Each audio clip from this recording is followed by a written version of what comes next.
Hello everyone and welcome to Bowls New Zealand coverage of the 2023 National Interclub Sevens, which are being hosted in the Wellington Hutt Valley region. And today we're at Naenae, the headquarters for this, the Naenae Bowling Club, which you've seen a lot during coverage and indoors in particular, but we've got beautiful weather here, perfect to play it outdoors.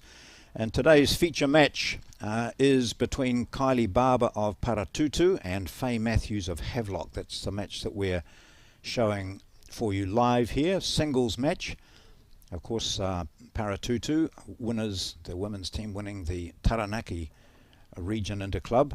And for Havelock, that's Havelock South, not Havelock North and Hawke's Bay. It's Havelock from Marlborough. So we're watching this particular game, and as you can see right around us there, lots of other matches in action. 24 centres are represented here, and it hasn't been easy for any of them. Some high quality matches, as you'd expect.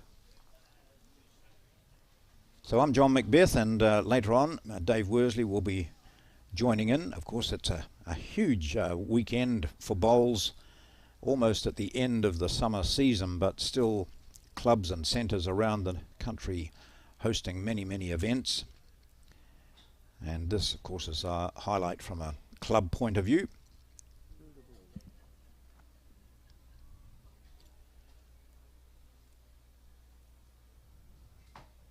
In the top corner you can see the pairs from the same clubs competing, Havelock and Paratutu. They're 18 end matches.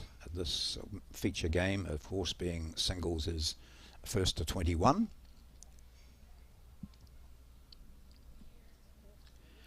So on the mat here we have Faye Matthews from Havelock. She's been bowling just on 7 years.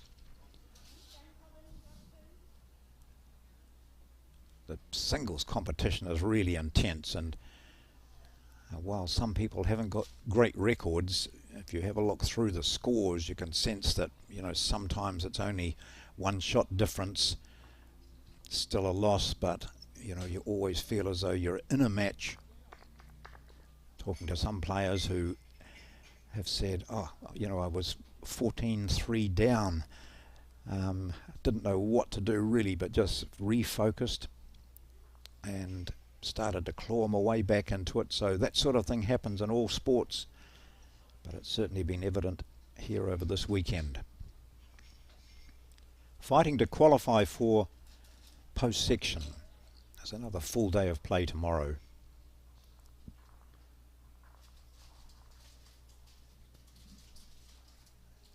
See the correction that's required by both of these players. They've been narrow, playing down on what is forehand for a right-hander.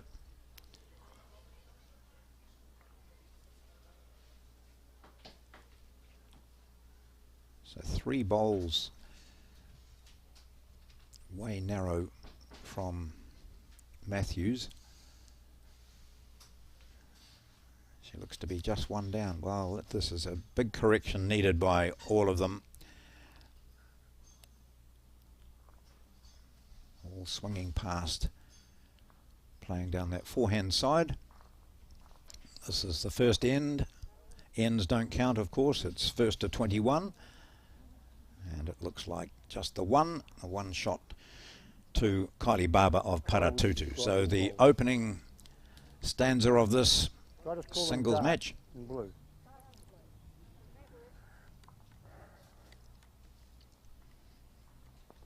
The marker is Hooks, as they call him. We'll see him, of course, one of our most outstanding para bowlers over many years and a member of the Naenae club here.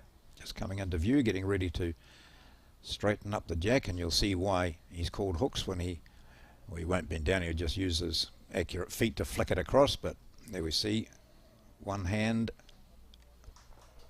has no fingers at all, but Hooks, you always shake hands with him on that one, because on the other hand he's got a hook. And over the years many people have said, oh, can I help you with your bowls, or can I do this for you? And he just says, look, you know, I can do all this myself. I've been doing it all my life.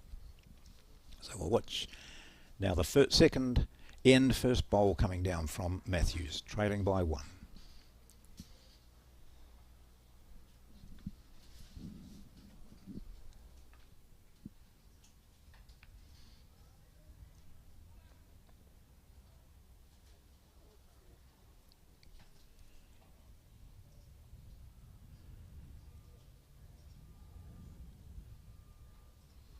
Both bowlers looking to the forehand, but so that's the other side of the centre line going this way.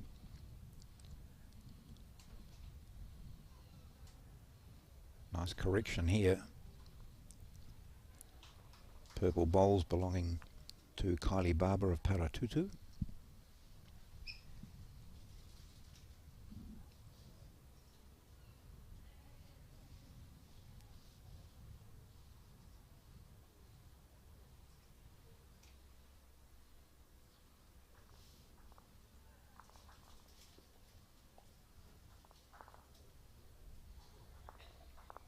That's a lovely shot too, just enough weight to sit on the shot bowl, move it out and stay there for the shot for the moment.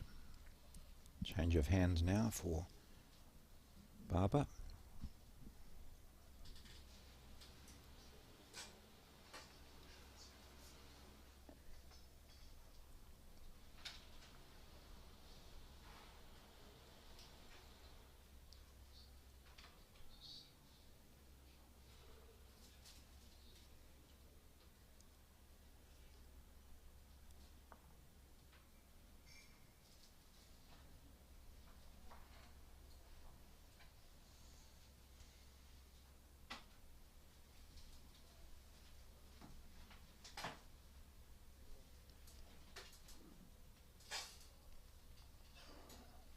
Plenty of correction required in this bowl from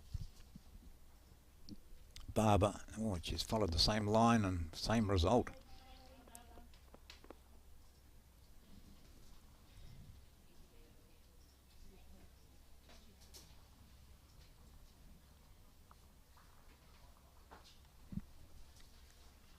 So holding the shot, that's 1-0 to Barber after the first end. Let's try to draw on another. Not going to quite make it. So 1 there to Matthews. Under 5.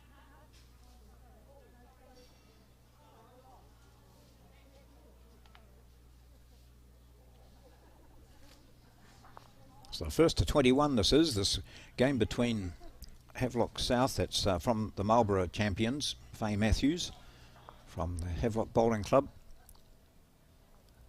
Like many of them, all bringing their own lunch, and some of the spreads there, well, I thought to myself, if that was me, I'd be wanting a wee doze about now.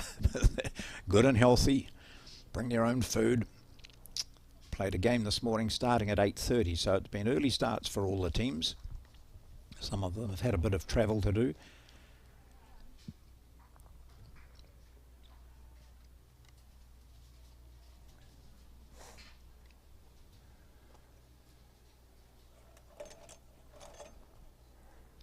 In that pairs match, you see Havelock leading 4-0, playing the second end. The Havelock combination is Colleen Robbins lead and Pam Stevens the skip, and for Paratutu, Kathy Andrews and Heather Johns.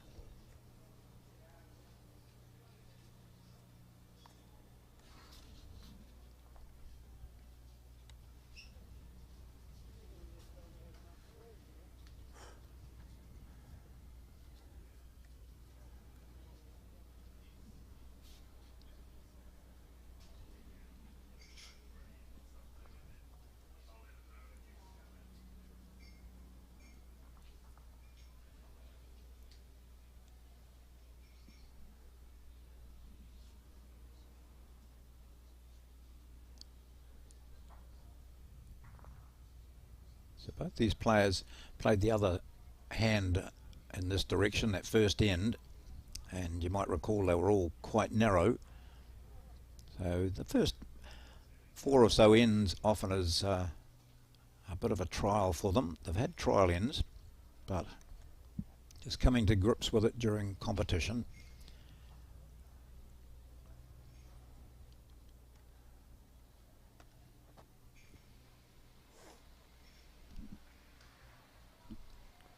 Matthews has just taken the green in slightly, so good green, just a metre over.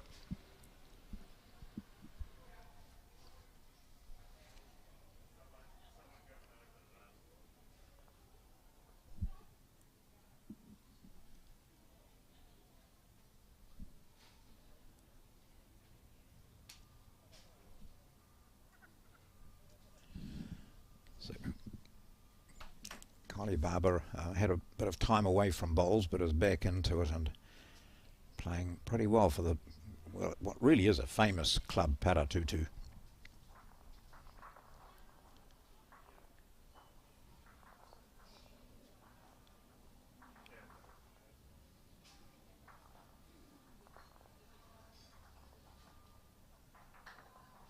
I recall going up there going up from row motif to Taranaki with a couple of club bowlers when we had entered the national championships, which were to be hosted in Taranaki, but they were cancelled, of course, because of COVID. But we still went up there because Paratutu had said, oh, well, we're having a couple of galas on over that same period for teams that might still want to come, and we did, and we were treated extremely well. Fabulous greens there.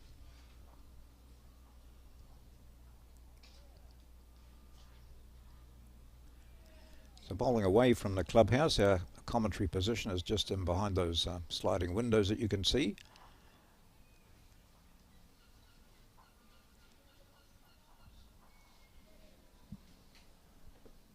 Not sure if that's enough to give her shot. As we watch Barber now.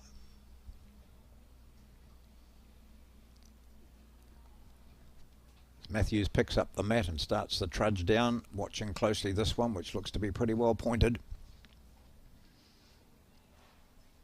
That'll certainly be the shot, and it may well be two here for Barber of Paratutu in this singles match.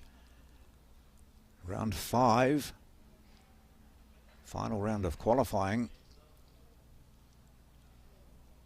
2 it is. 2. 2 to Mataro. Paratutu.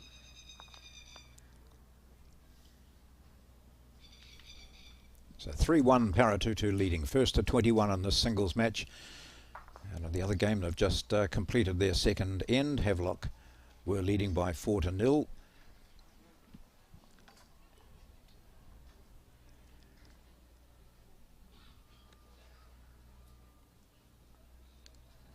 It's 4-1 now according to the board, which I can just see. There we are, 4-1. That's in the pairs match. So Havelock with the red score, red part of the board, and Paratutu on the bottom part. Getting into the groove now. That's a lovely first up from Barber.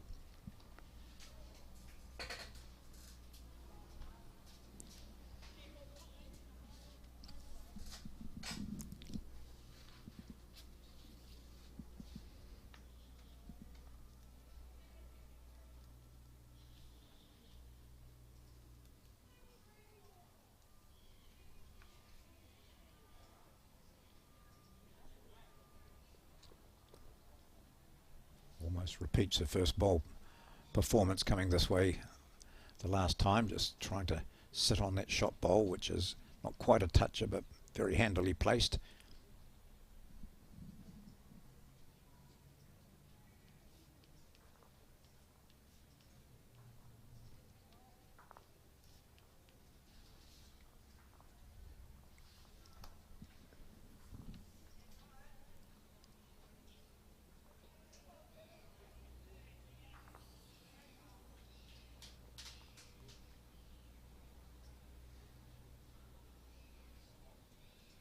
She looks to have just made a nice correction here.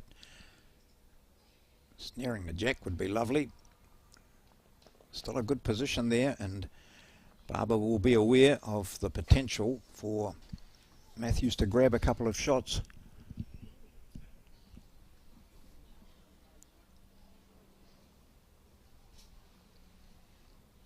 She's also got a chance to grab 3 here if she can sit the blue bowl out.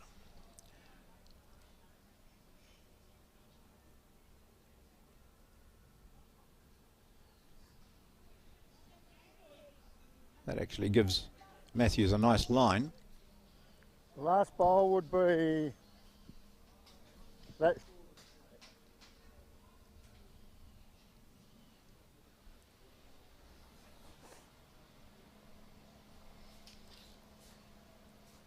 No, she's playing the forehand. Looking to maybe punch the jack back to where she's got a shot waiting. Not a bad effort either. Well, hard luck. So still lying 2 down.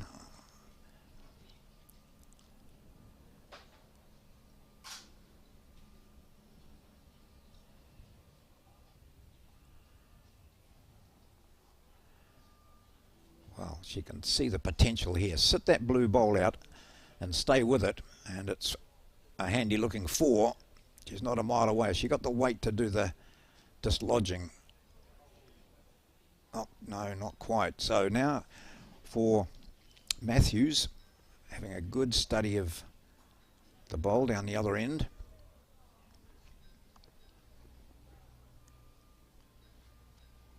Two to Paratutu at the moment. Just hear Peter Horn saying 2 to Paratutu at the moment.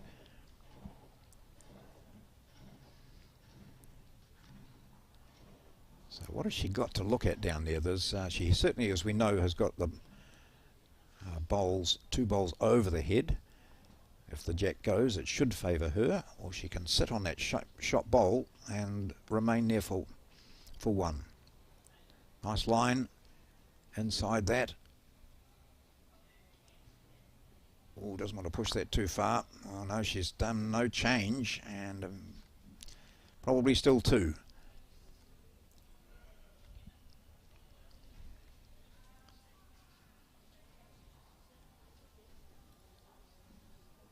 So Kylie Barber was holding 2 prior to that last bowl of hers, and 2 it is, remains at 2. So Barber now moves to a 5-1 advantage.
Both just seem to be struggling a wee bit heading in that direction. I don't know what it is. There's little breeze out there. I'm trying to pick up a flag from where I was outside before, but didn't take too much notice. I can see some flags in the distance, so there is a little bit of movement there. But they've gone down this way a couple of times now. This is the 3rd time, so they should be just finding that weight in particular. Look at that. That's 3 bowls. Not very well directed. I'll be annoyed with that. Away to my right, I shouldn't talk about stuff that you can't see, but I can see Selena Goddard playing 2 rinks away in her singles match, and she's playing against Audrey Stevenson from the famous Raumati Club. Audrey some years ago won the national singles title, and of course we all know how impressive Selena Goddard is.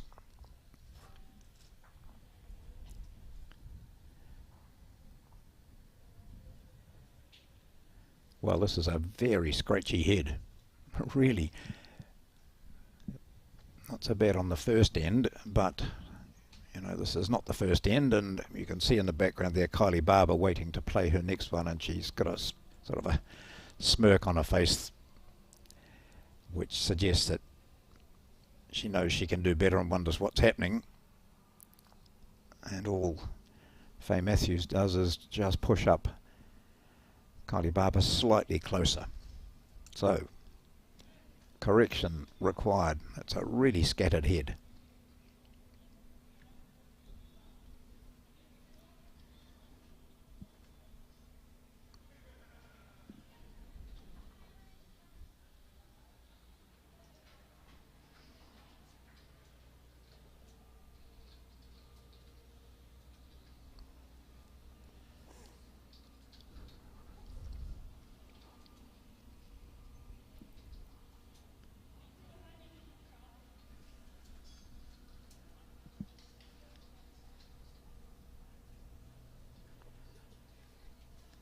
Last ball coming in on this end. First to 21, and it's Paratutu's Kylie Barber leading by 5-1.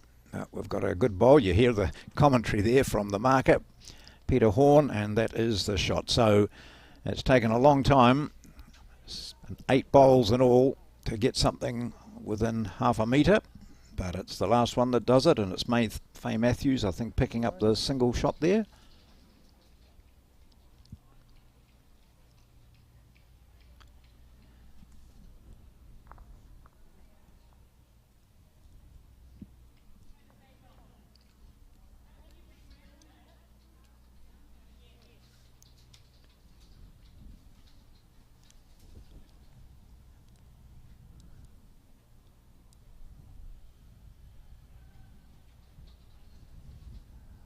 So Jack, maximum length down to the 2 metre mark by Matthews. Played this direction quite well on the last occasion they played this way. So she's using that forehand.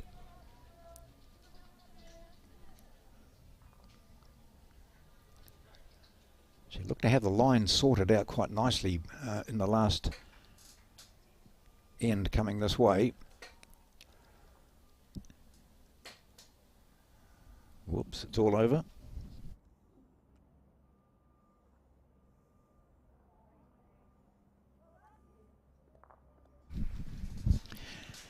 Well, today we're not just covering this Interclub, but also an international event in Auckland again, and up there ready to tell us all about that is Dave Worsley. Good morning, Dave. Yeah, morning, John Macbeth. How are you? I'm very well. These little things. Oh, I'm loving the uniform. Just as I've tuned in, and I can see our bowler on the mat at the moment. Loving the dolphin there. Is that the uniform? Yes, indeed.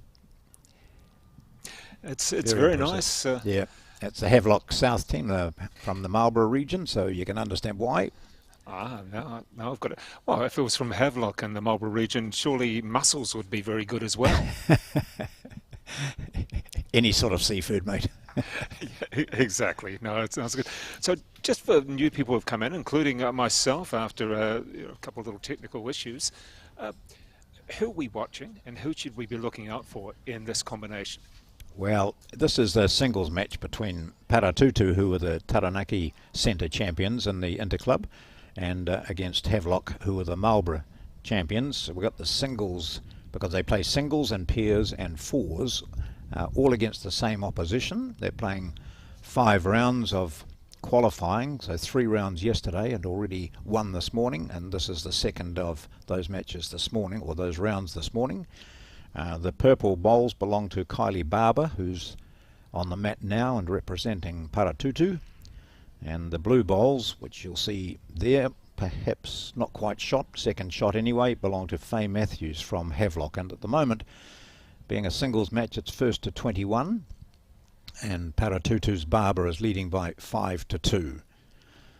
And you'll see in the corner too, viewers, the pairs match between the two combinations. Havelock leading Paratutu by 6-2.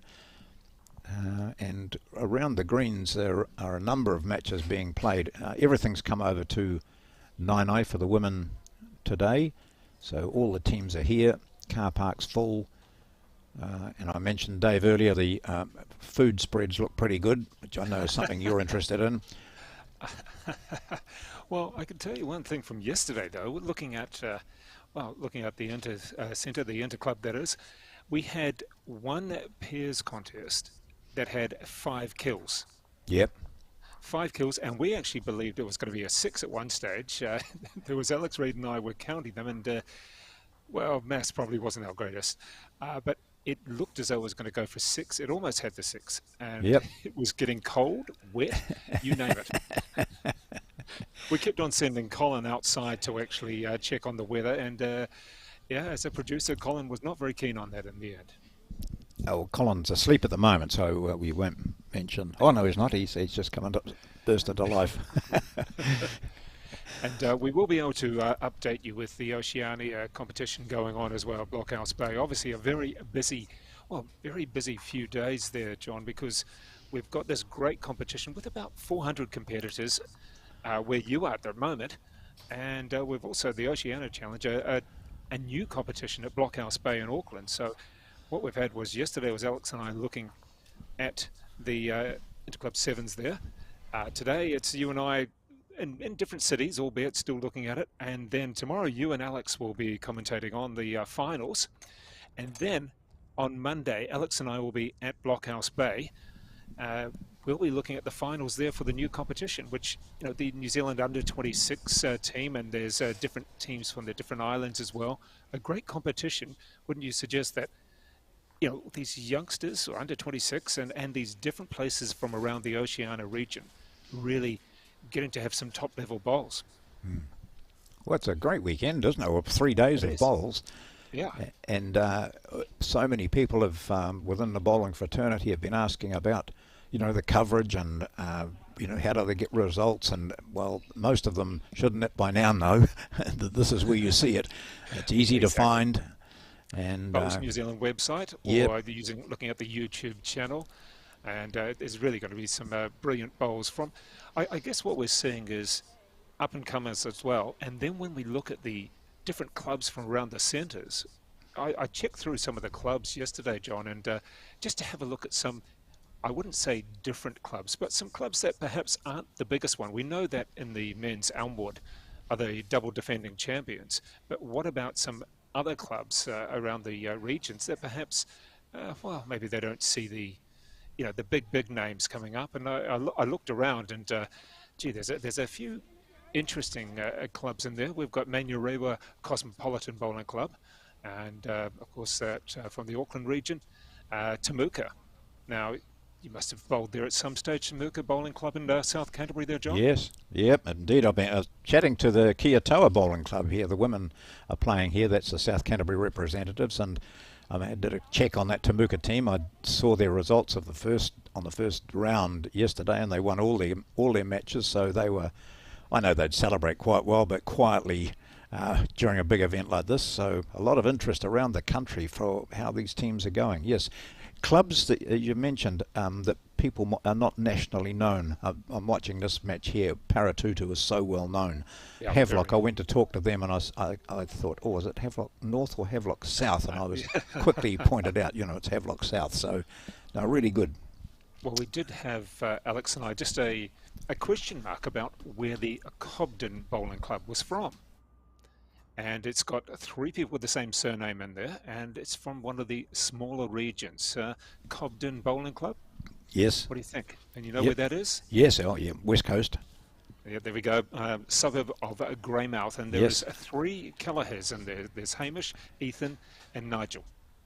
And I'm assuming they're all related, because in Greymouth, if you've got the same surname like that, It'll be very interesting to find out the combinations if we do get to see them. So Oh, that's just yeah. in the men's competition. And Yep. the women's list, of course, is pretty remarkable as well for some of the bowlers from all around the regions. Yes, I've walked across that Cobden Bridge a few times when I needed to hang on to the rail late at night after the West Coast Sportsman of the Year, which used to be a massive event. Dave, and you were just lucky to survive that, but a marvellous event. And some top names have come out of the West Coast from a bowling point of view, but Yep. Cobden. I think the Skeltons, Oh, yes. the jockeys all came from that area. I do have a bowling club that is, I guess it's from Whanganui, but the Gronville Castlecliff Bowling Club. Yes.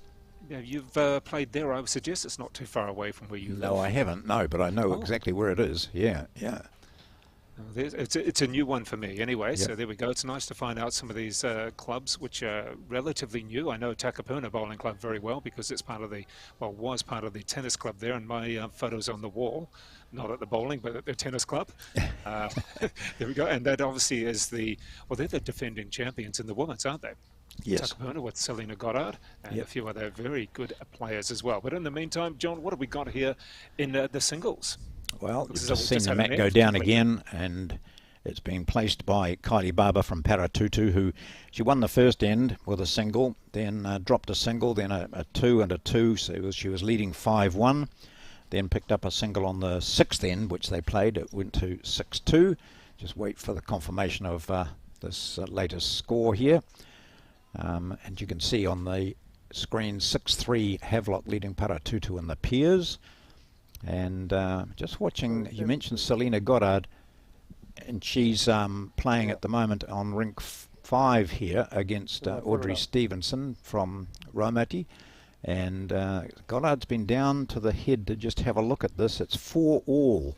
She picked up a 2 on the last to go to 4-all, so that's progress on Selena Goddard, who's been one of the outstanding bowlers of this season. Really impressive. And John, I was looking through some of the history of which clubs have won the competition as we went through, and gee, there's some. I believe Gary Lawson, from what I was looking at, he has won at least 5 times. Yep. Not always at the same club. No. no. Invariably at a that's- different club. Yeah, exactly. And some of the clubs that perhaps aren't as well known. I'm just looking back from 1991 there, John, and there's Aramaho. Yes. It's that from Whanganui, and then we're looking at other clubs, perhaps Kia Toa from South Canterbury. Yes. Looking through a couple of others as well. Well, Alexandra, they won it in 2014. And we had Eastbourne winning 3 years in a row. This is in the men's. Jamie Hill, 2 of those years, was the skip, I believe, and Gary Lawson another year. But Elmwood Park, the current double defending champions. In the women's, well, we did mention that Takapuna are the women's champion. The year before that was Nelson, and that Nelson team was fairly decent. In fact, that Nelson team is fairly decent this year as well. Yes, you mentioned Aramaho. Of course, a famous player from there was Peter Bellis from in really? Wanganui, and he'll be hovering somewhere, I'm sure. Oh, no, he might be up your way, up Auckland at the moment. Well, Just looking and, at 7-2, you see Paratutu leading, so that was just a single on that 7th end. Progress on it. This is quite a spread for the singles at the moment, isn't it? Yeah. Looking at where the bowls are, it's all over the place. Well, they've had some really scratchy ends. Honestly, going the other way a couple of ends ago, there was nothing within 1.5 meters, and I can just feel the breeze out there, and I'm looking at wind indicators around the green. There is a bit of a breeze out there, but I don't think it's that significant because I'm watching some other games through the window, and they're far more compact heads. You know, Dave, of course, players can get a bit anxious when they know there's cameras up there and that people are watching, and so even talking to some of the players beforehand, you sensed that they were just a little bit on edge when I went up and said, you realise I'm going to be talking about you guys, and yes, don't say anything nasty, you know, all that sort of stuff. But it's an added pressure. But they get used to that, because as most people know, you just ignore that. The camera's there, but eventually you don't even think about that. You just get into your normal routine. Over, so it should actually be 7-2 at the moment. So that'll make it 7-3, correct? There we go. Looks like another single there to Faye Matthews. Yes, she picks up the jack, kicking the bowls right back to about the 2 metre mark, maybe just inside that. She's walking the mat up a wee bit, so that's good. So she gets a single, so she'll be at 7-3. And John, just a little bit of a run through of where things are at the Oceania Challenge. So Monday is the finals day, and it's 8:30. We'll have the round 5 men's singles and fours finals, and that'll be the singles from 8:30 in the morning. Goodness, I love those early starts. Mind you, I did start at 5 a.m. this morning, so on the radio job. But in the meantime, we'll have 11:30 a.m. We'll be doing the coverage on Monday. That's this Monday, and the finals for a variety of the events will be starting from 11:30, then 2:30, middle games all the way through.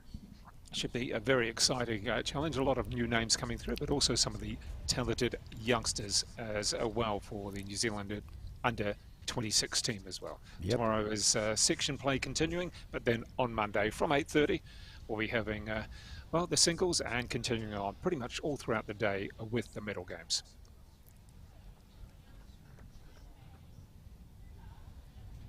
First bowl is pretty ordinary from both of these players. They're just... Oh, I've just watched. There's a big gust of wind came up too. I glancing across the greens, and there were 2 or 3 bowls going down, and bowlers standing up and looking to the sky, and just indicating that the bowls got picked up by the wind a little bit. Well, as a Wellingtonian yourself, how would you judge the wind strength? No wind at all. I sent some messages to some of the teams when they were selected, and I think it was the Central Otago women's team. I said, "Oh, good luck up here. We're making sure that there's a bit of wind." And they said, "Well, we expect that anyway. Just don't provide us with the rain." Well, yesterday was a little bit inclement, you might say. A fair bit of rain at times. Although the cameras, as you know, John, the cameras do seem to make the rain look a little bit worse at times than what it actually is. And this one just keeps on sailing there, John. Just keeps on going. Really. It's and both the players, while they're not showing much reaction to it, you can sense that they're just, it gets into your head a wee bit. What am I thought I'd taken weight off there, or I thought I'd taken my green, and then you find that you haven't. But then, John, how about in the pairs? They don't seem to be having too much trouble. No, that looks all right there, doesn't it? Yeah. Sometimes, though, individual rinks are exposed a wee bit more, or, you know, there's little idiosyncrasies. That's what happens when you're playing outdoors, of course. And you look at that, as you can see up on the top right there, 4 bowls reasonably well placed, and the weight is not bad from all of them, so they're not having any issues. And looking at the combinations in the pairs there, John, who have we got? Well, we've got those combinations. Yeah, the Havelock team is Colleen Robbins is leading for Havelock, and Pam Stevens is her skip. Pam's very experienced and has around 20 centre titles, so she's, you know, quite experienced, you would say. Colleen's been playing for about 15 years or so. The Paratutu combination are both experienced players as well, with Kathy Andrews leading for her skip Heather Johns. That's Kathy Andrews, you can see there to the right, just standing at the head. So it's closed up now. In fact, Paratutu have gone in front, haven't they? 7-6. Yeah. So only the 6th end. Paratutu bowl. This could actually do something. No, it manages to miss everything, but not by much. So this looks to be, what are we looking at here, at John, in the singles? I think it's one to a Havelock? single there to Matthews. Maybe that's all. She's holding the mat anyway. We'll see what. Yeah. Yep. So We're gonna get Kylie Barber flicks one out, and she says, "If you want it, you measure it." She doesn't want it, so well, she wants it. Yeah. So a single there would seem to Matthews. So she closes it up a little bit more at 7-4.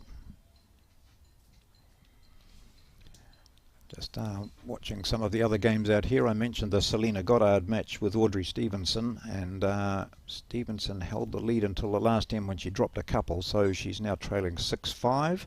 So that's Takapuna and Raumati. So on the rink next to them is the pairs between the two clubs, and it's Takapuna leading by 4-3 after 6 ends. Now, John, I'm going to ask your opinion in a minute of the New Zealand teams for the World Champs and what you're actually, what your thoughts are about that. And I'm sure you're going to have a look, or I can read them out. For people who don't know, I'll be able to read them out, and John can perhaps add his comments about them. Yeah, sure. So we'll just have a little look here. We'll go through the women first anyway. So this is for the World Champs. It'll be on the Gold Coast a little bit later on in the year, I think September off the top of my head. Yes. But the women's team, the singles is Taylor Bruce, the pairs, Caitlin Lynch and Selena Goddard. The triples, Val Smith and Tyler Bruce and Leanne Poulsen. And the fours, it's Caitlin Lynch, Val Smith, Selena Goddard, and Leanne Poulsen. What a lineup. And the B6 to B8 Paris, it is the pairs, Julie O'Connor and Terry Blackburn. What do you think about that for a team? Well, I often, people will laugh. I was talking to someone this morning and they said, we would like to meet up with you for something or other. And I said, look, I'm at the bowls. And they laughed. They said, you're not old enough for bowls yet. And I just reinforced, when you look at that women's team, what would the average age be? If you take Val Smith out of the equation, because she's the odd person out, I think, in that team. She's I won't say she's possibly 50, I'm not sure. I'll try and be kind to you, Val, 42. But the average age wouldn't be 30, so that's for the national team. So when people talk about bowls being for the elderly, it is. It's a sport that young people can play, and you can play until you drop, basically. So that's a major positive. But when you look at from a competitive point of view, that New Zealand team is a youthful combination. But they're not there just because they're young. They're there because they've been winning and performing at the highest quality. So I think it's great. And Leanne Poulsen, I think she's going to be leading in the 4 and the triple. Right. You've got Val Smith with her experience skipping the triple, but at 3 and the 4. And Caitlin Lynch and the others, Selena Goddard, of course, and Taylor Bruce. I just, there were others very close, but you would say because of their results and their experience and what the effort that's been put into them and what they've returned from their selections just makes them absolutely the best combinations available. So really impressive. I think that's a top quality combination all round. Yeah, certainly. When you look at those names, and I think it's probably the energy that it brings as well. That all of the competitors have a certain energy. As we watch this particular bowl, there you go, Jack John, goes back. yeah. And that's she had 3. She actually had 3 seconds. If she'd taken that bowl out a bit further, taken that shot bowl out completely, she would have been looking steady. But she's now got the jack back to her bowl, and now it's up to Kylie Barber to save that shot. She doesn't. And can we see the jack there? Not quite. But it certainly went back, and there we are. So there it is. So 1-2 Havelock. Nice last bowl by Faye Matthews. She's actually, I thought she started off very nervous and is now sort of picking her game up. She's taken the mat up even shorter, and I think this is because both players have struggled a bit with the longer ends going in this direction. So 7-5 now. So the last 3 ends have produced results for Matthews. And meanwhile, in the pairs, we're back at 7 each still. Yes, we are. So it's a tight one there. 18 intercores in the pairs, and in the singles, we go up to 21 in the score. We did actually have a draw, because in section play you can have a draw. Yesterday there was one draw. How often would you have that? Every now and then? Well, I know my club, I keep going on, people get sick of me talking about Raumati, but I do it because it's my club. Our women's 4 have drawn 2 matches in the competition, so it's not unusual. And just in regard to that, I'm looking across the other greens now, and I see the Selena Goddard just dropped a 3 against Audrey Stevenson, and so Stevenson of Raumati leads Goddard of Takapuna by 8-6. That's a singles match there. All the other games I can see are very, very close throughout this. I can see 1, 2, 3, 4, 5, 6 matches on the green in front of me here.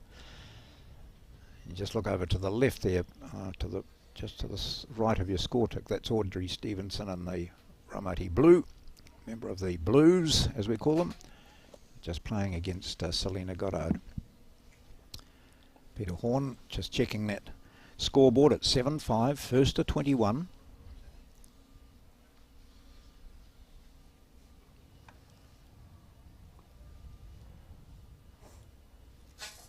And we will give you the update on the scores very shortly from in Auckland at the moment for the Oceanias, but it'll just take me a few minutes. There's a few scores that we'll try and update.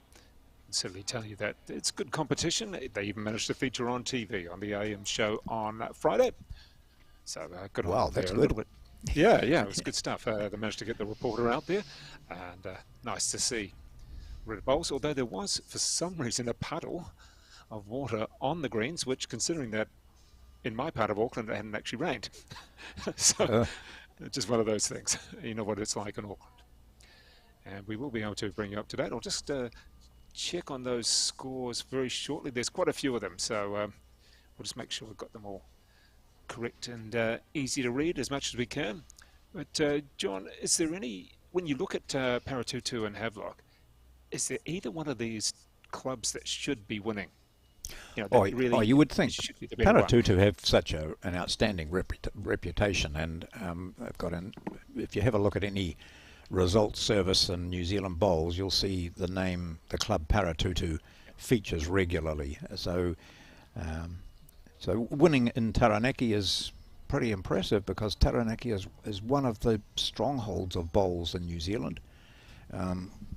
We've got a couple of blokes, or at least one bloke here who comes from Taranaki. Where's he gone? Is he asleep somewhere? No. He'll be out there watching, and he'll be watching Paratutu. So you would think so. Paratutu have that reputation, but bowls is, one of those sports where you can be the best bowler in your club, and you can play against and beat the best bowler in the country. And we're seeing that at the moment, as I talked about Goddard and Stevenson. Well, Goddard is the national representative and goes into each game expecting to win. When she fronts up against the singles player from another area, they go into this game thinking, my opportunity to do some damage to, the best player in the field, sort of thing. So it's great. It really is. John, I believe there's a certain greenkeeper at Paratutu who's fairly well known. Yes. Wouldn't be Mr. Symes, would it? Yes, and Morris has gone from Marlborough to back up to Taranaki, and I saw a lovely photo of Morris recently playing. What was he playing in this singles? I can't. He just. I mean, he's been a gold medal winner in Commonwealth Games, and still plays against and beats the best in the country. I've just been told a little bit of a slap on the hand, because he's apparently the greenkeeper at Fitzroy, not Paratutu. Well, you stumped me a wee bit when you said who's the greenkeeper at Paratutu, but no, it doesn't matter. I don't think he just does Fitzroy. But however, I think he probably coaches. It might be a greenkeeper at one, coaches at several. Would that be correct? We'll find out. I'm sure we'll be told. Oh. I'm sure Brendan will be listening in and be able to let us know as well and correct us. When it comes to Taranaki, he'll correct us, if not Kevin Hicklin as well. So But, we see that. John, as we do the measurement here, we've got a couple of measurements going on, and I've just been told that I'm in trouble. Good. Morris will come and get me. I can tell you a he'll couple be of gentle. results. Morris, gentle. He'll be straight up and down with his response. And the looks as if we've got a score coming up here in the singles, 7-all. Was it a 1 or a 2? We'll find out. I believe it's 2. We'll just wait for that. So this is a big change in this game because, as I mentioned, 7-2 it was to Barber, but since then, the next 4 ends, Matthews has been the one who's doing the scoring. So just watching down the other end, you can see that Barber, who's now taken her jacket off, has changed 7-all it is. So yes, a 2 on that to So a beautiful Matthews. day in Wellington. Beautiful weather in Wellington there for you, John. In the meantime, I can give you a few results from this morning, and that is from Section 1 and the pairs and the triples at the Oceania Challenge, Blockhouse Bay. And John, you can say that looks as though, well, Aotearoa had a couple of buys this morning for the early round. And we had Tokelau 17 over Fiji 13. And Naenae 18 over Tonga 13. Who else there? Tokelau had a second win, but only just 15-14 against Fiji. And Tonga having a 22-11 win over Naenae. And let's have a look. Have we got any other results just yet? No, that's just the early results from this morning anyway. So a couple of wins there for Tokelau, and a win also for Tonga. 1 win and 1 loss from this morning. So Aotearoa, they had a bye this morning. Continuing on with Aotearoa against Tokelau, those should be a couple of good contests in the pairs and then also in the triples as well. We've got some other results that we'll read out shortly from the Friday's play as well, as play continues here, John, in the singles, and as we said, 7-all. And this one's quite a way back. This jack right on the 2-metre mark. I've seen Matthews handle that all right with her second bowl and still holds the shot there.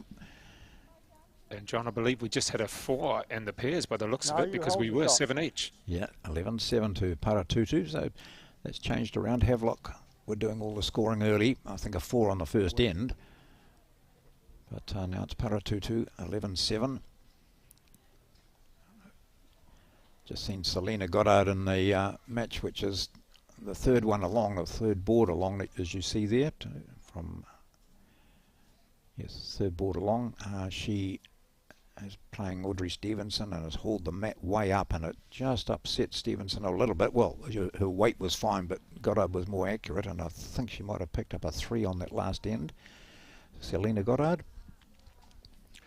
Well, that was actually the second 4 for Paratutu in the pairs, which is pretty remarkable. Good shot here coming in if she snicks that out. Not quite. So I do think that Faye Matthews is still holding the shot there. It might be a measure, but no, I think it's a shot.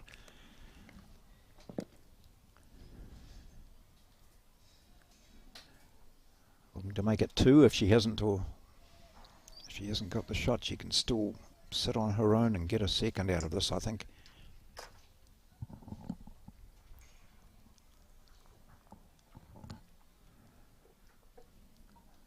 Looks well weighted, does it? Just going to move. No, through. Dragging that jack back would have been very impressive for her. She would have had 2. She's played her 4 bowls. Barber, that forehand, just wanting to reach that shot bowl, and she's not going to get there.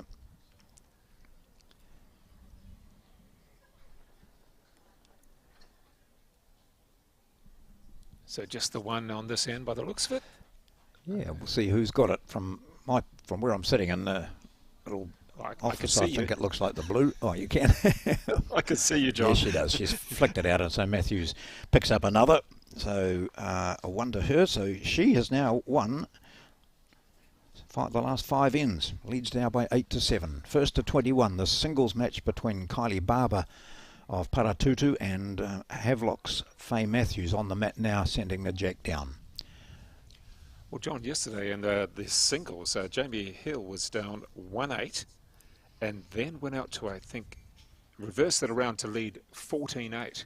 Just had an absolute run and continued on to actually win that competition against, was it Calvin Hafton? But he went from 1-8 down to 14-8 in the space of just, I think it was about 4 ends. And then, if I can remember rightly, Van Hafton managed to come back a little bit, win a couple more, and then it just continued on.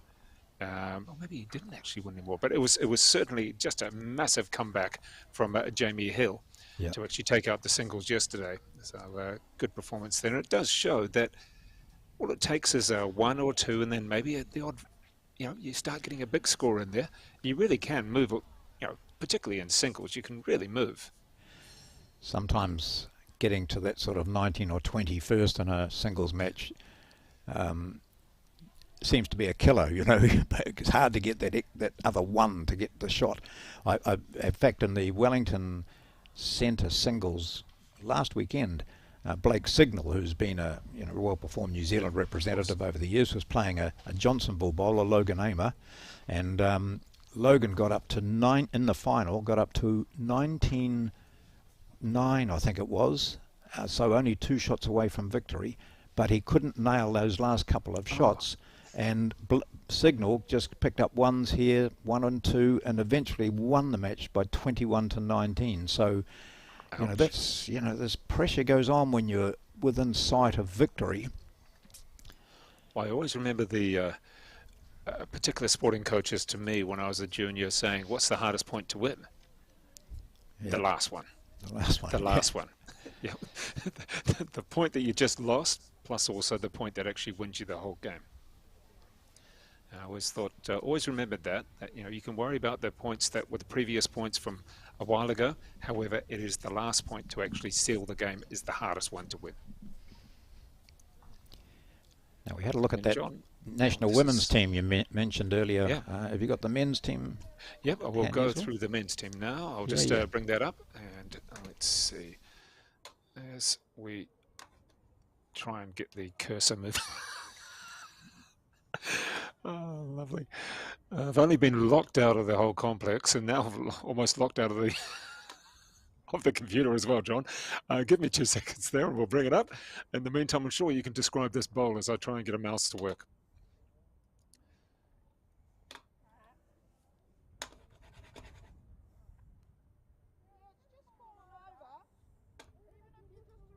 There we go, John. I'm back and managed to get the mouse working again. But I can tell you the men's team there, John. So you ready for it? Sorry. Yes, I am. Sorry, Okay. I'm waffling away here. It's funny when you're commentating. Sometimes you do other things like just make sure the other people are working. Well, there we go. The singles is Andrew Kelly. The pairs is Skip Andrew Kelly and Tony Grantham is the lead. The triples, Sheldon Baggery Howley is the skip. Lance Pascoe 2 and Chris Laviv. He is the lead. Fours, Sheldon Bagley Howley, Lance Pascoe, Chris Laviv, and Tony Grantham is the lead. And the B6, B8 pairs is Darren Willard and Mark Noble. So that's a very strong para team. We saw Darren Woland at the Nationals just played brilliantly and came into the forefront of para bowls and has gone from strength to strength. And with him, Mark Noble, who's really been a bit of cement in the para team for a number of years. We've seen out of this form, well, I suppose what we'd say is look at the players who aren't there, and one of those is Shannon McElroy. And we watched and talked about McElroy playing Sheldon Baggery Howley in the final of the singles, national singles, and it was there that people who didn't know too much about lawn bowls were starting to say, wow, this guy's good, isn't he? He just knocked over Shannon McElroy. So you can't really base a selection on one performance, though, as you know, David. So Sheldon has just continued to be consistent right through this season and previous seasons. So he's been knocking on the door. Now the selectors realise or have agreed that he's the man that's going to be in this national team for a few years yet. He's played extremely well. And then you have on the other hand Tony Grantham, who has been on the scene for a while. He was the lead for Gary Lawson and the Peers at the Nationals. Played exceptionally well there, has gone on and played really well in the national fours, and so he's come back into reckoning, having been there some years ago, but he's just he seems to have got a new lease of life, Tony Grantham, so that's brilliant. And Kelly is just, well, you can't argue with it. Kelly's been a monster on the greens, just outstanding. So it's and you mentioned Chris Lalive, been on the scene, been there or thereabouts, but has just impressed enough recently to say, you've got to pick me. When you get to that stage where the selectors say, we can't leave him out, he's going so well, then you've done your job, haven't you? So, yep, a strong team, new look to it. No Ellie Forsyth, no McElroy. So, I think that's impressive. So, it looks like it's for the future, but because of the ages, but really you can't pick teams just to say, oh well, this will be a good team in 2 years. You've got to say they're capable of winning, at the Commonwealth Games or the World Championships. So my question to you then is, as the national singles champion, should Sheldon be playing the singles ahead of Andrew Kelly, or is it more of an experience thing that he hasn't really played at an international level and Andrew Kelly has?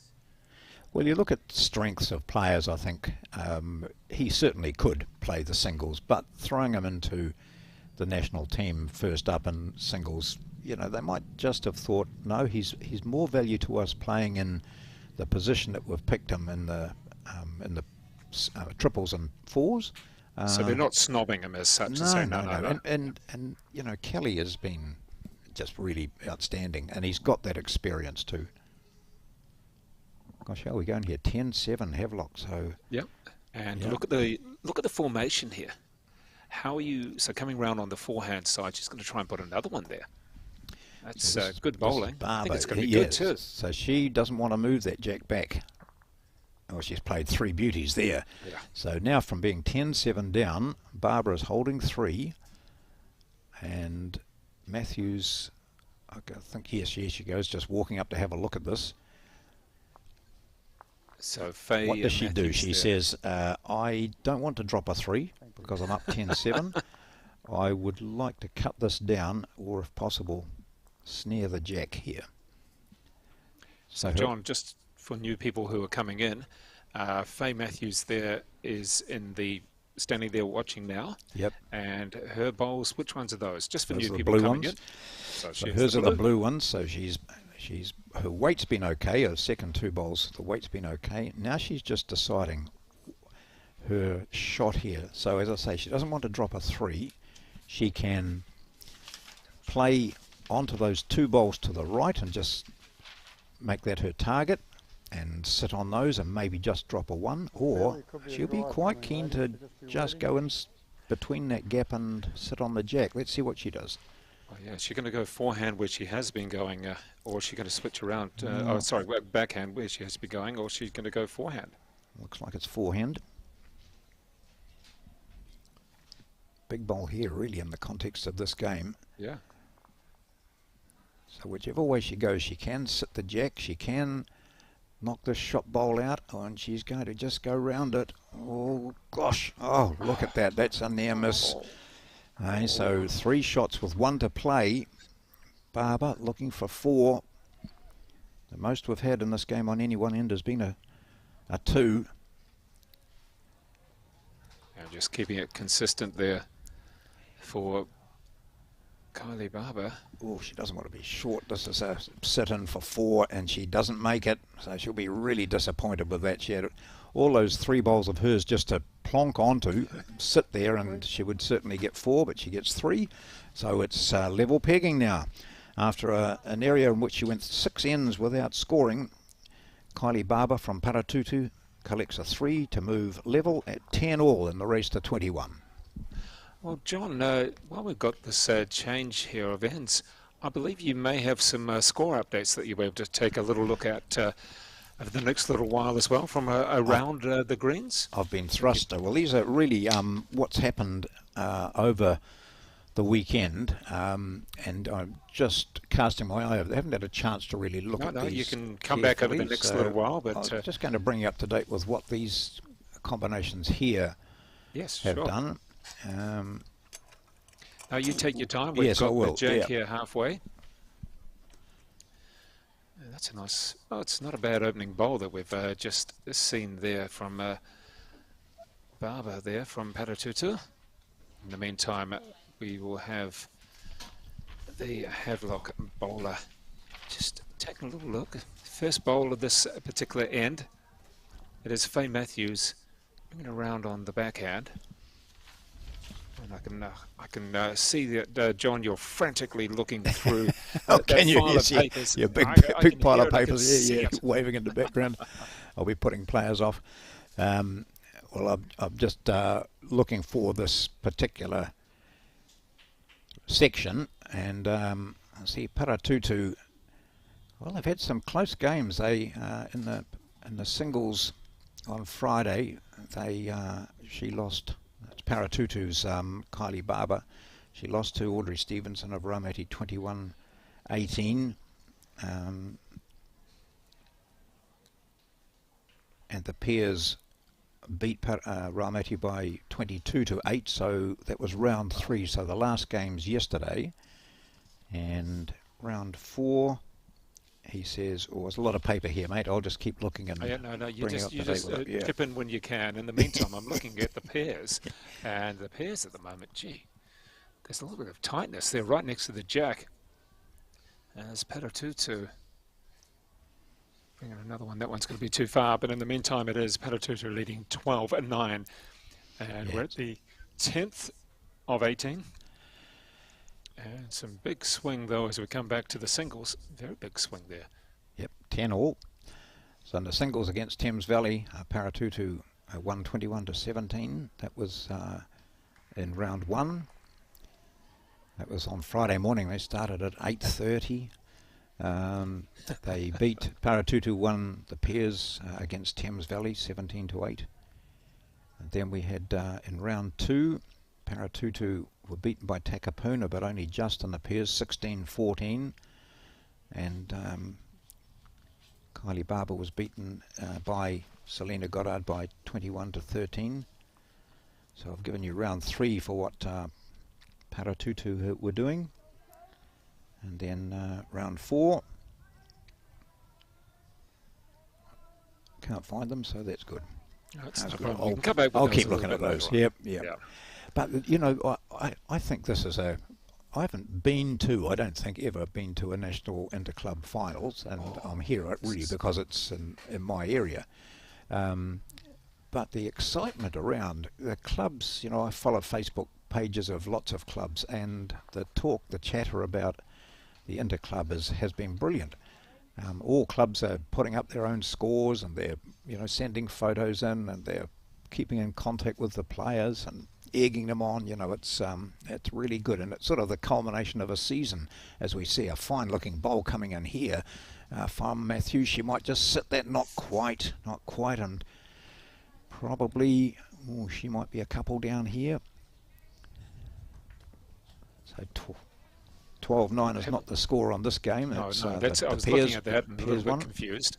So it's 10-all. That is for the pairs, that scoreboard that you can see directly behind us right now. It's just the camera angles, so if you're thinking that the score's wrong, well, it is actually correct for the pairs. Yeah, John, I think just a lot of clubs and centres now have really become active within themselves and understand the fact that you actually can't just sit back. You actually have to be active and engaged with, whether it's your own club members, whether it's the people who come down to the club as social members. You have to become engaged, and I'm sure that's the case at your particular club at Raumati as well. That, you know, you can't just sit back and wait for things to happen. It doesn't work that way. You have to become engaged with your own community as well. Well, it gets down to the members, the players themselves too. You know, some some members just want to go and play bowls. They, that's what they do. They're not that involved in the club. They just want to rock up and and that's fair enough. Play bowls. So, but if you've got a club that is enthusiastic, and enthusiasm breeds enthusiasm, I think, Dave. And if some are out there doing stuff and meeting and greeting people, and we're very fortunate where we are in Raumati, in that people walk past our club all the time and they can see over the fence, So some clubs have a barricade almost, so that you have to go inside, and people aren't all that anxious to go inside. Very good toucher there from Faye Matthews. So if you're able to engage with the general public and encourage them in and invite them in to have a roll up and all that sort of thing, then the word gets around. So it's really, as I always say to my members, every one of you is a recruitment officer for your club. Nice. And just when you're talking to friends or anywhere you are, have you ever thought about playing bowls? Great start to the conversation, and often that leads to people, maybe not immediately, but at some stage in the future, turning up to the club and saying, oh, someone said to me I could come up and have a roll-up. And then it's up to the members to meet and greet and say, of course, look, I'm playing a game here, but look, I'll show you where some bowls are. Go out of your way. That's what does it. Another good bowl coming in here from Faye Matthews. If you're just going to get up for 2 shots here, that's a nice shot. So very good end for her so far, down by 11 to 10. Well, John, looks as though Havelock have just got another 4 in the pairs. So we're scoring some big numbers in the pairs as we're in the 11th end. So that was Havelock coming back. We've had a couple of 4s to Paratutu, but Havelock on this occasion came back in the 10th and now 1 ahead. It was actually a 3. So we've just been corrected there that my addition is still not that good. It hasn't actually improved since yesterday. But a 3, apparently. Brendan is there. Let me just tell you that I played on 4. Now he's gone back. This is Brendan, so hang on, it's Taranaki maths coming in. I was playing in the centre 4s, I think it was, up in the Kapiti Centre. Oh, a lovely bowl. That's 3. That's the tidiest end we've seen so far. And now the pressure goes on to Kylie Barber. The role's totally reversed from that previous end where it was Matthews trying to cut down the number. She dropped a 3. Is Barber going to be up? I don't think so. So a great opportunity now for Matthews to score a 4.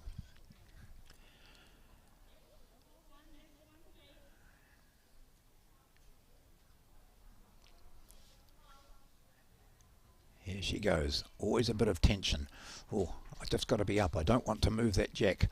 I just want to sit in there, play the same bowl as last time. Use that as a shoulder would have been good. Sit that one out maybe. Oh no, she was just heavy. So neither of them able to capitalise on that free shot at the end. But she gets a 3. Matthews now to 13 to 10. Oh, I see. I'm wrong here, aren't I? 13. 11. What is it? Well, let's just check.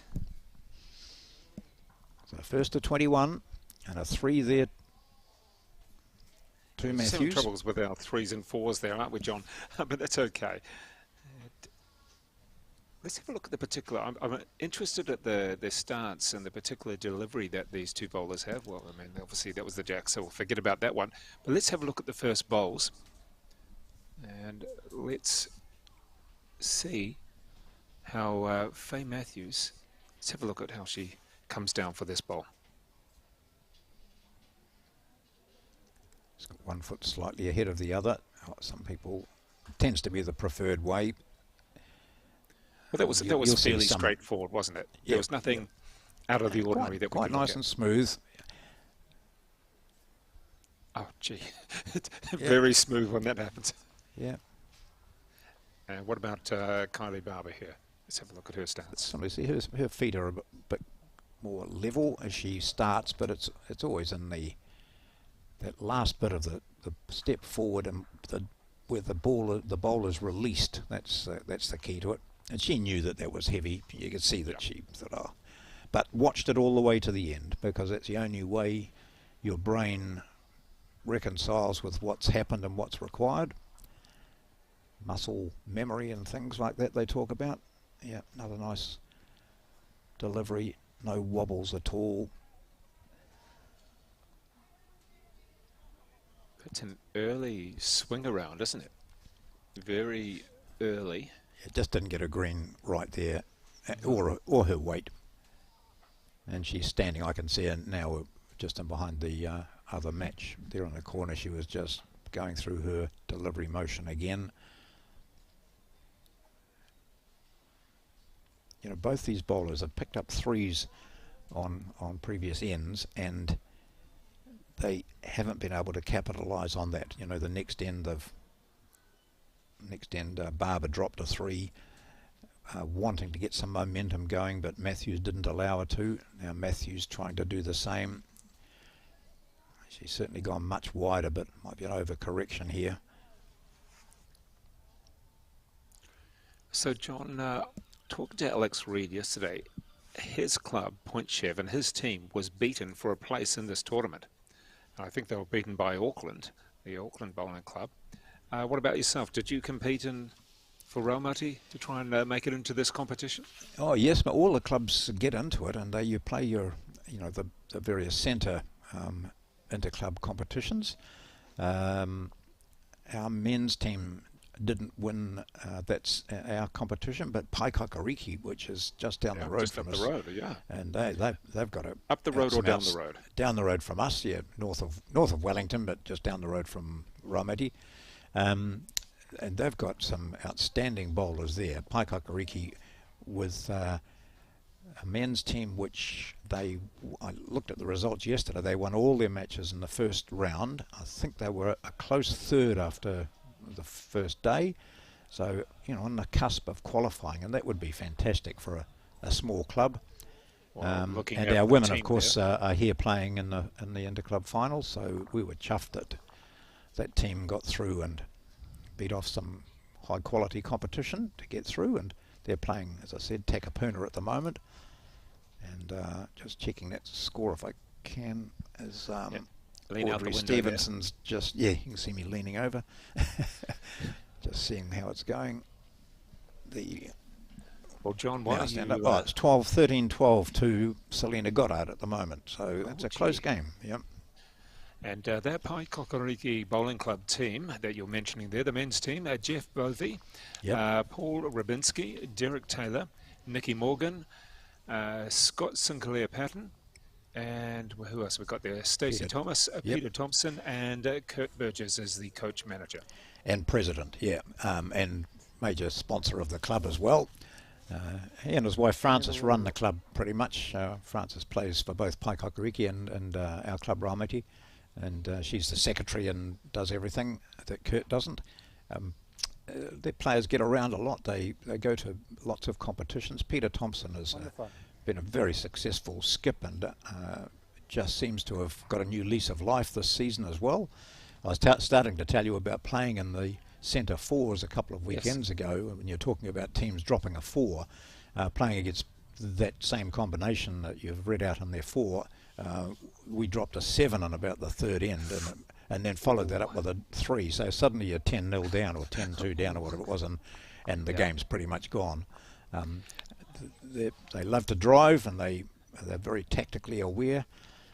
Scott Sinclair Patton is a greenkeeper in the Kapiti area, plays a lot of bowls, and So Jeff Bovey, the singles player, is just he's outstanding. You know, he can clean up all sorts of opposition on his day. So here we go. How big is the club? Is it a big club? I think their club might have 50 members. You know, not a big club. It's tucked away, or not tucked away, but it's right in the heart of Paikakariki, a place that has a reputation for a lot of art and music. At their hall there, it's superb, and a good pub. In fact, Paikakariki is, when you go through on the train, for example, there's a big sign up there saying "Home of the Paikakariki Express." Rugby fans will realise that's Christian Cullen. So Christian Cullen spent his youthful days there, and is still in the Kapiti area. Okay. All black, fullback. Don't forget he was a centre as well, John. Yes, yeah, we're still talking about that. Now, let's have a So look now at we've this. got 14-11. We've got the Yeah. score there. So I'll bow to those scores. I'm not concentrating too much. 14-11, That's all first right. to 21. I mean, what we've got here is we still have quarterfinals coming up this afternoon, the men's quarterfinals that we'll be calling. And in the meantime, the score very close in the pairs, 14-13. And that's Paratutu with the lead there. And not a happy look, I wouldn't say, from the Paratutu bowler, but I think she should be okay with it. So she's still, Not that still bad, down was one. it? That one to the side there you can see is, that's what happens when you've got perfect weight. You can be not quite on the jack There you or go. close to it, but to the side invariably beats a bowl that looks to be closer, behind or in front. She's looking to draw second here. As I mentioned, she's won one of the matches that she's played so far. Oh, that's a couple. Oh, that's interesting. It blocks the view completely from the other end. So Kylie Barber is going to be, well, she doesn't seem to hesitate. Doesn't give us much emotion, does she? This one Not coming around a externally little bit. anyway. Internally, she'll be seething at sure. this because she's heavy again. So she. Well, it's okay to have one heavy, isn't it, John? But you don't particularly Yeah. want your others. You Well, definitely have unless your plan is to run the jack back to those, and what Matthews will realise too is that that's potentially what might happen. So she would like to be in and just over the jack and in between the jack and those two bowls of Barbers. That would not only cut down that shot of her opponent, but also give her a third. Here she goes. Well, looks narrow this time. Oh, narrow and short. Is she looking for a block of some sort? I don't know. And she think too she's- looks up to the sky as if to say, "Oh, the wind picked that up." But I think, Faye, when you look back, you'll say, "My green wasn't right when I let it go." So here we go. Final bowl of this particular end. Kylie Barber down a couple on this head. Looks like two to me, but what would I There we not go. gonna Looks get like a there. 2 to me. That was a little comment there. Yeah. Now, John, for those who don't know the Naenae Bowling Club, can you give us a bit of a description? Because it is a well-known bowling club now and used for some very big events. What's it like? For pretend that you've never been there. Well, you can see what it's like up from the outside. Live greens. There's 1, 2, 3 live greens here, and they've got a big indoor centre as well. And lots of viewers will have seen competition, There you go. champion There's a of bit of a view champions, as well. and so on here indoors. Yeah, so there's it from the Nice view. exterior. It's a lovely setting here in Naenae. And Naenae village is not far away. It's walking distance, 100 metres up the road to a very good pie shop and cafes, and so it's but look at the setup here. That's really good. Oh. And there's your indoor centre. So that's a marvellous venue. All centres, bowling centres would love to have something like that they can use on inclement days or during the winter, while these live greens that players are on now are being repaired or refreshed over the winter months. So it's a fabulous complex. There are other complexes around the country that with big indoor centres as well, but this is the one that's in the lower half of the North Island, which is used regularly. A large membership too here, and a lot of members are also members of other clubs. So that you join one club, you become an associate member or a full member of Naenae as well, which enables them obviously to play throughout the year indoors. Use the see great that breeze indoor getting up a facilities are fantastic. We just saw a bit of the breeze getting Yes, up a little bit. yeah. The T-shirt You can there see on the pairs. cloth that Kylie Barber's holding. It's flapping a wee bit from her right. So now it's become a bit tricky out there. Yep. So we've also got this swimming pool complex on one end being built as well. Is that Yeah, correct? yeah. The concrete slab? Yeah, it's at the other end, and there's lots of work going ahead on that. So another great area, another great advantage of this particular part of the Hutt Valley. There we see. So this time next year, there'll be lots of noise coming from over there, I would imagine. But how will that hamper the actual greenkeeping, though? Because there's obviously got to be quite a bit of shadow on certain parts of the greens now.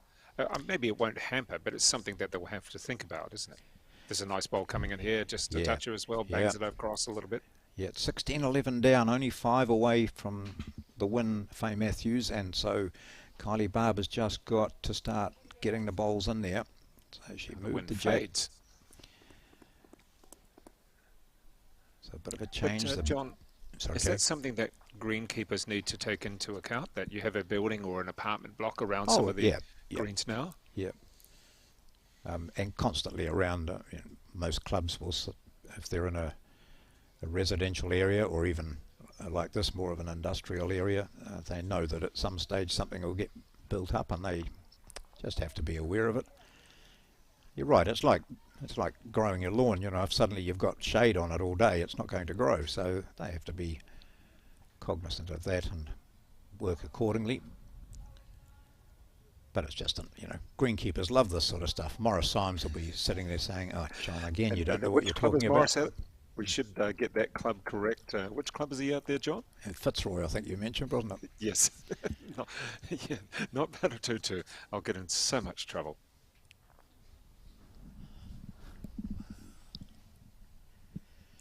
Two shots here for Kylie Barber from that Paratutu club. Last one coming in here from Matthews. If she gets a flick, she might get the shot. Yeah, she has too. She'll be happy with that.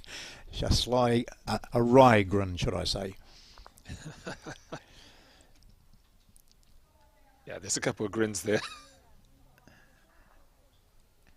And that's part of bowls, it's like I know you're not a fan of the kill and all that sort of stuff, but it's all part of bowls, and getting a slide and that is exactly the same. And so luck comes into it, but you don't moan about it, because you can do it and you can have it done against you.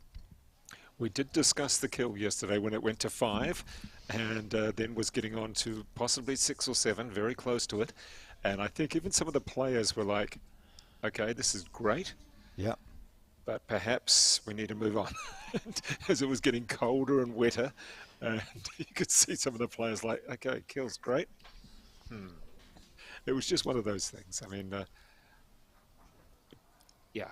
But I remember you asking me once, well, what do you think about the kill, John? Should it be allowed? I asked everybody. Yeah, and I say, with you being a tennis man, it's sort of like, why do you get 2 serves?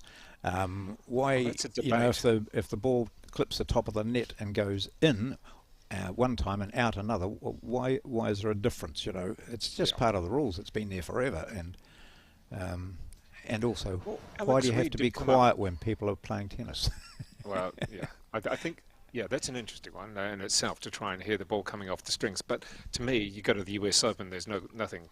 There is no quiet, full stop. No. New York's not like that in any shape or form. Alex Reid did come up with an explanation that perhaps maybe he's quite keen on a kill where you take the jack back a little bit. I'm not sure the exact rule that he was coming up with, but it's been used a little bit now. There was a different sort of way of, instead of an actual kill and a replay of the whole end, place the jack. Yeah. And a lot of there's a lot of favour in that, and it's used quite regularly.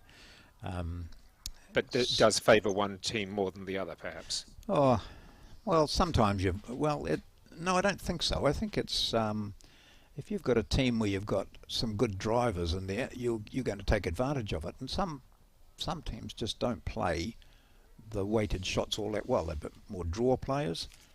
But gosh, if I could drive and I was in a situation where I was 4 down and it meant the end of a game, I'd be driving. And if I could kill it and put the jack out of play, I'd be happy with that to start again, rather than the jack being placed at the 2 metre mark, because I could still be 2 or 3 down.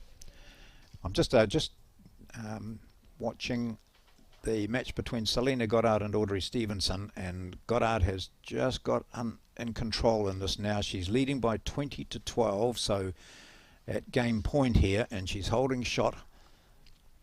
And John, it looks as though, oh, that's just about a toucher there, but not quite. So what we need here, what she needs, couple of balls, for a Faye couple of shots Matthews, probably. yeah, potentially 2 shots. She could actually take this out.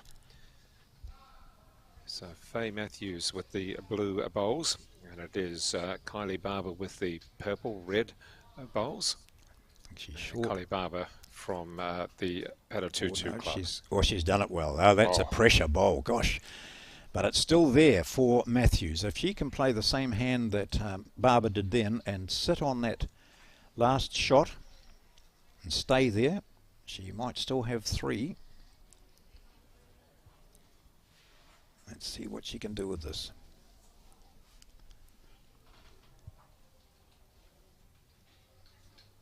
Oh. Didn't respond well to that at all. Now, is there a chance for numbers here? She might just be happy with the 2. Certainly be happy with the 2. It's 17-11. Oh, she doesn't want to move the jack.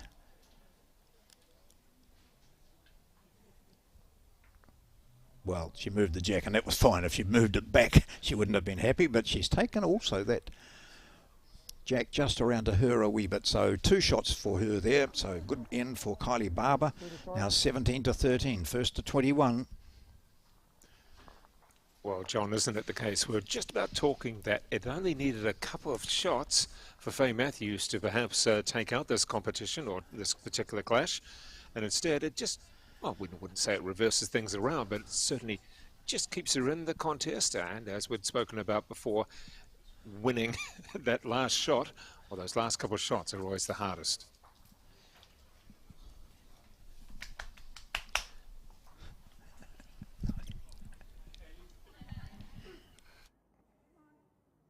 There we go there. The score corrected now, I believe. Just had a little bit of a typo there on the score, but it's all good. We should be back correct now, John. Are you happy with that score there on the singles? Well, I was a bit confused anyway, so I thought it was 17-11, and I'm sure she got it 2 there, so I'm just watching the 17-13 it is down on the board anyway. Well done, John. We'll get our scorers to correct that. So I've just seen Selena Goddard. She's putting her bowls in the bag. She's won her match against Audrey Stevenson. So Takapuna against Ramati. And I think it ended up 21-12. A pretty good game particularly from Stevenson during those earlier and mid stages. But then that experience of Goddard at the top level certainly helped her out there. And their pairs match, Takapuna leading 11-5 after 12 ends. Havelock leading 15-14. That's been an interesting match, with Havelock starting and getting a 4 on the first and holding a 7-0 lead before Paratutu scored, and then they came back, and it's now locked, as you see, at 15-14. And here, Havelock's Faye Matthews is on 17, and Kylie Barber of Paratutu 13. First to 21. This is the final round, 5 rounds of section play, and then the qualifiers are sorted out, and they're going to post-section knockout after that. The National Interclub Sevens, they call it. There's 7 players on each team, playing singles, pairs and 4s. Oh, look at this, John. It's going to stay right, is it? It's going to stay. Ooh, maybe not. A little bit too slightly far weighted. back. Still that blue bowl to the right of Matthews is the shot.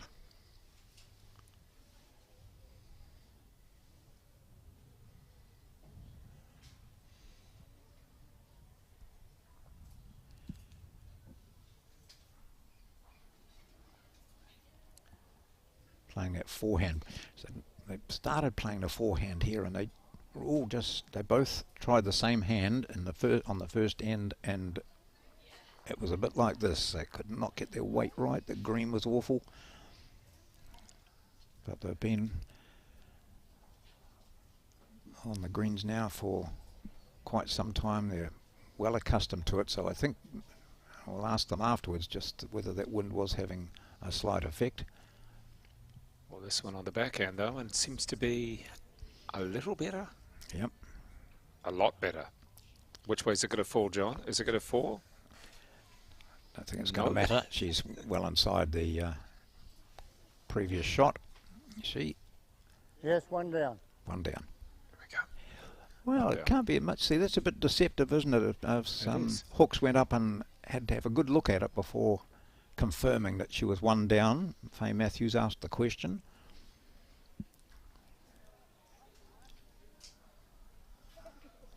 I think she's reverting to the backhand for this. She is. How's the line on this, John? I think it's too early. Going to be a bit, yeah.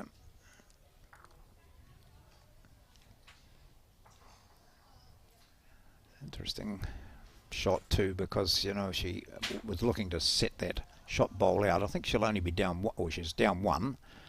If Peter's correct on his assumption, or maybe he was just looking to see whether it was down two, but just down one. Having a look at two. No, that's it. So just one. So Barbara moves to 14. And John, what about your prediction there? The change of ends in the pairs. Now, who got that last one? Just have to. Well, obviously it was the Havelock team that got the last one. Not too many. 15 all I can see on the board down there. So yeah, Paratutu got it, and yeah. And, oh no, I just see.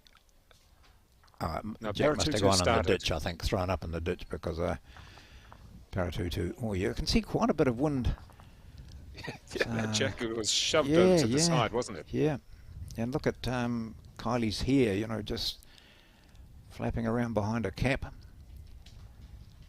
It's picked up a wee bit since they started. It certainly has got stronger. And for those who maybe don't know the exact location of Naenae itself, the village, I'm used to, for instance, for me, I'm used to Petone. I know Petone very well, and up Koroko. How far up the Hutt Valley is Naenae? I could tell you in kilometres. No, it's from, if you go up from, travel up the motorway from Petone, like avoiding Petone, you just travel on for another, I don't know, 5 minutes or so up the road, and then go off to. In fact, if people know the Avalon Studios, remember the old? Yeah, they're still standing, and you know, I can probably see them from here if I have a look. It's not that far away. So in that particular, that sort of area, before Silverstream and Stokes Valley, and just basically you're just on the outskirts of the Lower Hutt centre, not far from the hospital, the Hutt Hospital. Right, famous, so famous. Naenae's famous stages. For Billy Graham. Do you know Billy Graham, an outstanding boxer? Yeah, he did so much great work around this area. He's got a boxing academy up here in Naenae, and he would not brag about it or even admit to it, but many a young person who was heading in the wrong direction has been brought on the right path by Billy Graham through his boxing academy. Beautiful bowl there from Faye Matthews, but yeah, Billy Graham, I believe he's one of the he's in the footpath as such in Petone. They've got all these sports people from around the area who are going back from quite a way back through to modern sports people that have a little plaque in the pavement in Petone. As you walk along, you look down and try not to walk into anything, but there's certainly, you see all these famous names of people from around the area who have represented New Zealand in a wide variety of sports. That's absolutely right, and there are many of them, as we see. Matthews now looking to secure a 2, make it a 3 if she holds up now. Sit on that, that'll be good. So she's holding 3 here.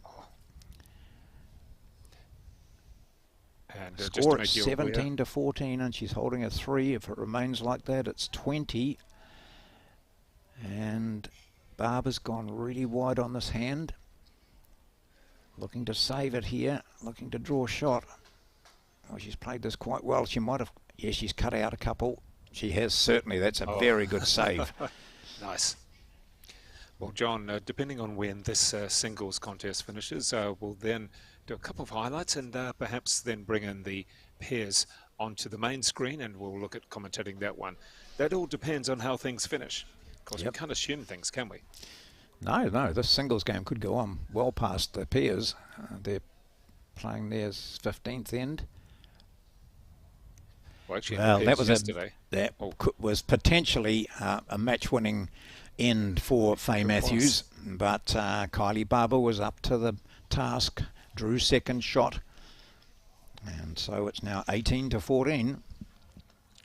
Well, yesterday, John, in the pairs, we almost went to the deadline time. It was 2 hours 45, and we got up to about 2 hours 35.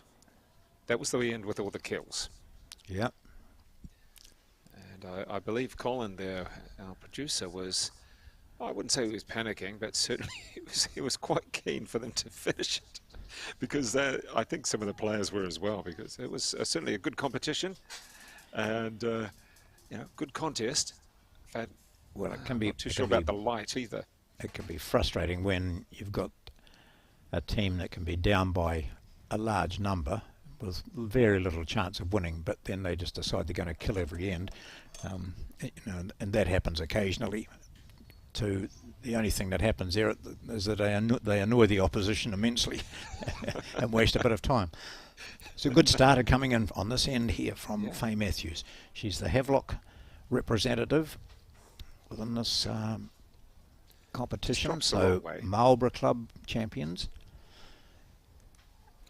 So Marlborough, so we wouldn't have the Nelson area in that. That just stays in its own region. So the Marlborough region would include Havelock, Picton, Blenheim. Yep. They would be the main clubs, I'm assuming. I'm not sure how many clubs are there, but there'll be a few more. Nelson, of course, is the likes of the Nelson Club and Stoke, and where the likes of McElroy and Bell Smith and Joe Edwards and so on come from. So Nelson region is really strong, but the Marlborough teams would play against them quite regularly in sort of neighbouring competitions. Here she goes, second, another one coming in. So that's two, a toucher here too for Faye Matthews. 18-14. Looking for her second win in the competition. Barber now.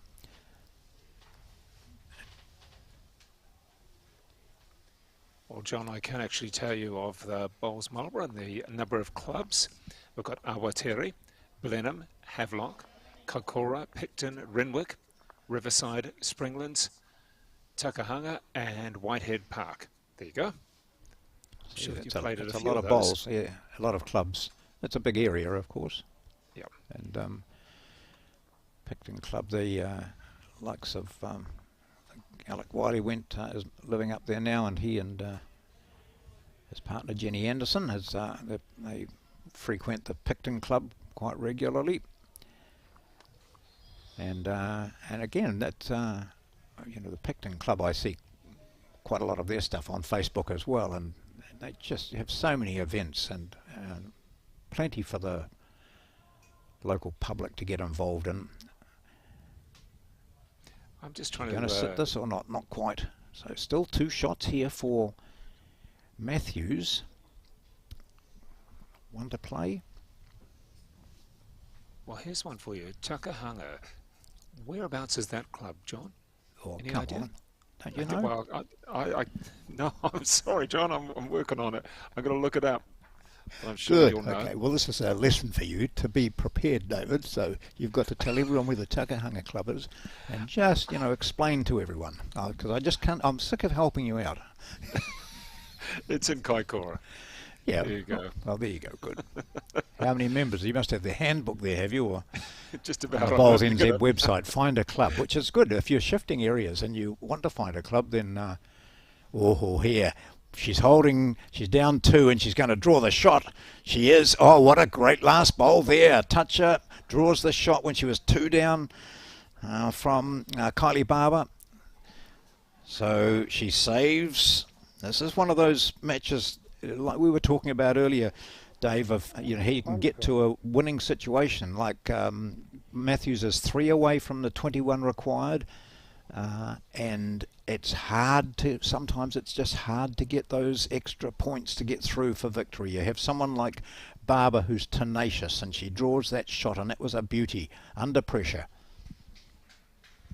Pairs there, Havelock 17, Paratutu 15, playing the 16th of 18 ends. All right, John, which one's going to finish first? Singles or the pairs? Yeah. Because at the moment, I tell you, it's Kylie Barber's really, what are they doing there? They're just... Well, she just wonders whether the jack is up or not, whether it's been... And they're just indicating to the marker how far the mat is from the 2 metre mark. 4.5 here, metres. Yep. It says that they agree it's okay. So there's a certain length that there has to be between the minimum length for the front edge of the mat to the jack. And from the mat sometimes it can be quite deceptive. You look down and you think to yourself, I don't think that's a required distance. And you're So always aided 23 too by metres. the... Yeah. 23 metres, John? Yeah, yeah. So that's the perfect weight. So she threw the jack up, so she had that weight in her mind and arm and muscles, sent up the first bowl to be exactly the same distance or weight. And here now is the woman who's in front by 18 to 15, not phased by the shorter end, in fact enjoying it, drawing the shot. That's superb.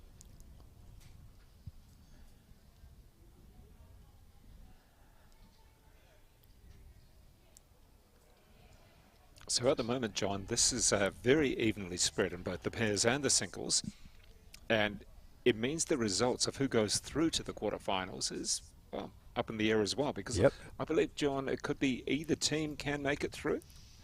I don't know. I'd have to get the... We might have to get a little bit of addition gone there from Brendan as well, although his maths perhaps is not what we're going to rely on. Yep. However, we'll have a little look and see if we can figure out, because it's very fluid at the moment, obviously with this round 5, as to who may or may not go through. Oh, there'll be matches that we might not know the qualifiers until the last game is played. Colin's having a look at it now.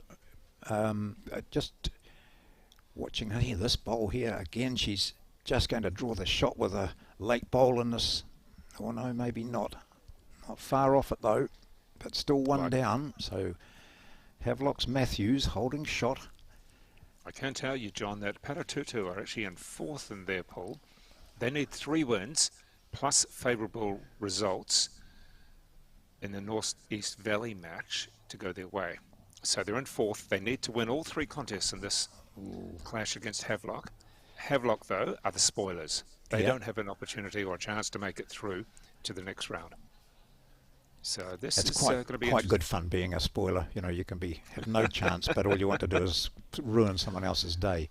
So here's Barber now, John, looking to... Oh, she's waited here. She's going to go past. So I think still Matthews has the shot, that one that's just to the right of the jack as you see it. Yeah, so Paratutu need North East Valley up against Thames to go their way. Just watching the Takapuna Raumati Pairs match, which has been pretty close. They're playing the 15th end, and it's Takapuna up by 12 to 7. The Raumati team has the lead bowler there is Michelle McDonald, who's only a 2nd-year bowler. So she's in here playing in this national event. She's got a huge amount of potential. Her skipper's Rochelle Stevenson. Oh, there we go. Well, it was a hard-earned victory.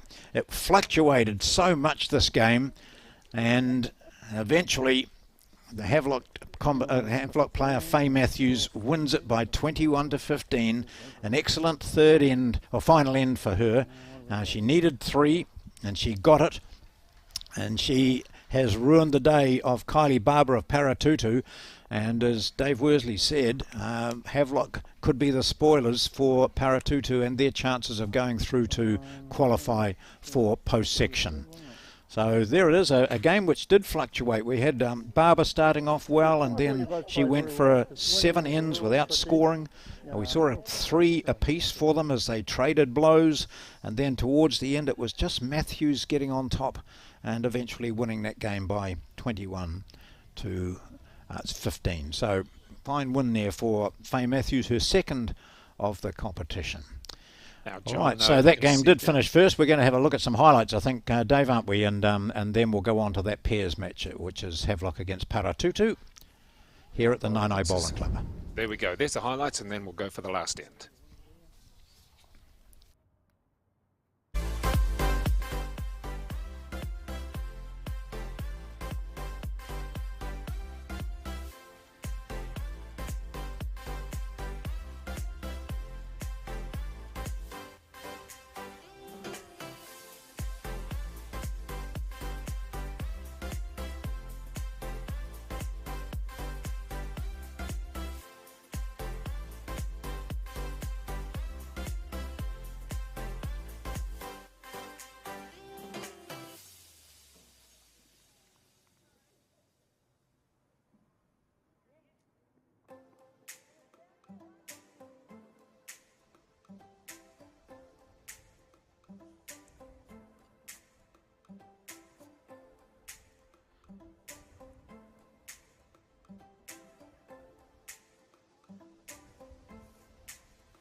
Well, John Macbeth, here we are now for the last end of the pairs.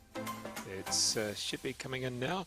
And John, we've had already Havelock spoiling Paratutu's opportunity to make it through. I mean, I think there's a mathematical equation that all sorts of things would have to happen for Paratutu to come in. So we should be ready now for the pairs to come in. And let's have a look now. And, well, got a couple little bodies in the way, but that's okay. John, we should be on the penultimate, actually. I don't know if that's the 16th. Maybe we might have to do a little check out the window there, John.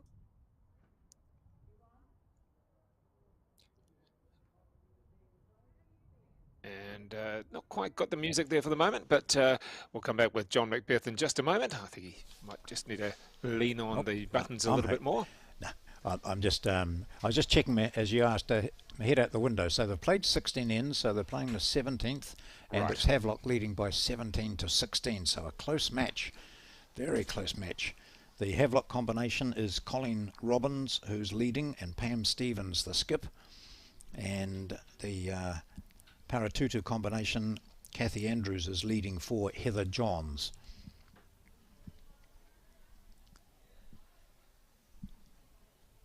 So we'll get So that Heather corrected Johns to from the Paratutu 17th now. end. Down that far end, I'm not sure who the blue bowl is, but we'll soon tell. It's got Kathy Andrew there, just indicating what's the situation we're looking at. I'd say they want to get rid of that, so maybe they're one down. So take no notice of that score there that you can see, 20 to 12. That match is finished. Yeah, a little confusing. John, so we're looking here, before we come back, after the completion of this match, we'll be coming back in a little while for the first of the men's quarterfinals. Now, obviously, there has to be a lot of calculations and all sorts of things that have to go on. I'm sure you'll be finding a nice place to have lunch at the club, perhaps, or is there somewhere that you like to frequent? 2:30 will be the first men's quarterfinal. Restaurant here is very, very impressive. Yep, everything you want, and always busy. So no, I won't be travelling too far. I'll park up here, I think. Although, as I mentioned earlier, the little Naenae shopping area was pretty good too. I've had the occasional lunch at a nice cafe or two up there. So we're just waiting to see who's got what here. I think she just wants to... Oh, looking round. Important that the person on the head looks behind to see what the dangers are. And this is the 17th end. No, this is the final end. Is it? What's on the board? Oh, no, 17th end. You're right. 17th end. Penultimate. Havelock North's pulling out Pam Stevens. She says she's won about 20 titles, so not unaccustomed to standing in this position under pressure. Just 1 point the difference. Her last bowl on the way. The mat has already been picked up. Colleen Robbins looks interested. Not quite making any difference here, so let's see what happens. So one comes out. Two para-tutus. Yes, no? Not two it is. 2 to para-tutu. So that takes them to 18 to 17. Playing the last end. Whoa, very impressive. 18 to 17 playing the last. Para-tutu. Kathy Andrews puts the mat down way back towards the 2 metre mark. John, I believe, sends Kathy it up Andrews towards our area. Sorry, carry on. Used to be a black jack. Kathy Andrews, Kathy Fleming, I believe. Oh, well, great. Well, no wonder she looks quite comfortable on the mat. That's what I understand. So that's the info that's been passed on to me. Kathy Andrews, Nee Fleming. Did that come from Brendan too, did it? Thank you, Brendan. Yeah. Brendan knows everything to do with taranaki bowls. Well, between him and Kevin Hicklin. Yeah, that's right. Everything.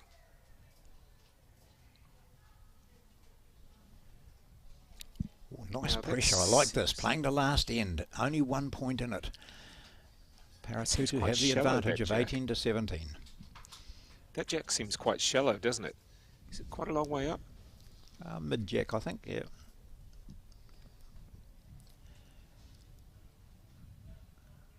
Oh, perfect. And just behind the jack. Nice spot. Colleen Robbins, I said, now how will I recognise you, Colleen, if I have to talk about you? And then I looked at her fingers and I said, okay, I've just written a note here, jewellery. So she laughed, and then Pam said, and if you're worried about it, look at my fingers. She's got wedding ring on, and that's all. But you have a look at this. See the fingers there, and the wrist, and lots of stuff on there. So it wasn't hard to work out who was who. Hasn't prevented her from playing another good bowl. She wants it just to slow down slightly. Oh, 2 very good lead bowls. Even getting applause from Heather Johns, the para-tutu skip.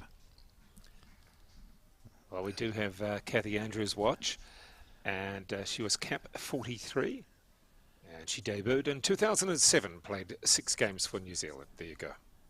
Well, that's fantastic. And why didn't I recall that? Must have been on my... Oh, that period where I don't remember anything. Yeah, I know. So you're looking to make it 3 there. This is intriguing. Last end, 18 of 18, 1 point the difference. The win means more to para-tutu probably. Oh, that's a good bowl there too. That's 3 good bowls from Colleen Robbins. Back marches Heather Johns though. She is marching. Look at this. She knows what needs to be done. I've seen her play quite a bit, and she will have the shot on her mind, and the odds are that she'll play it. Steps up to the mat. Look at this. Hardly any time taken at all.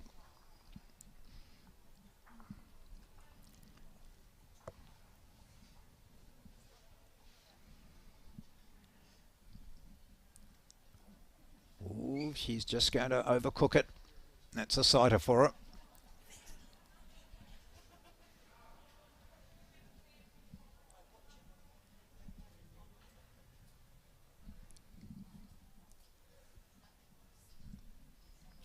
Bit of an abbreviated swing there. Not quite the follow-through that we expect. Shortish end, and maybe she just changes a little bit. Oh, look at this. This is nice. Another shot. Now, that's the shot, really, that Heather Johns wanted to play, and might still. But it has closed the gap between the shot and the jack. Here she goes. She's tightened it up a little bit. One up on the board. And looking to save this. Oh, not bad, not bad, but not the shot.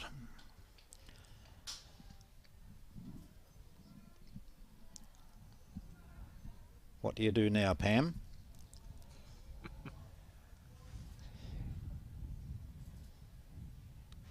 Just draw it again, thanks, Pam. That'll be good. Okay. Or she can be slightly narrow and just sit on that last bowl of Heather Johns. Interesting, John, that the jack is quite exposed at the front, isn't it? Not now. No.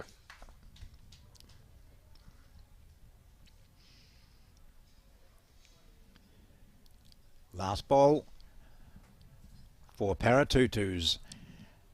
Heather Johns looking to play the perfect bowl to save this match. It's a good track. It's a very good track. It's a great track. And it slides by and sits, and it is shot to Havelock with a chance now to win it. They are level at 18 all. Now, if this game was to stop, here we go. Last bowl coming in. I don't know if she's very happy. Pam Stevens. Oh, look, she's saying, sit there, sit there, sit there, that'll do it. That's two. I'm sure that's two, is it? Well, let's see. We see Kathy Andrews go up and have a look, and she says, what do you say, girls? Tell me. Two high fives there, so I'd say that's a sign of a victory for this Havelock team of Colleen Robbins and Pam Stevens. A very tight game. 17-16, Havelock led. Then it was, they dropped that 2. Paratutu went to 18-17. And now a couple on that last end. Superb lead bowls, as you saw there from Colleen Robbins. Gave them 3. And then Pam Stevens just added to it. And it's the Havelock team capping off a very good morning here, winning the singles and pairs against Paratutu. Well, John Macbeth, I think we should just have a little bit of a summary from what you've seen so far this morning, well, this afternoon, that is. What have you seen? I mean, we've watched Havelock defeat Paratutu. Paratutu, perhaps certainly the bigger club, and maybe the club that was perhaps should have, could have come through and actually won this competition. But what have you thought so far of Havelock and any other bowls that you've seen around the venue? Well, as I look around, I can see national representatives here, national title holders, playing for their various clubs, having won their centre championships. And then I see other bowlers that are just club bowlers, like most of us, who have been part of a team that has managed to get through to the Interclub national finals. And then once you get to that situation and you're a bit nervous, you find you get up against some of the top bowlers and you can compete against them, and you're competing as older person against younger, vice versa. And we've seen here today a prime example of that, where most people would expect that Paratutu would be too strong for Havelock, but I think it just reinforces the fact that you're a good bowler in Havelock and you're a good bowler in Paratutu, and you come up against each other and the battles can be intense. So, reputations count for little when it comes to bowls. And, Havelock will go back feeling absolutely chuffed. The high five at the end of it was an indication that they thought that was a pretty good scalp to get.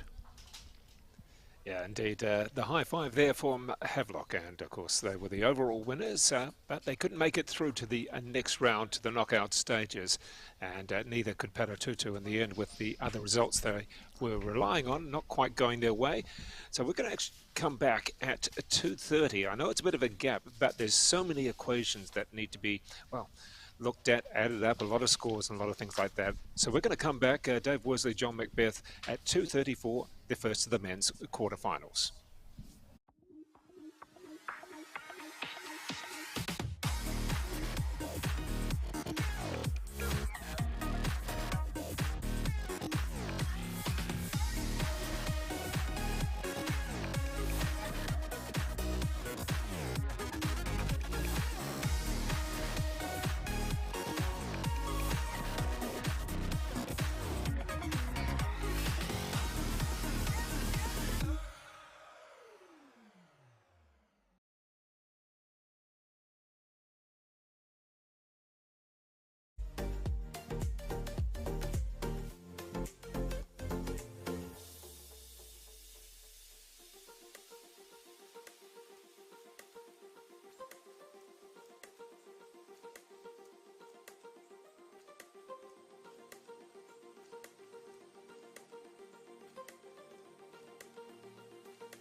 Sometimes we're not ourselves.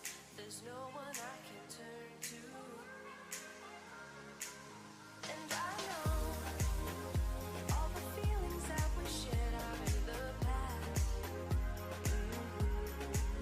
And I know your relationships are never meant to last.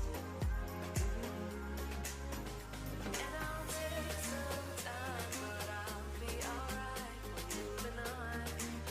We're moving on.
And welcome to the Bowls New Zealand coverage of the 2023 National Interclub Sevens. It is the best clubs from around all of the centres around all of New Zealand, and broadcasting from the Naenae Bowling Club. And it is, well, it is two very good clubs competing here. Well, the double defending champion, that is the Elmwood Club, up against Temuka and John Macbeth. Well, Temuka, they've got to be looking at their opposition and going, oh my goodness, this is going to be tough. Oh, without doubt, any team playing against Elmwood knows that it's going to be a tough battle. But this Temuka team, they only live, 150k down the road, so they have played in competitions that have featured the Elmwood team, so they won't be, and they're from Temuka. I mean, they're not going to be daunted by this. They breed them very tough down there, competitively strong, so I just looked there at the singles player, Marshall Stoddart, and he was reasonably relaxed, but he said, I don't know if I've played against Kelvin Scott before. So that's the combination we're looking at here. The first game we're going to see is Kelvin Scott against Marshall Stoddart. So that is the singles. What about the pairs? Who have we got competing there, John? So in the next rink to them, it's the very strong combination of Steve Diffett and Gary Lawson playing for Elmwood, and they're up against Merv Davey and Steve Morton from Temuka. So again, I chatted to a few of them beforehand, and this is just another game. I heard one of the top players go up to Marshall Stoddart, the singles player from Temuka, and say, cameras aren't there, mate, don't worry about the cameras. And that's the way to look at it, eh? Very good. So this is the team the combination we're seeing in the pairs. That's going to be in the top corner of your screen, so we'll keep an eye on that. If the singles finishes before them, we'll move over to the pairs game and give you some live commentary on that as well. So we can have a look at the way these teams combinations got here in the men's singles. So this is how we're looking at the draw for today. So Auckland against Stoke. That Stoke team arrived here quite early, all grinning. They'd had a battle to get through, but led by Shannon McElroy, of course, they're playing against Auckland. The game we're watching, Elmwood Park, Temuka. Then West End from Taranaki against Jury Hill.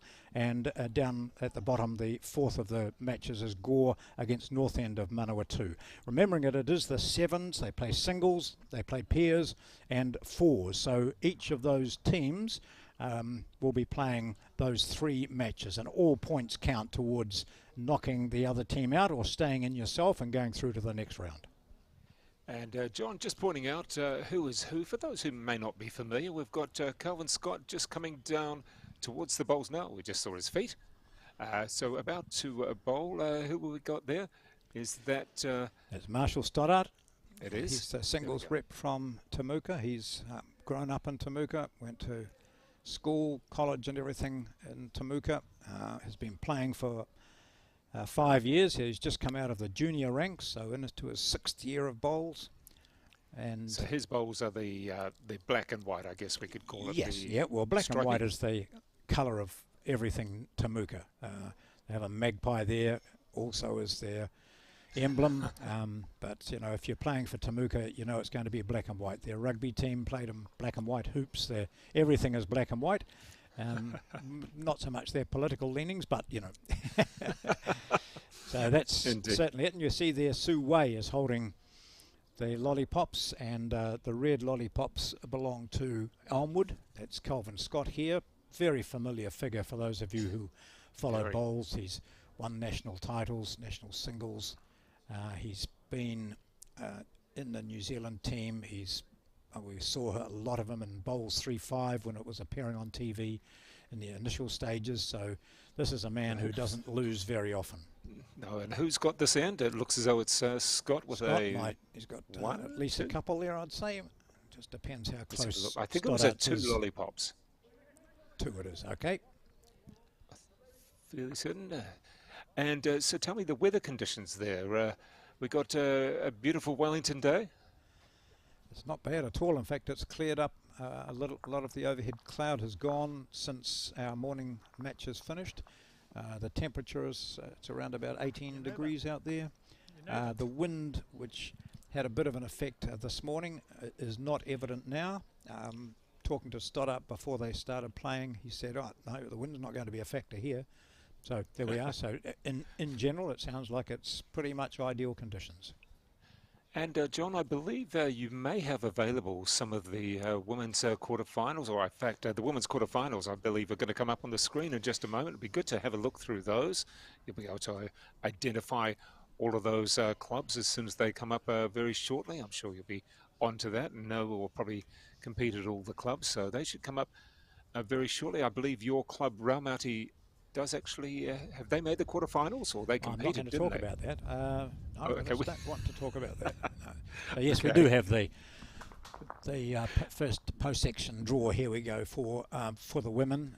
It took a long time for them to determine who had got through. It was so very, very close, and the teams which managed to get through and are playing here at Naenae at the moment are those that you would expect, some of the favoured teams. And you won't see Raumati up there because they didn't quite make it. They were pipped. I came into the room here and said, "Can you tell me how Raumati got on?" And I was told that they'd qualified, and then there was a lot of eating of humble pie by a certain gentleman down the far end of this room here, and he got it wrong. So I'm not even going to ask who that may be. So I'll see those women qualifiers in a moment, but we just see Elmwood Park, Kelvin Scott getting 2 on the first end, and this is Marshall Stoddart. Stoddart will feel quite nervous, there's no doubt about it. He knows he's up against one of the best players in the country, and he's going to have to be on his song early to have a chance against Kelvin Scott. But he's, I mean, if you're looking at a good start, while the green isn't quite perfect, the weight from both these guys is absolutely spot on. You see there is quite a wind there. That the trousers, Kelvin Scott's trousers, blowing quite a bit there. There we go, John. Here we are, the women, Tauranga and North East Valley. North East Valley is the team which just picked Raumati to go through. Victoria against St Heliers. So Victoria of Wellington, St Heliers of up north, of course. Nelson and Papakura, they play. And Takapuna and Queenstown. So we've just got we've got the 2 South Island teams there, Queenstown and Nelson. Oh no, North East Valley 3 as well. Yeah, 3 there. That's great. And those teams are playing on another green here, and we'll just try and just lean out every now and then and see if I can give you some updates on other games. But in general, we'll be concentrating on this match here. Elmwood Park, Temuka. Elmwood Park leading 2-0 after the first end of the singles, and Kelvin Scott holding shot here. Maybe 2 now with this one coming in, just sneaking past the front bowl. That's not bad. John, how far up the road is Silverstream? Because I believe some of the women from Petone to here. Okay, because I believe some of the women are playing there. Oh, so apparently they are just too, been of course. Told that? Yeah, they are too. Yep. Okay. So the men were playing there this morning, I think, at Silverstream. And John, looking at the entire team for Elmwood Park, I mean, you just look at this. So for the singles, Kelvin Scott, as we can see on screen, and for the pairs, as we can see on the top right of the screen, that is Steve Ditford and Gary Lawson, not bad. Then we have the fours. The fours lead is Ricky Cook. The fours number 2. Liam sorry, mate. Here's a jack going into the ditch. That's a pretty accurate, very accurate run shot at the head when he was 2 down from Stoddart, so that'll give him a lot of confidence. He goes into this as the underdog. It won't faze Kelvin Scott. He's played against the best in the world, and they're chatting away. Isn't that great? So Marshall Stoddart smacking the jack into the ditch and out. So first killed end just for your enjoyment, Dave. Yes. No, I'm okay with one early on, and I think these 2 in the singles, though, does progress pretty quick. It's when you start getting into pairs or fours or triples, etc., that you can get a lot of those kills, and it can take a little while, can't it? Yep, but if I was Marshall Stoddart, that would have been exactly the shot you'd play. You know, you're early in the game, just get one in early, just get a bit of confidence. Judgment was very good. And Kelvin Scott, on the other hand, will be just wanting to put one back there. And the more he can get Stoddart driving, the better for Scott. You get into a dominant position by, outdrawing your opponent and forcing him to run, and the accuracy is not there all the time. So first bowl from Scott, just a little bit deep. So, John, just looking at the fours for, we obviously don't have them on screen, but we'll certainly talk about them because Ricky Cook is the fours lead for Elmwood. Then Liam Earthorn, he's number 2. Nathan Glasson is the 3rd, and the skip is Lance Pascoe. So not a bad fours either. Well, Lance Pascoe, of course, a New Zealand representative, and Glasson has been a mighty big part of Elmwood Park over the last 3 or 4 seasons. So that's not bad when you've got a 3 and a 4 of that calibre. And of course, the lead and 2 will just do their job if they're from Elmwood Park. Yeah. They know the drill. They will indeed. This isn't a bad bowl coming in here from Kelvin Scott. The fours for Temuka. Now there's Merv Holland is the fours lead. There is also a Merv Davey who's playing in the pairs in the lead there. So Merv Holland, the fours lead. Roger Jackson, the fours second. Dave McLennan is the fours third. And the skip is Hans Wilkerman. So it may not have the big names. No, but as we've talked previously, you can be a big name and you can be a no name and end up, level on the board. That's a great thing. One of the many great things about bowls. That Temuka club have got around about 70 members. Not as many as Kia Toa, which is the main club in the South Canterbury region, and Geraldine, another country club just up the road from Temuka. Lovely toucher and 2 shots there for Scott. This is something I noticed about Scott, Kelvin Scott at Alexandra when he was competing in the mix there, and also in the fours. Playing with weight again. It's accurate too. Yeah, so there's another one gone. But I think the jack might have stayed in, did it? Is it? Can't see it. No, they're taking the mat down to the other end again. So this could be a bit of a pattern, and you don't want to be dropping big numbers in a singles match. And Stoddart's come out with that frame of mind. I can't let Scott get on top of me early. I need to just rattle him a wee bit. So that was a lovely weight. Not a full-on drive, just a nice weight. Hard enough to spring the jack away. So we start again, just one end played, but the ends don't matter. So, John, would you say that perhaps Marshall Stoddart's trying to say to Kelvin Scott, you will have to win this. I'm not going to give it to you. You're going to have to win it.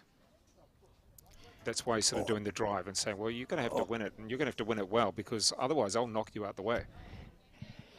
Well, I think most players go into a match, no matter the calibre of their opponent, and you intend for it not to be easy for them. No. But you're right. I think his attitude here is, I can't allow Scott to get on top of me and score big numbers. Dropping a 4 early in a game of singles is not the ideal way to go. And look at Scott there. He's not phased. I mean, he knew it would come. All that Stoddart did was play the shot that Scott would have in the same situation. True. Now he's got an opportunity now, Stoddart, to put the pressure on Scott and pick up a shot here, or get a wee feather on the inside of that and come in for shot, which is nice. So plenty of room though for a player of the calibre of Scott. You talked about foot placement in an earlier game, Dave. You just keep an eye on Kelvin Scott, who constantly, although he doesn't admit to it, constantly bemuses viewers who can't work out which hand he's playing, because his foot placement doesn't seem to be any different, no matter whether he's playing forehand or backhand. Really good. That's he's one of the people that Alex Reid is always confused about. Yep. Is it because his feet he starts with his feet almost close together? Or was it, I don't know. Players pick up the stance that they want to early in their career. Some people get it coached into them that they must have them a certain way, but you end up developing your own style, and you wouldn't want to change this man's style or his delivery or anything. I mean, it's how the bowl it gets onto the green, so the delivery of it, and how he judges the weight and the green. So how his feet are in that, it doesn't matter a toss when you're bowling so well, does it? It's like, in your tennis game, some people, their stance to serve is pretty much the same with everyone, but quite a few have got different serving techniques, haven't they? So that's what you develop and what suits you. That's certainly the case with coaching a sport like tennis. And when I coach it, I'm not coaching at the top level, so I'm saying to people, hey, whatever's best for you. And now this is an interesting formation that they've got here. Has he gone too wide, John? Looks like it, yeah. Very. Hey, that's about the first loose bowl of this It game. So, we're playing the fourth end. 2 of them have been killed. Well, no, it's 2-0, so we've only had 1 scoring end so far. Yeah, exactly. It's Sue Although Wei, I who's the don't marker, a boss of umpires in the Wellington region. There's some Elmwood Park people sitting in the background, some of the women in the team or supporters. Here's Scott now coming up to play his... Forehand or backhand? Yeah, you tell me. Looks like it's going to be forehand, doesn't it? It does. Yeah. And it is. And that was very gentle, wasn't it? I'll tell you when it finishes.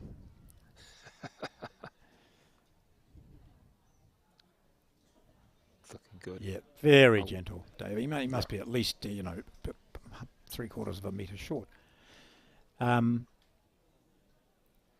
it's only 1 and a measure, says the marker.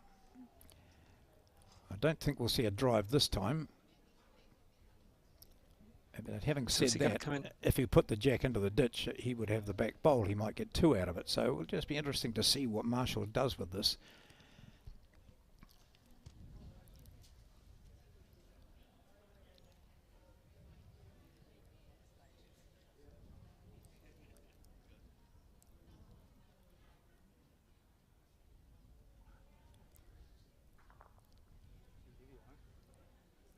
A bit wide again. I think he was looking at that bowl of his that's just to the right, and to get just a wee flick off that would have helped, or to really drag that jack back, drag the shot back. So he'll be disappointed. That wasn't a good shot from him at all.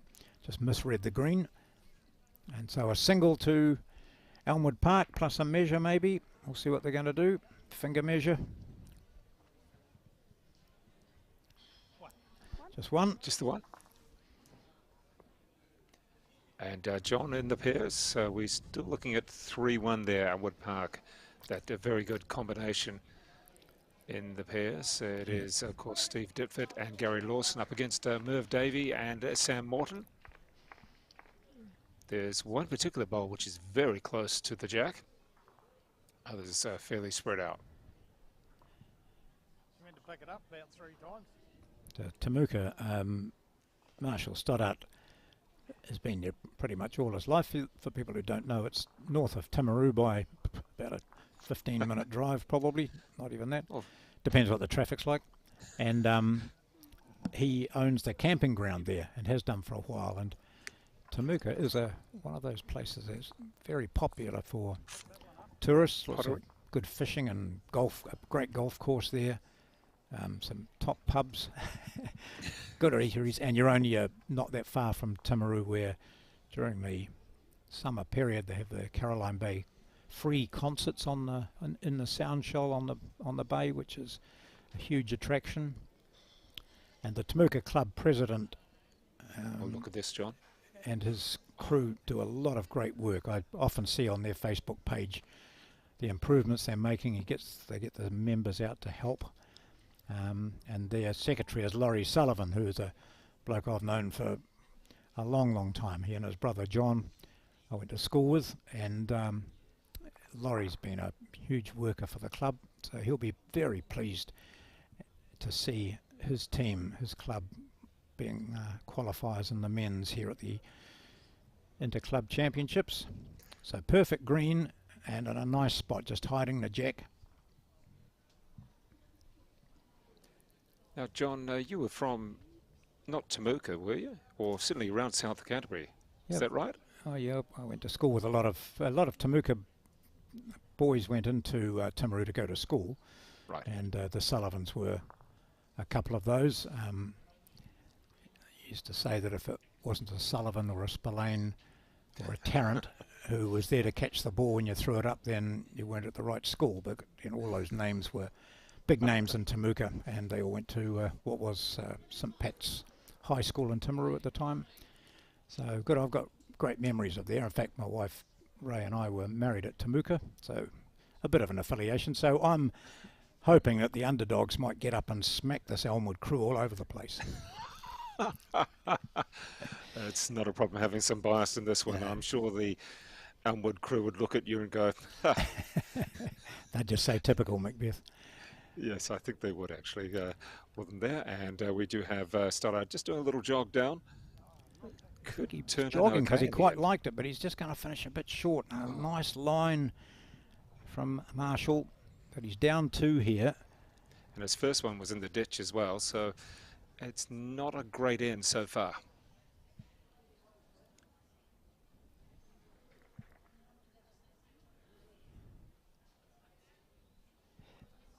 It's good that he came down to have a look, because it's quite hard when the jack is hidden from you, and they won't be able to see the jack from. We might be able to have a look from the bowler's end on the camera angle in just a moment, Yeah, because I don't know what they can see. Well, that's not quite the angle that the bowlers would see from the mat, but there you go.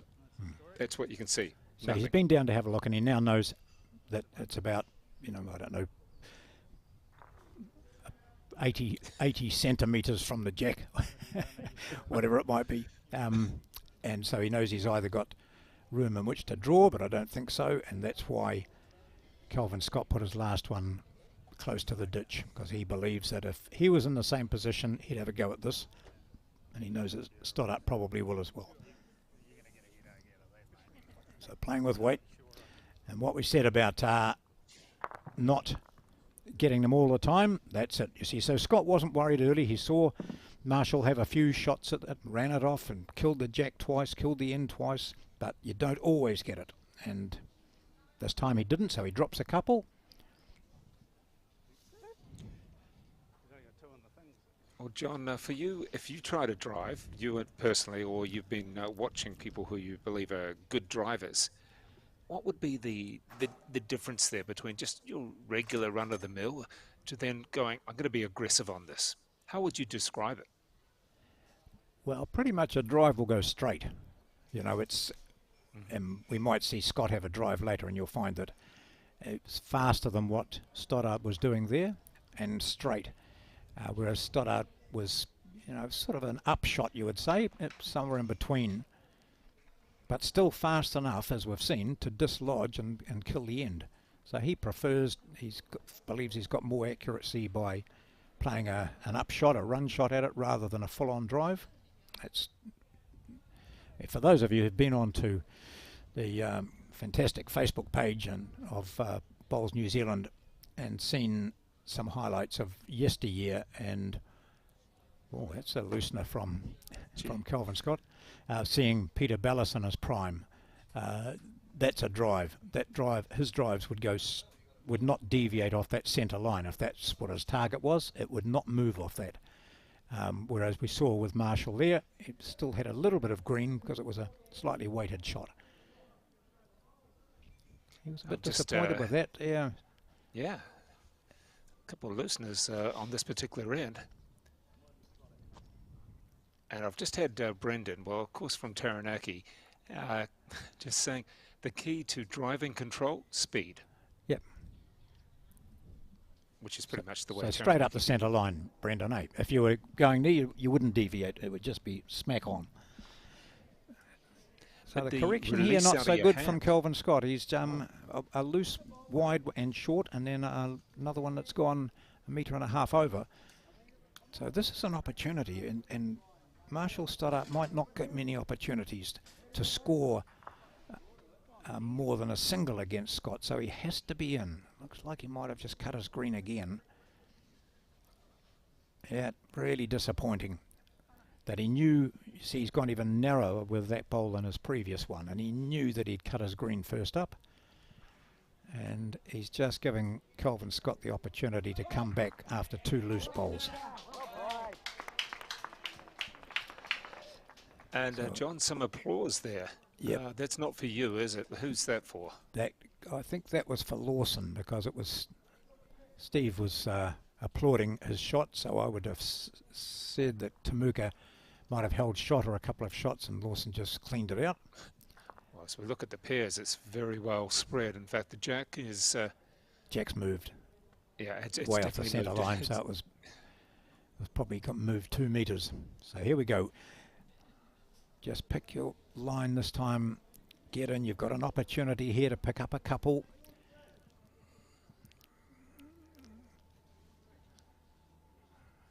Oh, this is tricky then. He went what appeared to be slightly wider and it stayed out there.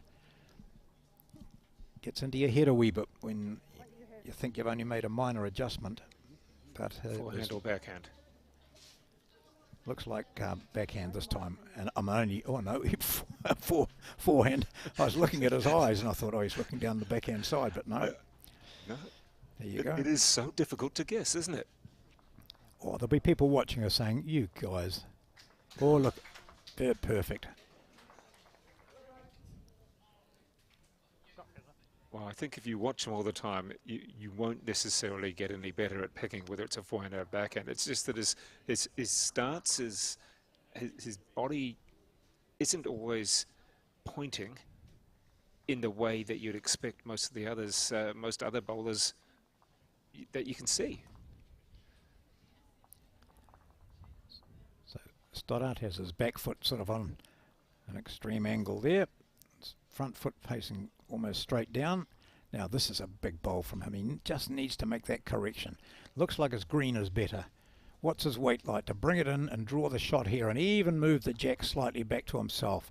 Too much weight, or is he going to nail it? Oh, very good effort. Gee. So he Wasn't made the bad. correction, didn't quite pull it off, but he'll drop another shot here.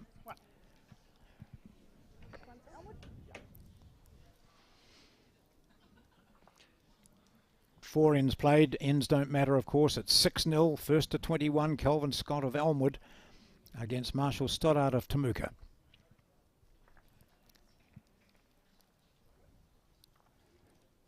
John, the weather in Wellington over the last few weeks, we can see a couple of patches there on the green. That would suggest that perhaps it hasn't been overly fantastic all the time. It's been pretty good, really. A it bit has, of okay. rain, but no, there's been warmth as well. So, no, I mean, when you talk about bad weather, you talk about what's happened in the rest of the North Island, really, and this part of the country avoided all that, or most of that. So, no, I think the weather's been really good, and I've heard no complaints about the greens here or anything like that. And you do get wear and tear. It's the end of a season, you know, so a lot of games have been played on these surfaces here, as is the case all around the country. So eventually the live greens, they do, you know, show that wear and tear. So playing the same hand again, Stoddart.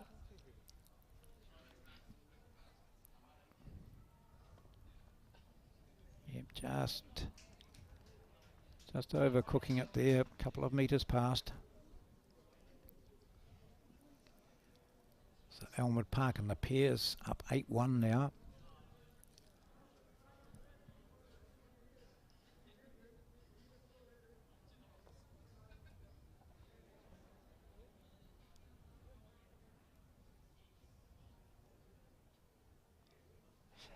And this shouldn't worry Stoddart. That's plenty of room for him to get in. He's a good enough player to do it.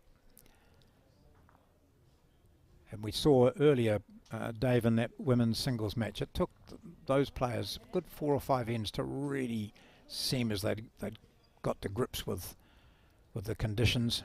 So there he goes. Nice correction, gives him the shot.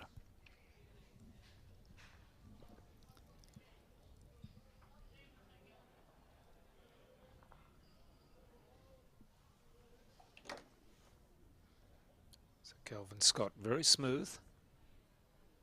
And across his body this time for the backhand. Has he got enough on that, John? Well, it doesn't look like it, does it? It looks like he's going to be slightly short.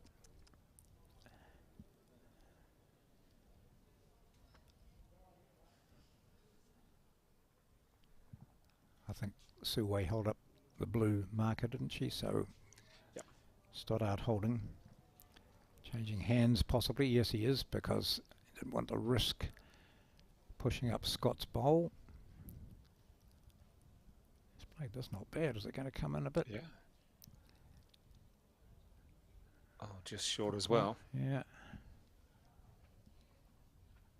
Is there a particular end which seems to be playing easier, or that the bowlers are finding easier, do you think? Is it towards the club room? So that actually seems... I asked some of the women about it after their rounds finished today, and some players were saying, I found it really difficult going towards the clubhouse, and then others would say, I found that okay. So, you know, it's nothing consistent there. Two options there for Scott. One was to bump his own up, or really he was looking to draw it, come around there and draw it. So we're still Now, looking chance at for one. two here. So this is a great opportunity, Marshall, to get in there, grab a couple. Scott's played all his.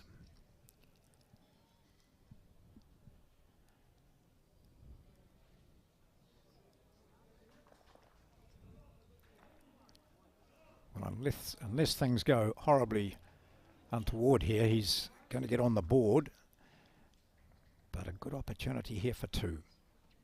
His weight wasn't all that bad, and if he played that same weight again, but brought it in slightly, he'll get a second shot. And this looks better. Just avoid that short one, and you're in. That's the second shot coming in. That's two. Yep, good. He took advantage of it this time. And he grabs the mat, or accepts it from Kelvin Scott, and gleefully, I would say, as he just does a quick check to make sure it's not three. One. Oh no, maybe just one, is it? Let's see. And John, What are we as we do measuring the here? Let's have measure, a look at this, yeah. Two. two. As we do the, finish off the measure there, John, in the pairs, Amwood Park, of course, the very good team of Ditford and Lawson. They are up 8-1. And that's after, into the fifth end. They're, of course, up against Merv Davey and Sam Morton. It's a nice lead, albeit that it doesn't necessarily count at the moment. It's the number of ends. We've got to get through a few more before it really starts to count. But it's a great start for them. So, for the first time, the first bowl is in the hand of Marshall Stoddart, having scored a two. And that first, in that last end, first to 21, he's up against Kelvin Scott. Well, you know, coming this way the last time, his green was exactly there. He put the bowl narrow, and he's probably standing there thinking, I did that last time. Why didn't I correct it? I thought I had. Scott plays the other hand. An indication that he thinks this hand is playing truer, but maybe, I don't know. We'll see. Yep, so he likes that.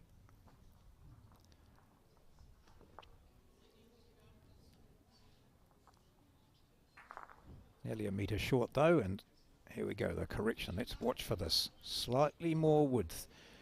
But coming down here last time, he gave it slightly more width and it stayed out there, so he's just got to be aware of that. This looks better. Is he going to be up? No.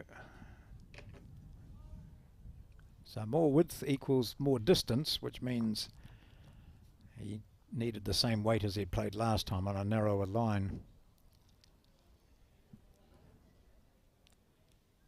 And John, let's just have a look at the winning teams over the past 10 years. From 2013 in the men's, it was Stoke with Shannon McElroy as one of the keys there. Then Alexandra, Stoke again, Eastbourne, and Eastbourne. That was with Gary Lawson, Jamie Hill.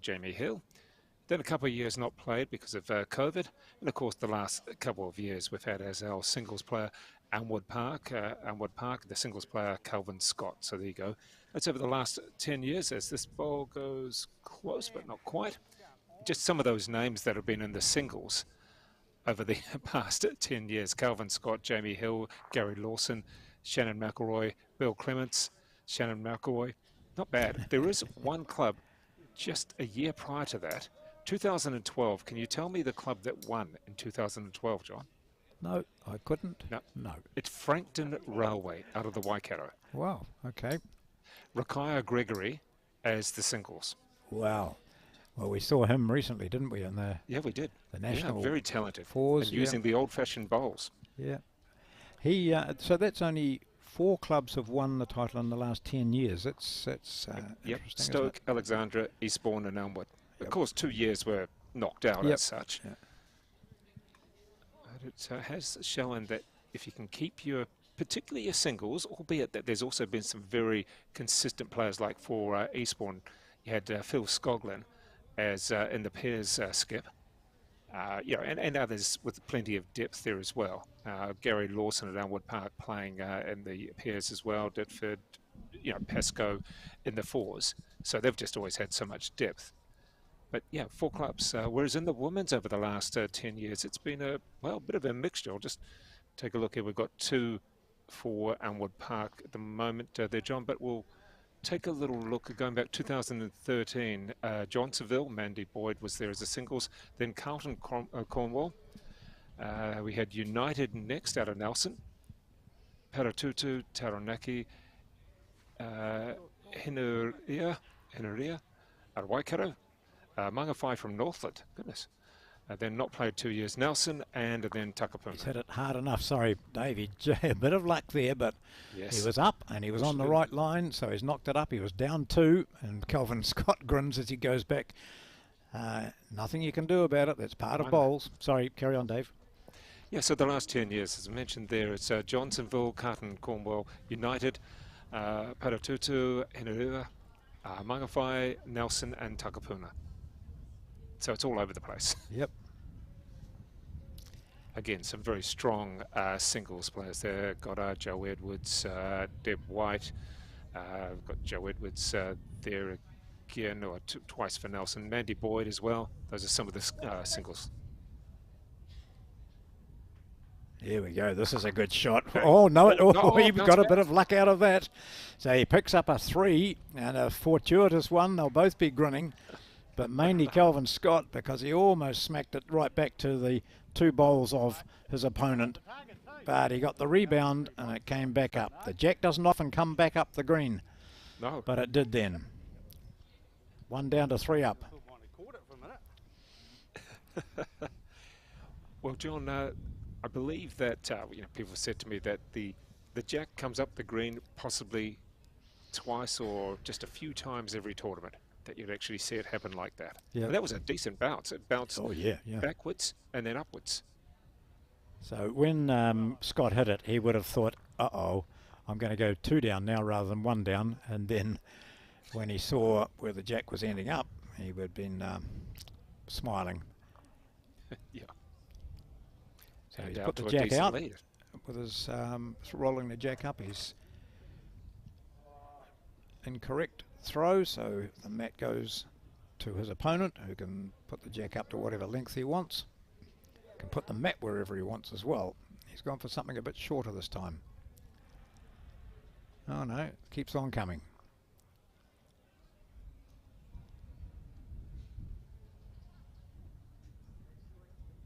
I can hear the wind getting up a little bit more there, John. Is that correct? Noticeable, but it's not bad. Nothing. I mean, it's playing outdoors. It's it's harking back to your sport, tennis. You throw the ball up sometimes and it doesn't come down where you want it because of the breeze. So you just allow for it. There is a feeling, of course, when when there is a side wind, that you will, loose there from Kelvin Scott, but a side wind gives you a narrow hand and a wider hand, and playing the narrow hand is a good choice because it's a shorter route to the jack. Here we are. Oh, that's not carry. Yep.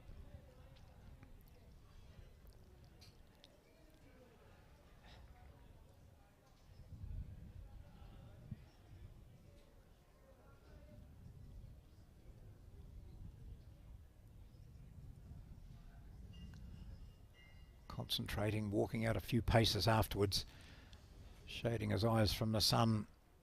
See the shadow of that new construction behind here. That's Just something you do all the time in Wellington, up. isn't it? Yep, a lot of the time. Shading your eyes from the sun. Yep.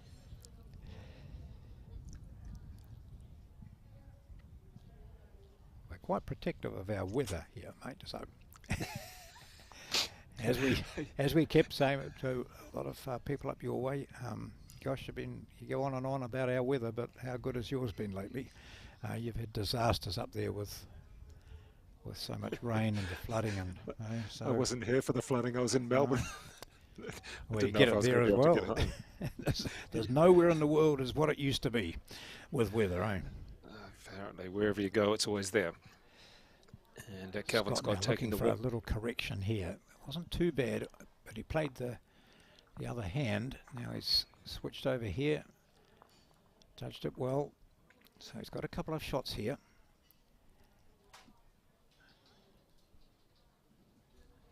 Stoddart just needs to start getting in here. Those loose bowls he has to eliminate.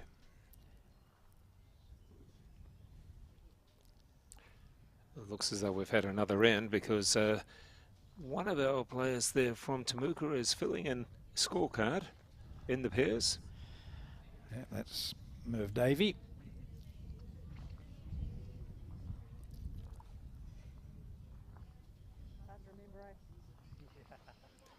And the lollipops are up. That's a 2.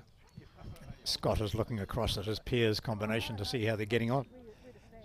Fairly well at the moment. Yep.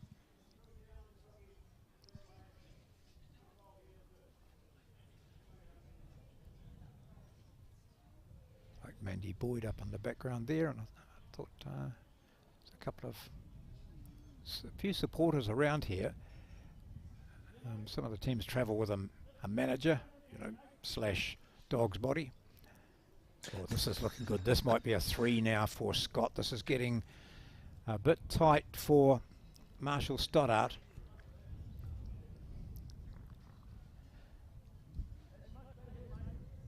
Last bowl for him. Nudged into place by Scott.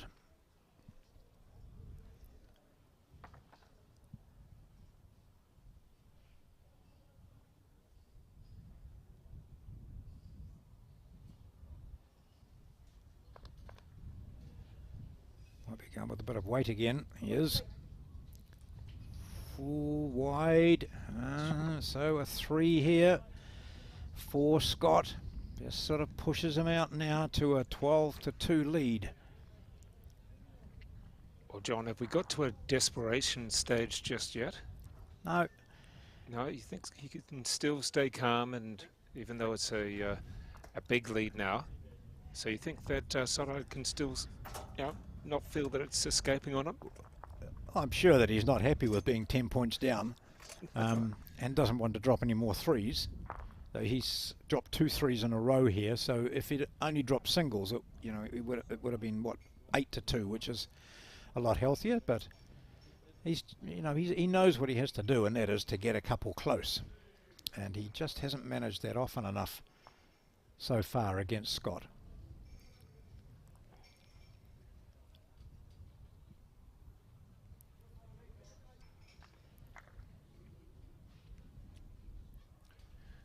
And Kelvin Scott with the first from this end. He's only had one occasion, John, that he hasn't actually started the end, has he? That's right.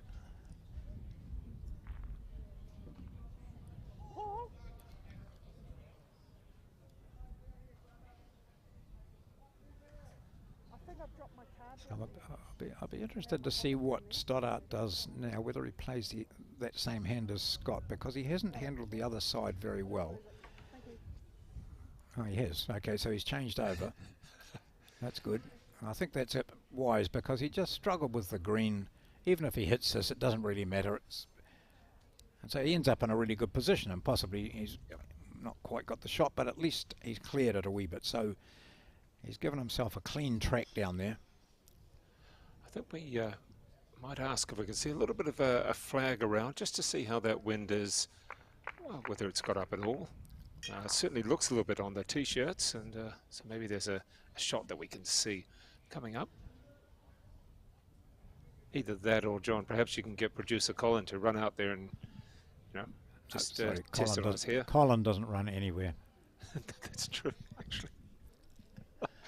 Oh, yes, there we are. So there you go. So there's Brendan. Brendan's getting pushed around a little bit there.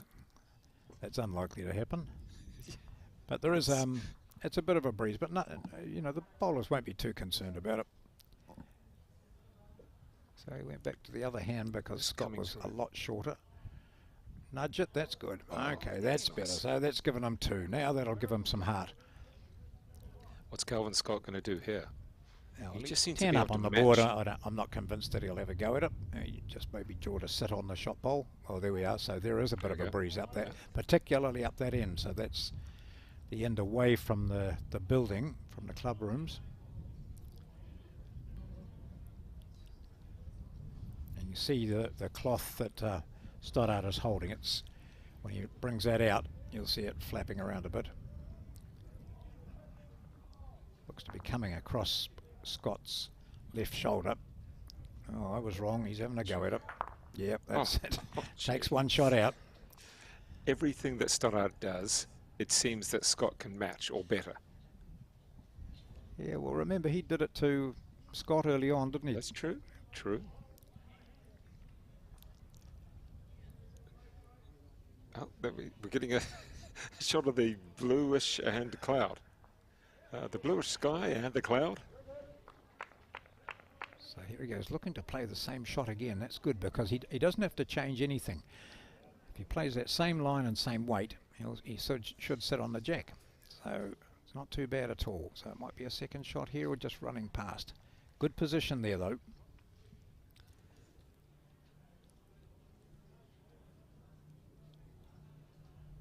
Scott hasn't drawn all that well playing the forehand this time, this end. That looks narrow, unless he's got a bit of weight on it. Well, that was another close end in the pairs. We'll have a score update in just one moment. Because there was a lot of bowls very close to the jack. And we'll see if Elmwood Park have continued their run of ends as we get ready for the 7th of 18 in the pairs. Marshall Stoddart drawing for 3. This would be a big boost to him if he could come in here. Oh, it's hanging. It just hangs outside that patch. If he's outside that dark patch there, it tends to hang. And so he does get 2 out of that. That was the indication from Suway, the marker there. And that's good news for Stoddart. He held his nerve, saw one of his bowls, his shot get driven off by his opponent, but he still picks up a 2. And it's now 12-4. And John, we've had a 4 as well for Elmwood Park in the pairs against Temuka. And that is, of course, the very good team of Ditford and Lawson. Come out with a 4. That was on the 7th end. So now playing the 8th end. And if they were racing to 21, well, they're almost there. They're not. They're doing 18 ends. And of course, here in the singles, it is first to 21 in points. That jack's a long way up. Yeah. Oh, he's just trying something a bit different. Maybe he's thinking, oh, well, the less distance the bowl's got to travel, the less chance there is for error. He's just come back and smirking. He's got a couple of supporters behind him too watching. And he just thinks, oh, my weight was so good.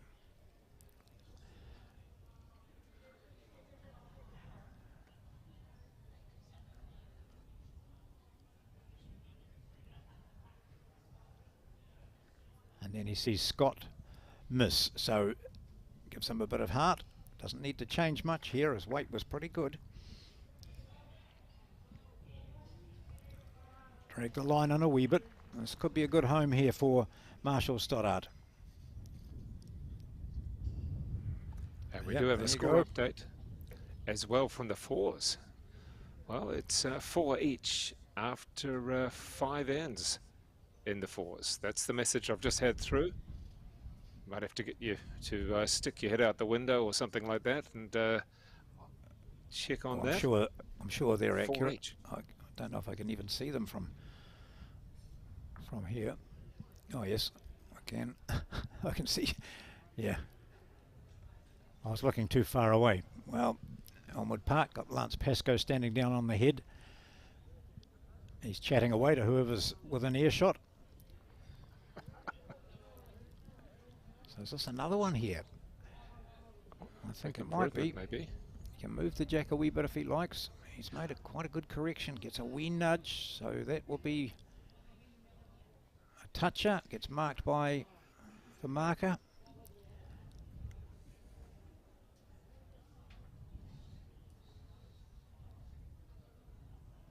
Correction. Look at the green from Scott. One way out to the right, so wide. The other one very narrow. This one's not coming in either. He doesn't There you go. know what's going on here. It might be second shot. But interesting. Probably saved one. Now what Stoddart needs to do is to capitalise on this and just sit on that jack. Move it slightly would be good. Back to himself. So the change is potentially Look at this. helped a lot. Look. Move the jack. Come on, Marshall. Move it back. Just, oh, hard luck. Just moving it back a wee bit would have given him possibly 4 shots out of that, with 1 to play from Scott. Yes, you can hear that wind, and it's certainly picked up a little bit. Sounds like a train, John. What does Scott do? Probably draws the shot with his last. Wouldn't put it past him, eh? That's it. He's drawn the shot with his last. So lots of correction required. They were struggling there with this end, with this length. Oh, that's a shot of Sam Morton and the pairs here. Elmwood Park leading by 12-4. Sam Morton skipping Merv Davey.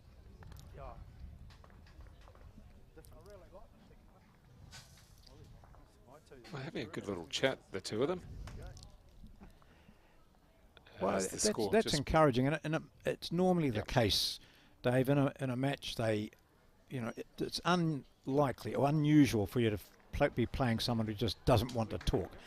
If it's really tense, of course, then you might not want to. You need to concentrate. But for Kelvin Scott, the chances are that when he went into this, he was going to win this game, and right now he probably feels I'm going to win it. But that doesn't mean to say he's not going to enjoy it and chat with his playing opponent. They're both watching how their peers is getting on. Well, John, I think you may have just seen a jack just go zooming straight across the screen. Oh, right, from another. That's cool. And it's almost happened again on the pairs match, because there was a drive there at the shot bowl. Could well have squirted the jack across. So we come back to this game now with Scott feeling more comfortable playing in this direction and at this length too. You see, he's put the jack quite a way down, about a metre short of maximum. Nice touch up.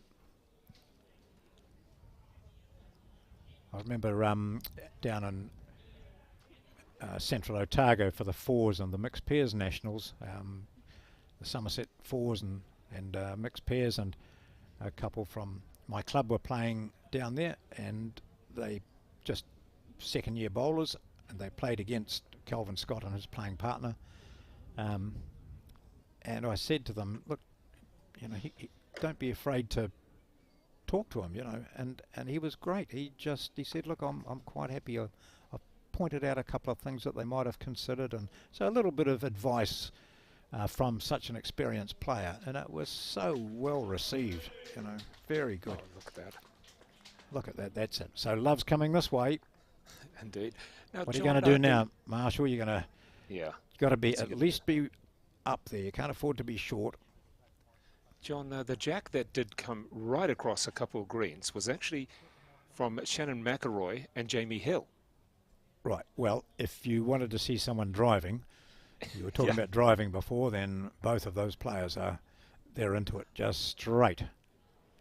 So it must have been really hit because they're not next door. They're a couple of greens away, aren't they?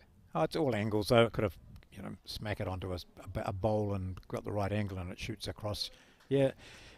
I've seen one here in Naenae indoors where the jack bounced up and over, and it happens occasionally, but it bounced up and over the ditch and smacked into one of the rear windows. Fortunately, there was no one standing there in its way, because they're quite heavy and lethal if you hit with them. Right, big bowl here. Big corrections needed. Had the right line last time. Now just needs the weight this time. Not quite there. So 2 down.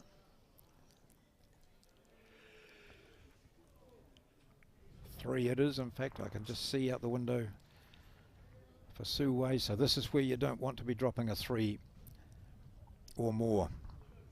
Because Scott is right in the zone now, playing this way and playing that forehand.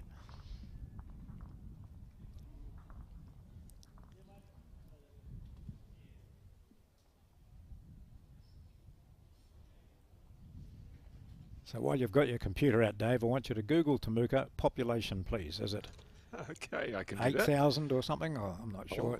When you Not the pottery. And, we'll just go here for we go with population. Scott looking to make it 4. Well, he's played a semi-safety shot, but it's still probably 4. Well, John, it's well, Temuka is described by Stats New Zealand as a small urban area, covers 8.35 k's, has an estimated population of 4,660. Good, there we are. So a population of 4,460. Bowling club's got about 70 members. They've won the South Canterbury competition. They've come up here and played 5 rounds against other champion teams from their centres, and now they're in the post-section play, knockout play. So pretty damn good, eh? Yeah, not bad. Righto, come on, Marshall. Live up to the 4,000 fans that you've got at home. Oh, I like this. I like this. Oh, he didn't need that, but he still That's it. saved it. May. Is it going to drop in? Fallen, come on. No. I'll get How long Suway we to got? blow 30 on that. seconds? So to be 1, maybe 2 to Scott, but that was unlucky. He was right on the zone. He was heading for the jack.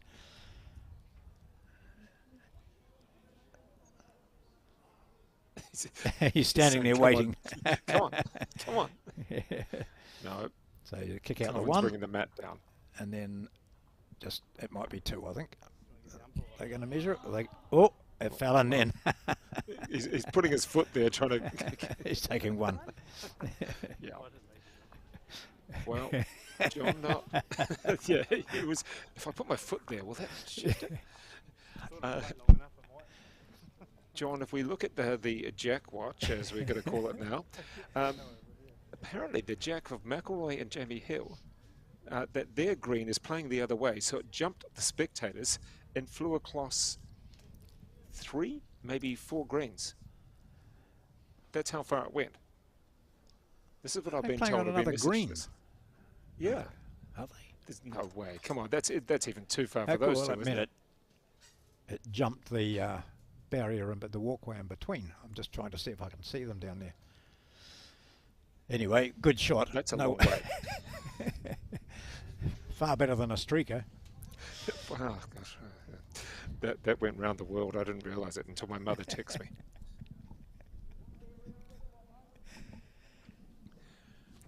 And I'm sure that won't be happening in Wellington. That sort of thing doesn't happen there. Except probably at the Super Rugby. Calvin Scott's just going to put his microphone on now, I think.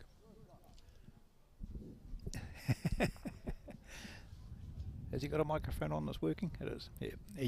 He pointed to me and then reached down onto the ground and picked it up and put it on. So Okay.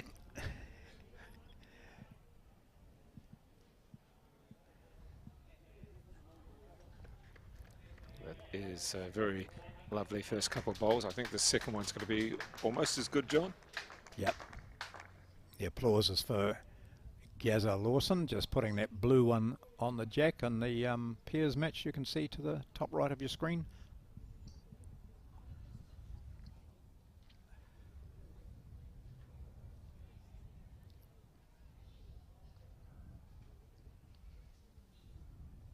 Come in between the two of them here. That's the story. In between it. Come on, come on, come on. Hard luck. Good spot though. Comes back off the mat, continues to look down at where that finished up, and very little correction he can make. Basic plays the same shot again if he can.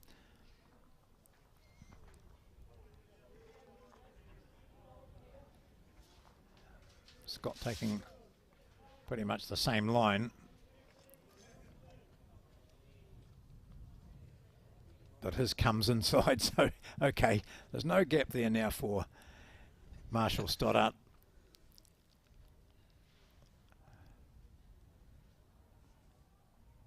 What's he going to do here, John? What are his Changing options? his hand. It's a pity for him too, because he played the previous one really well and then sees that line blocked. He's got quite a good track down here, coming down here though. This might just sort Scott out here. If we flick, that's it. Take it back for two. No, nice. Okay, so he got the little breather, got the little break. We feather off that Scott bowl and gets the shot. Keeps him breathing. And a bit of laughter there from Calvin Scott. Now we could just say in the pairs, well, Gary Lawson, his team was down by about 3 or 4, and he switched it around to a 1 in his favour. So 20-1, Elmwood Park over Temuka in the pairs, albeit that it's through 10 of 18 ends. Just in the background there, that's the skip of the Temuka pair, Sam Morton.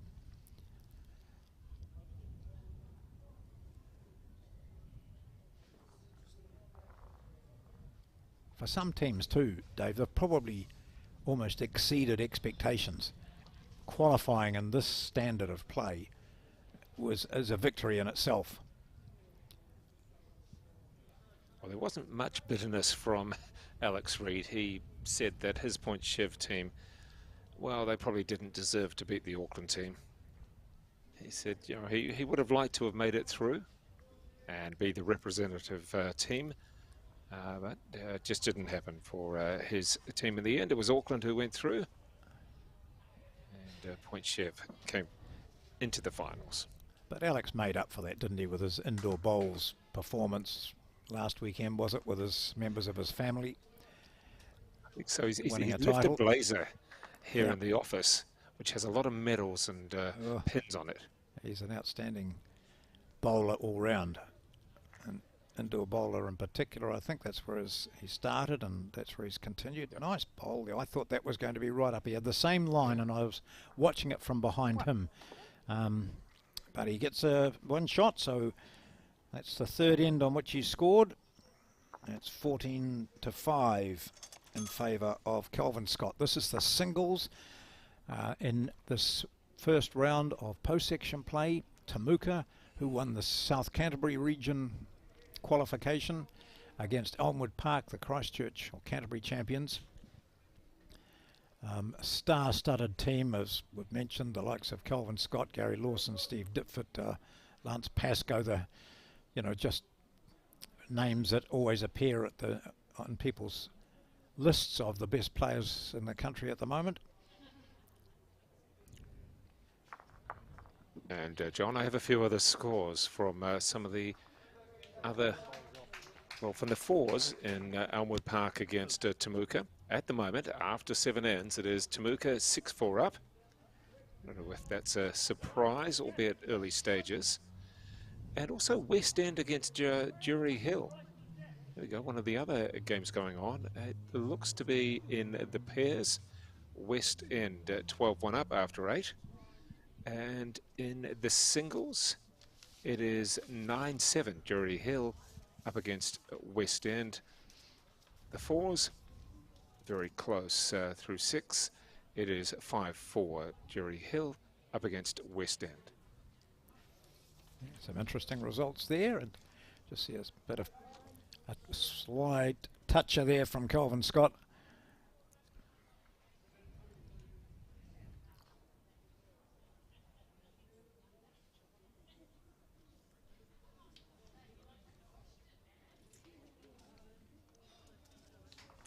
So Scott holding one on this end, leading by 14-5. Jury Hill, one of several bowling clubs in Whanganui. I don't know how many there are, 3, 4?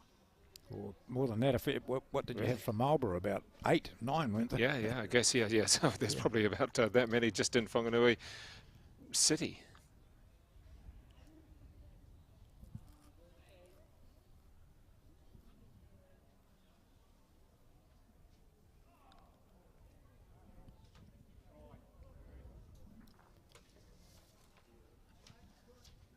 Might be just a bit weighted here from Stoddart. So down at least one.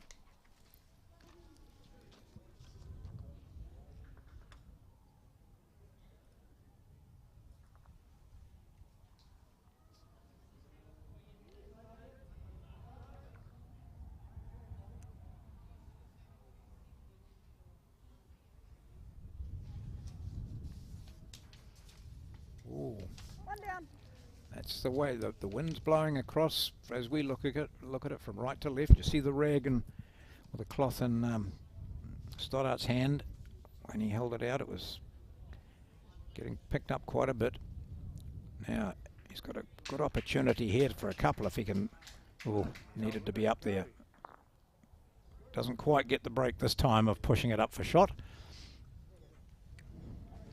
And young Brendan there, out in the wind. I can tell you there are 11 clubs in Whanganui, or in their district that is. I'm sure you can probably name all of them there, John, but in the meantime, how's this bowl coming in? Well, we've talked about Aramaho, which was one of the great clubs with Peter Bellis and co there. There's big name bowlers go, well, see, and this is interesting, isn't it? That's a wind effect, really, when you've got Kelvin Scott missing by so much.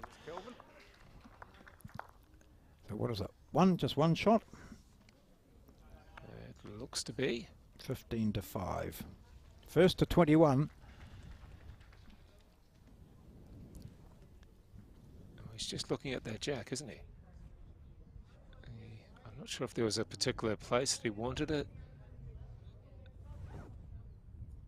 Yeah, the jack's getting blown a bit now.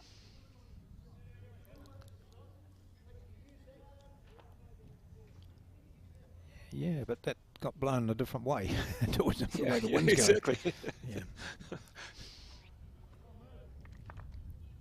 So now this should be a slightly narrower hand, the way that wind's blowing. Oh, no, well. Yeah, see, it's just holding it out, or has he judged it well? Not bad, but an opportunity here for Stoddart to get inside that.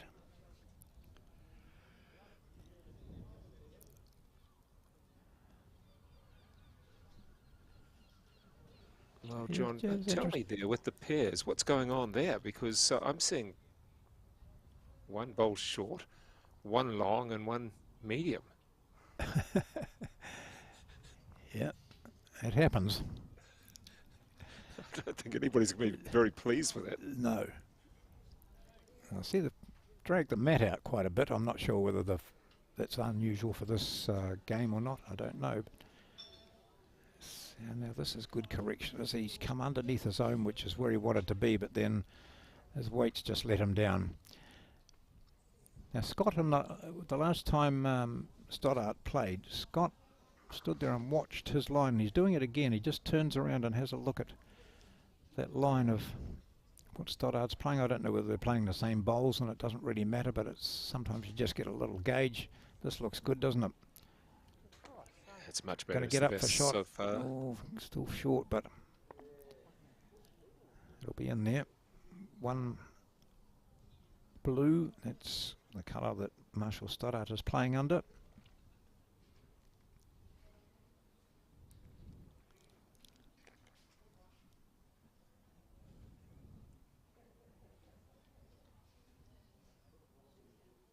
Pop, and up you come.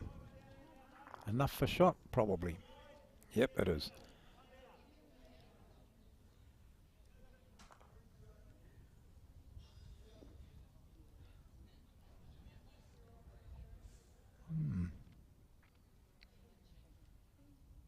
He must have considered staying with the same hand that he had, but I think by now he'll be as pleased that he hasn't. That's, or not even a slide, nothing. Oh, nothing.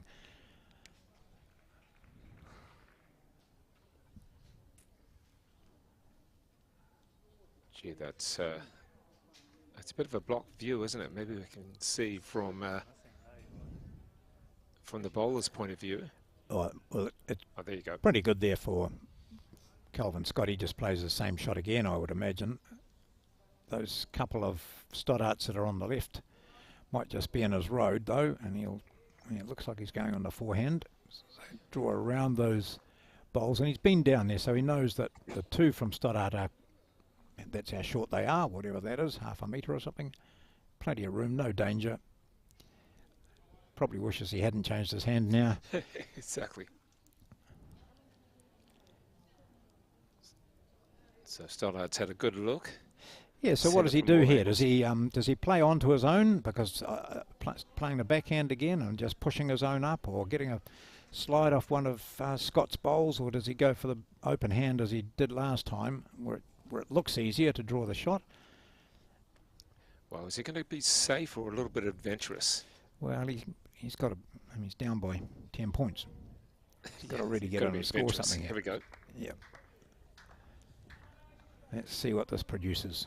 He might just play the perler and turn it around. He only needed half a metre on from his last, and he's taken half a metre or more off.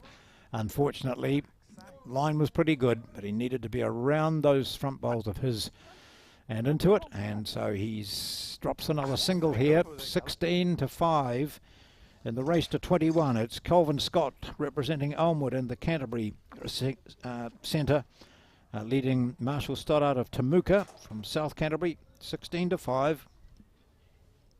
And John, I can give you some score updates again. West End against Drury Hill. Well, it's looking very even. That's pretty much the best way of putting it. We have the singles looking good for Drury Hill, 10-7 up, I think. Yes, it is. And we have the pairs. Well, it is West End very strong there at the moment. They've got a 13-1 after 9. And into the fours, it is 6-5 West End over Drury Hill after 7. So that makes it tight, basically. Looks, if the scores stop now, it would be 1 each, and the third almost drawn. In the fours for Temuka against Elmwood Park, it is Temuka still leading 11-4 on the 9th end. Have you got the name of who's playing singles for Drury Hill at all? Ooh, It doesn't matter, but I was just looking at his results through. He went through unbeaten through the first 3 rounds anyway, and accounted for the Victoria representative, who I'm not sure whether that was Ray Martin or maybe. I'm not too sure who was playing for Victoria. Gavin Shriven. Okay. So he beat the Hillcrest player, and then went on to Shrivener, is it? Then went on to beat Arrowtown. So he was unbeaten further through on the first day. Back down to this game, 16-5 and 21-4.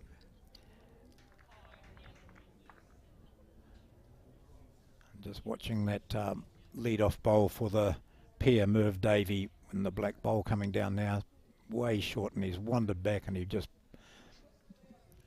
hangs his head a wee bit, says, I know I can do better. In fact, the two of them, so it's Merv Davey up there with the cap on, he's leading for Sam Morton, and he's speaking with Marshall Stoddart, the boys in the black and white from Temuka.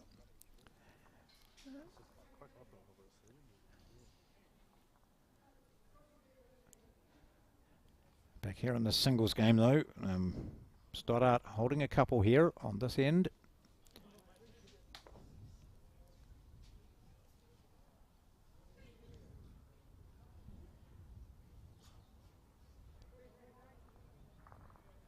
Quite well spread on this particular end so far there, John. We need to And get I'm not sure inside if this that. is gonna We help. push. Oh, nice. Yeah. Good. Hey, that's good, Marshall. Good luck. Fortune's are good blokes. I just said that loud enough for the fans out there to hear. I'm sure I they think did. Calvin Scott might have heard it too. Exactly.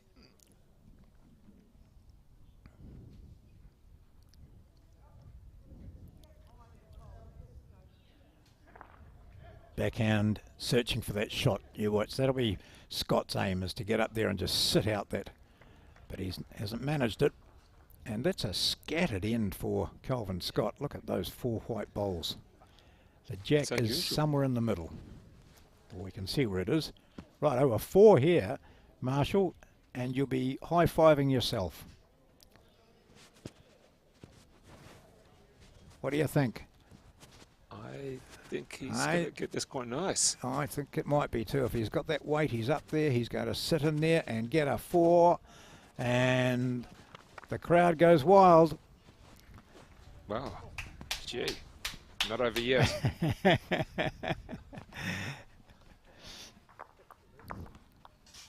That's a beautiful end, but that was an Yep, unusual end there for Calvin Scott. He was, well, a little bit all over the place. I tell particularly you what, from that's his not often accuracy. you get a 4 against Calvin Scott.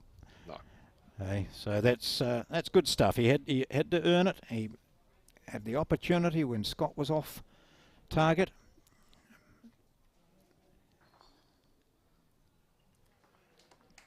And the as judge often just placed there. players will just, sorry, mate, players will often remind themselves, right, I pick up a 4, I don't drop a 4 this time. You know, Yeah. make the most, capitalise on it. At least get second shot or start with an early shot. Oh, this isn't bad either for a starter. Well, he's hit 4. He's up there, over, good position.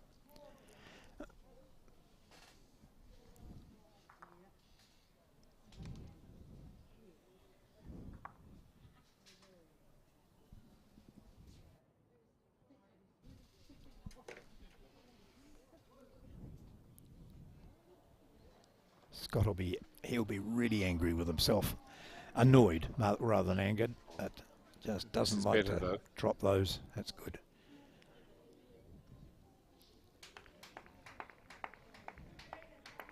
Well, they're certainly Nothing to not sit mucking on here, around. though. As soon as one bowl's delivered, the next player is straight up to the mat, ready to go.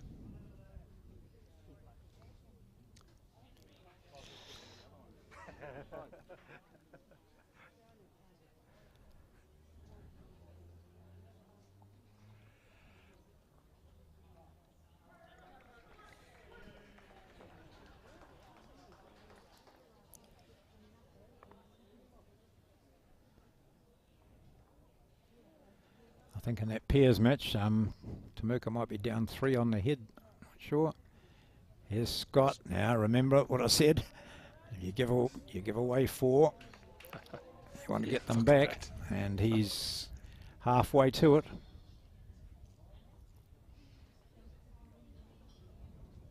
Some very accurate bowls in the pairs at the moment. Gee, it's tight there on the pairs. Oh, tight bowling, that is. Well, again, see that? Talked about those patches out there. If it gets out that far it hangs there, and he just didn't have the weight. His line wasn't accurate. Now Scott to make it 3.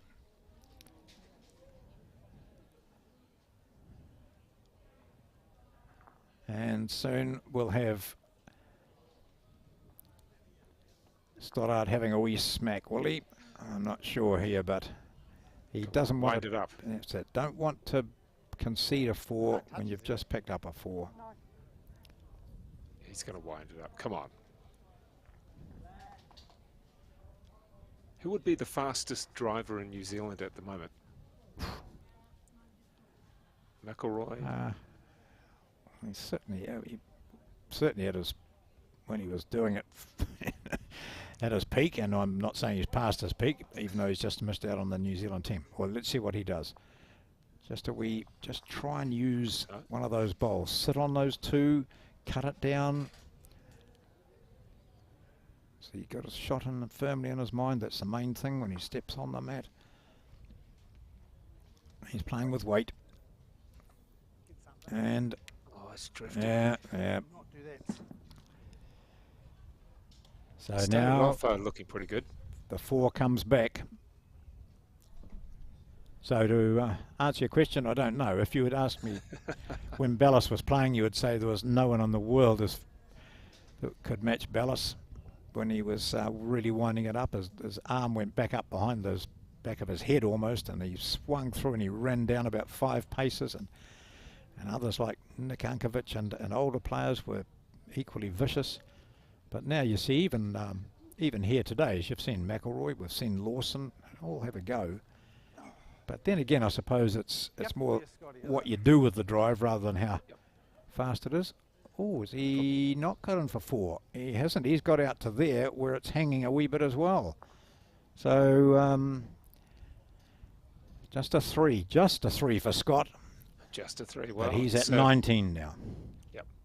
And we have in the pairs, we'll just get a score update because I believe that score may have moved on. We've got some other suggestions coming through, though, of fast drivers. And we're talking about not in the car. But Jamie Hill, Gary Lawson in his prime. Yep. Jamie Hill now. Absolutely. Yes. Doesn't mind having a go. And as we continue in the pairs, it is at 21-5. Just rechecking on that score to make sure we haven't missed a 1 or a 2 or anything in there.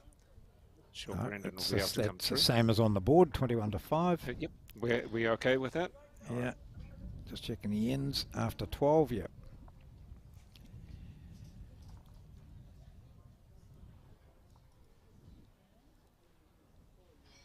So Kelvin Scott in a position where he could take out this game on this end.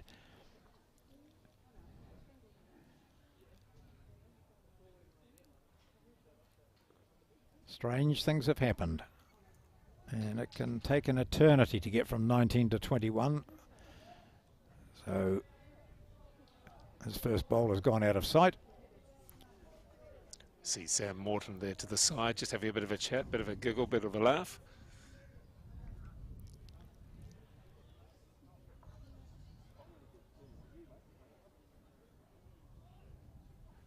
And maybe, Colin, on the camera, you can just show the perspective of Calvin Scott as he actually takes this bowl. We could see it from his angle. Let's see what we can see from here. Be interesting to see whether there's much of a late turn or... Have a look at this, John. We'll see it come into picture very shortly. I don't think it's going to turn enough. Oh, maybe, no. Just a bit short. Yeah. He is, yep, short. So 1 shot for Stoddart.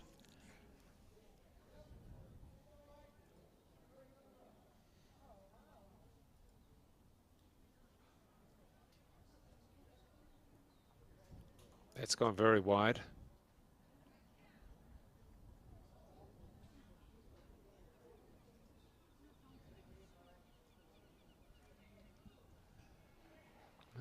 We got a 1 or 2. Ended up not too bad for his green, but inside his own would have been nice if he could just sneak inside that. Let's see what Scott does here, because that last one of his, he's had one that's been 2 metres over, he's had one that's been a metre short. So what does he do? He puts one in the middle of those. Might be the shot.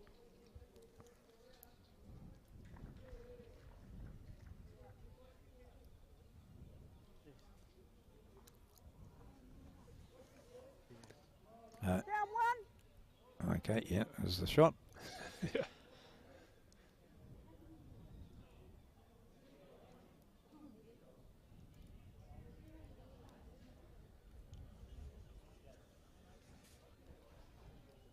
Just looking for his mark to bring that in so the line looks better if it comes. Much better. Inside that, that'll give you the I shot. got one Well in done. that hand. Yeah. How many ends has that been? Just the one, though. And what's the answer here from Calvin Scott? Oh, Look at the eyesight there. well, he's found it a bit of a pain playing that hand, and he hasn't managed to get his green absolutely right, but he's got bowls to play off here if he... no, he's nothing right there.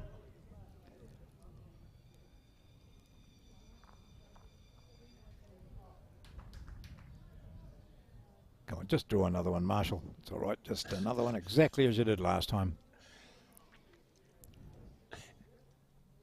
Oh, he's just hanging around. He's making Calvin Scott play his full range of shots. He's keeping him out there too. Yeah, know, exactly. tire him out for Calvin his next hands on game. hips. And there's a fair bit of talking as the case as we get later on into the day. Talking from some of the other teams. I got it right last time. Not sure about this one though. He's not even looking at it. He knows it's wide.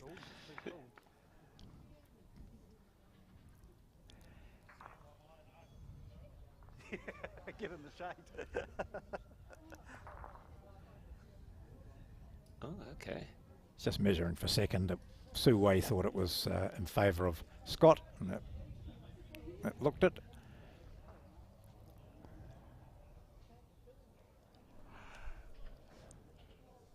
Oh no, two.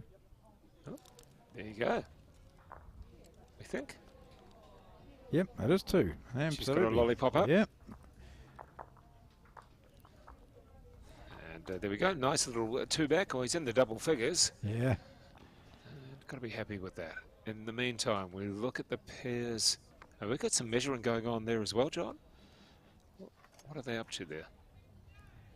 Well, I think the white one is Ditford. That gets flicked out. So they were measuring for three, I think. You might see 24 goes up. How is it? And that is a very match. short jack. One mat. Yep. Two mats here. Okay, there you go. You heard it. Two back. But certainly very short.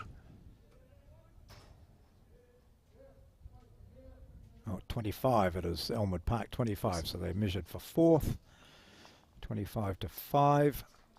Well, it doesn't actually mean that much, the score, does it, when you're only playing the 13th end? But it gets to a stage where Temuka look at it and think, you know, will we pull out of this? Eventually they might, or they might just say, no, we're enjoying this, we're playing in the, you know, Exactly. knockout The big stages boys. against, you know, a classy team of Lawson and Ditford. Let's make the most of it.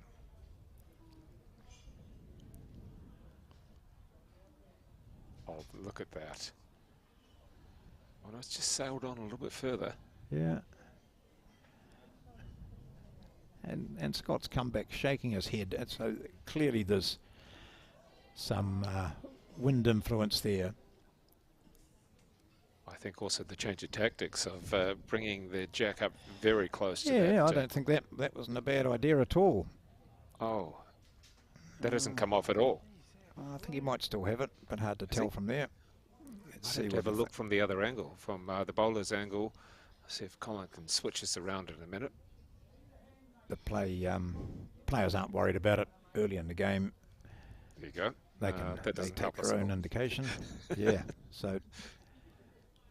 not sure if he's still got it or not, but certainly it might change now with Scott's bowl. Oh, Let's wait not for the quite. lollipop. Yep, so he's still holding. Okay. Marshall Stoddart holds one. He's down by 19 to 11.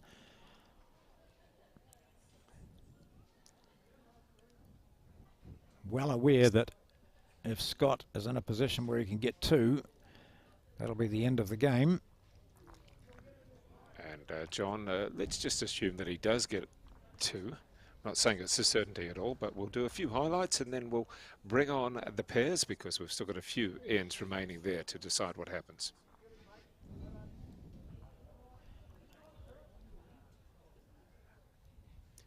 Meanwhile, in the fours, John. Wasn't far away with his first. Yeah, he's looking to just dislodge that shot of Stoddard's. So if he can move that out of the way, if he just sits on it and stays, he's got his 2. And getting down to the last 2 bowls of this end.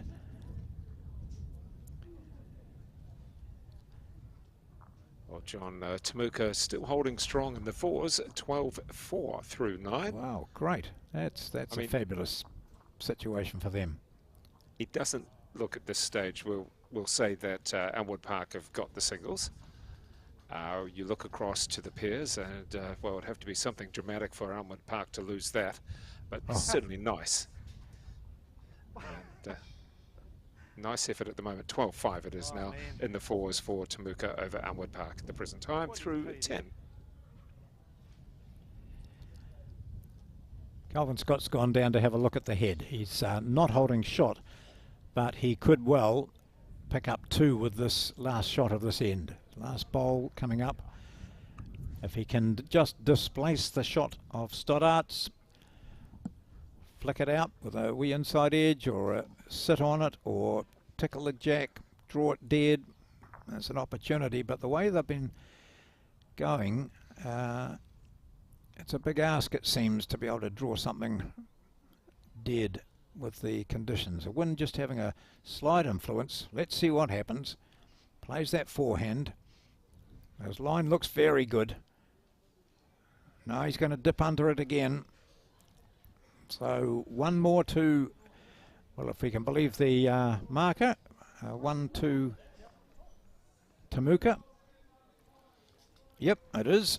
And so Marshall Stoddard moves to 12. It's 19-12. We have a look, Dave, since we've had 1, 2, 3, 4, 5, 6, 7, 8, 9. So over the last 10 ends, it's 5 each, 5 ends each.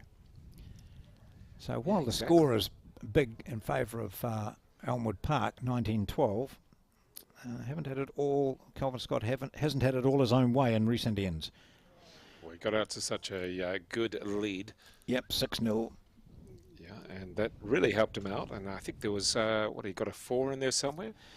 He was leading 6-0, 6-2, and then he scored 2 threes. So we went to 12-2 up, then dropped a 4, and then picked up a 3. So it's been a bit topsy-turvy here.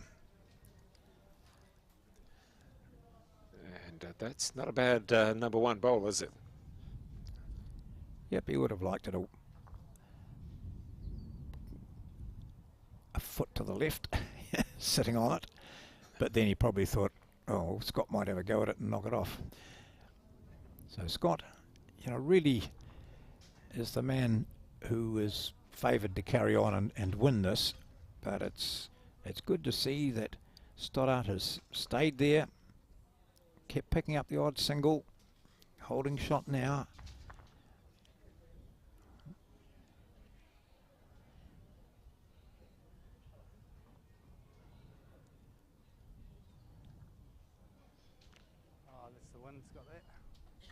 There you go, you heard it. Yeah.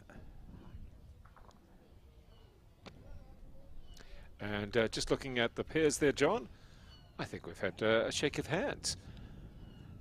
Certainly looks like it. Yeah, it was beyond, in fact, they couldn't win it from there anyway. Temuka 25-5, so pretty impressive win by Elmwood Park. And while Temuka will be disappointed with it, it's not often you come up against a combination like Ditford and Lawson, and they don't make life easy. I mean, Lawson is one of those players that we've been talking about. If you've got the shot, he's quite intent on getting rid of it. One of the more accurate drivers around. But I suppose they're all both now looking over at how the 4 is going, and that 4 won't want to be losing to Temuka. Well, another shot coming in. That's good. That's 2 shots again here to Marshall Stoddard. A lot of room for Scott to draw, but his first couple here haven't been great. Switching hands now. It's gone really wide out there, and we have seen the bowls hang. Oh, he's played it well. Oh, gee. Oh, not quite kissing the jack, but close enough. No, I don't think Yeah, it'll be John, shot yet. Let's see what. I'm just got my head out the window. Sue Wei holding. fours. She's still holding 2, so Stoddart holding 2. Well, John, the latest update that I've got on the fours is Temuka still at 12-5 ahead through 10. We'll try and get that updated a little bit more. You don't want to be the team that loses in your combination in your club, do you? Just No. for bragging rights. That was a big, nice heavy run shot came in from the Temuka 3.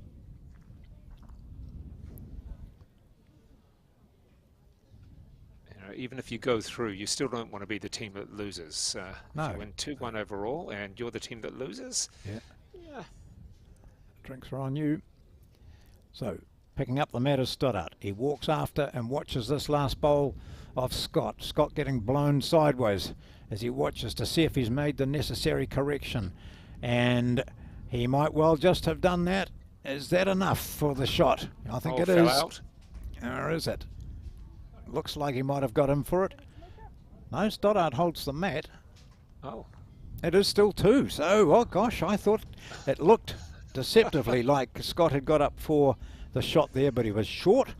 And so the game 19 now to 14. What does that do to the players in any sort of sporting situation? Dave, you've been, well behind, 10 points adrift a lot of the way through this. Then suddenly you're within 5 and you sense that your opponent is just struggling a wee bit. So it gives you a boost, doesn't it, eh? And you just need to step up, relax, Yeah, it go definitely through gives your you a protocols. boost. Yeah, but you don't want to think about it. yep. Because if I you mean, think yeah. about it too much, then it, ruins you in many ways. Yeah. Now, what we're going to do, John, is assuming we don't see more of a comeback from Temuka and Stoddart here, we will actually switch not to the Well, pairs, look at this. obviously. Oh, gee. It's hit Yep. form. He really has. You switch to the 4s. Yeah, we will switch to the okay, fours. You that's can see great. them up in the corner at the moment, but Yep. let's assume this does finish relatively soon, and we're not assuming too much because it's been a great comeback of late. But we will go and have a look. End 10 of 15, so we've still got a few ends remaining in the fours at the moment. But we'll just see what happens because we really are a little bit up in the air at the moment with Stoddart making great progress. And surely Calvin Scott's got to do something fairly dramatic now. Oh, and he's still got a 5-point lead, and he only needs 2 to win it, so he won't be panicking by any means. And this is a handy bowl, I think, from Stoddart, because you never know. The end might develop in such a way that Scott can play a weighted shot for 2. So he needed something over the jack, and that's a good bowl from him. Narrow from Scott.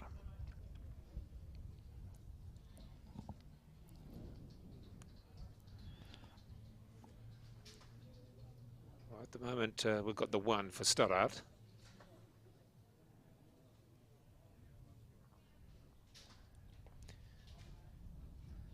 Now, if you want to see the 4s, Oh, well, this is you good, better this hope is that good, this is Stoddart good. wins because This is good.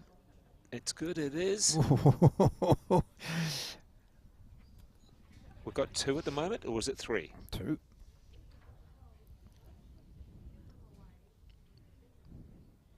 The camping ground in Temuka. The people have There the we go. TV on set there. They'll be watching it. Here Could comes. have hit. Yep. Oh, So take him that's 1 almost out. mean. And Put another one back there. so he's still on 1 as Stoddart, still stays in it, which Yep. means we stay with it.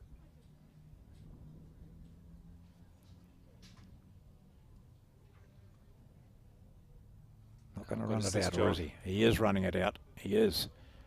There you go, Kelvin. You're 2 down again. What do you do now? Can you?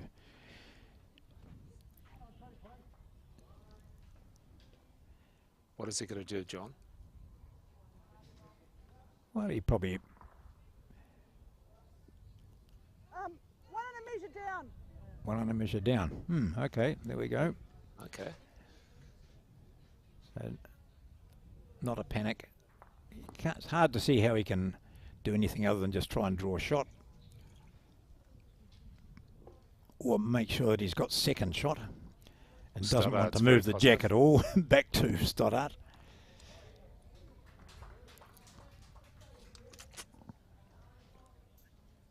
I think Stoddart will get down on his knees and say, I want to measure those, thanks.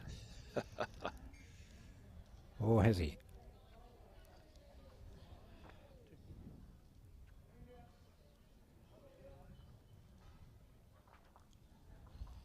Fingers.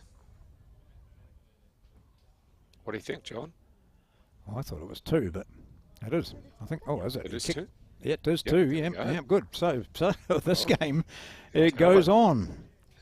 16 to Marshall Stoddart of Temuka against Calvin Scott of Elmwood. How many ends do you believe that he's won, Stoddart, out of the last few? 1, 2, 3, 4, 5 of the last 6. Gee.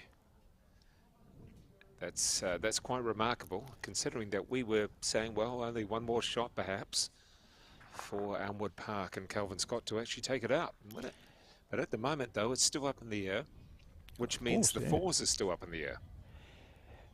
Well, I think in the previous, that women's singles game between Kylie Barber and Faye Matthews, we talked about that, about you, I think, showed an example of someone who was up by, 19 to 6 or something, a big score, and it took them forever to get there. And I mentioned a game in Wellington where the player was leading by 19 to 11 and got beaten 21-19. That was in the final of the men's singles at Wellington, with Blake Signal beating Logan Amer. So, I'm not suggesting that that'll happen here, but the fight back from Marshall Stoddart is great, and that's what happens in bowls. You have your periods where you're hot, and then you have periods where you have a bit of luck, and then you have periods where you start to feel confident. Gee, that's a nice response. Oh, no, it's not. It's sailed on a little bit too far. Always narrow.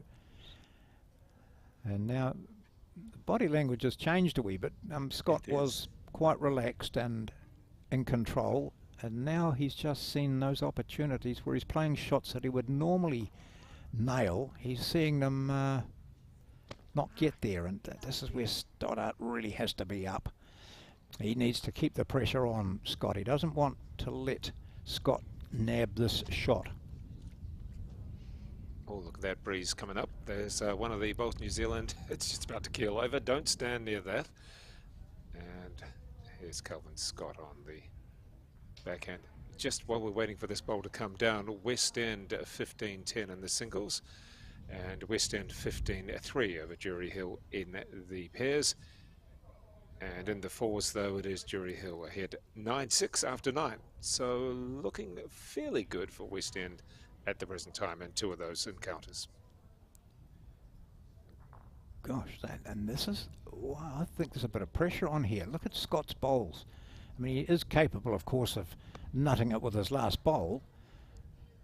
And Stoddart is going to sit that one, is he, and get 2. That's good there. Not quite 2. A wee bit wide, but a wee bit narrow, but still in a good position. Forehand or backhand here? Well, honestly, to look at it, I thought he was going to play the forehand, but I think he's playing the back. Here he goes. Here he is playing the back. Yep. That's what he'd played previously, so, and no reason to change. There was no way to come through that other hand. It was just his weight last time. This is better.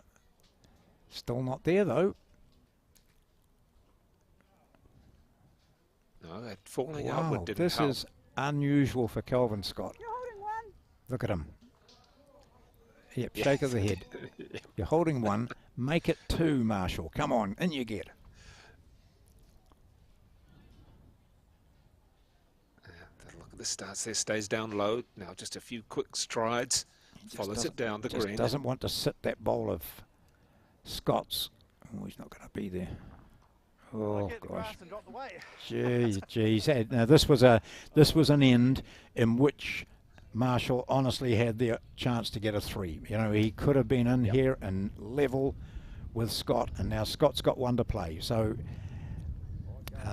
there's The advantage. opportunity swings here back. for Scott to take the game out still. If he's holding second shot, then Where's he he going, might John? just Where's he attack going? the shot bowl of Stoddart. He doesn't want this to go on any longer. He knows he's just out of touch at the moment.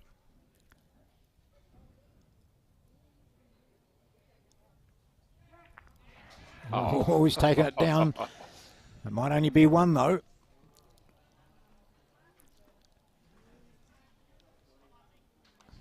Gee, that was and I think that was almost a desperation shot from Kelvin Scott. It was. He knew he was down, and now he... Oh, he's killed it, has he? I didn't see where it ended up. Did we? It looks like it is. They're taking the mat right down again. Killed it. So there we are. So, oh, gee. Only number 2, or is that 3? I think it's number 3. There you go. I do have another score though, John. I think we should just mention this one. And Auckland against Stoke. Now, obviously, some top players there, particularly in the singles, Jamie Hill and Shannon McElroy. And in the singles, 19-15 Stoke, so that's McElroy over Hill. Now, we'll just go through the pairs. It is 13-7 Auckland up against Stoke. So Auckland leading Stoke 13-7 in the pairs. That's through 12. And in the fours, it's Stoke 10-6 up through 9. There you go. Just had a couple of messages from people, Dave, saying, don't you want Kelvin Scott to win? And I must say, it's not that. It's just that I love the underdog always. You know, Well, don't forget, you like they've to see already them taken doing up well. the pairs. They've already won the pairs. Yes, absolutely. And, you know, we just like to see countbacks.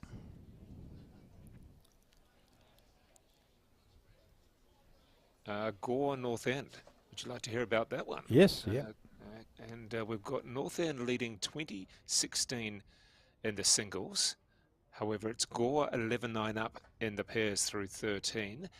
And, oh, gee, in the fours, it is Gore 12-11 through 12. So that is another tight one. When you get to quarterfinals, everything's tight, isn't it? Yes, indeed it is. Including this one. This looks good, John. This looks good. Yeah, this will be touch. 2. Oh, Just moved it too far, possibly, but Yep. still, Scott has got to beat that.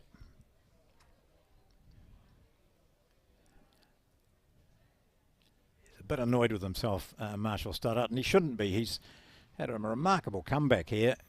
He's just a bit annoyed that he exposed the jack. Oh, well.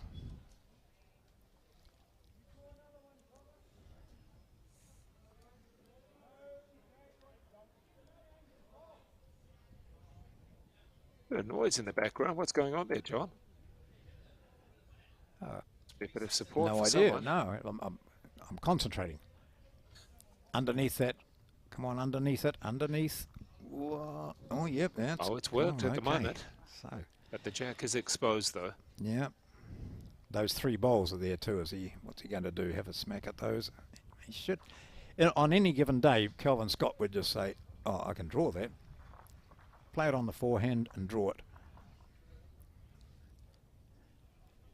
He could still tickle the jack back because he's got a bowl away to his left as he looks at it. I know he's playing the same hand. Still draw it here if he's got the weight. I don't think he has.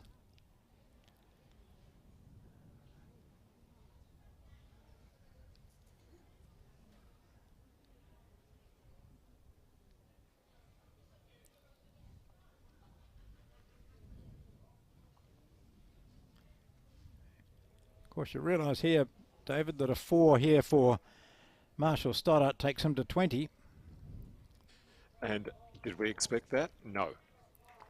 And it is a 4 at the moment, so some pressure now on this champion bowler, Kelvin Scott. What's his shot going to be? What's his selection to can this? Is he going to try and cancel it out? What's he going to do? Oh, well, he doesn't want Stoddart to go to 20. Can we get a quick shot So- maybe before he takes the shot from his perspective there? No, I'm he's just going to wondering bowl it if we right can. now, No, mate. no, it's going to go there you quick. go. There we go. So he's got there's a good target there. He can get in amongst those ones, or he can just cut it down to 1. He knows. Play it with a bit of weight, push himself up, get the right line here. Oh, he's gone straight through. Wow. I Oh, think my that's goodness. a 4 to Marshall Stoddart of Temuka to take him to 1 shot away from victory. Who would have thought? And that really puts the pressure, if this goes through, it really puts the pressure on the 4s, because Temuka are leading, albeit very close in the 4s. No, it's 15-8. I think, isn't it? Well, 15-8 to might- Temuka in the 4s. yeah, that scoreboard may be just a little bit slow. And, Yeah, we'll they've just have to- completed 12 ends, so they're playing end 13 Sure. now. Oh, you can see it in the background, 15-8. Yep. Right, so Okay. Marshall goes short. 1 away from victory in a game which appeared absolutely beyond him at 16-5, at 19-9, and he has gone the 1, 2, 3, 4, 5, 6, 7 ends. He's won 6 of the last 7 and has scored 14 points. Get one close early on. Not bad, but not good enough for Scott. If Scott can just bounce back from this trough that he's fallen into. Marshall wandering around the background, but caged lionish, Yeah. going through all the processes that he's learned about, holding pressure. Applause for a toucher, but it's not a good one, not the great toucher. It's taken the bowl into Marshall's line. If you look at his last bowl down, he just needs to add a metre to that. Oh, I mean, he says I've gone who's your wide. money with? We're But not the jack- betting on this as such, but who's your money with? Have you swung Well, around in favour? Let's see another 4 bowls and I'll tell you. Oh, you big. I think that's probably the shot. Let's see. Oh. Gee, it's hard to A bit tell wide. even from this Yeah. shot.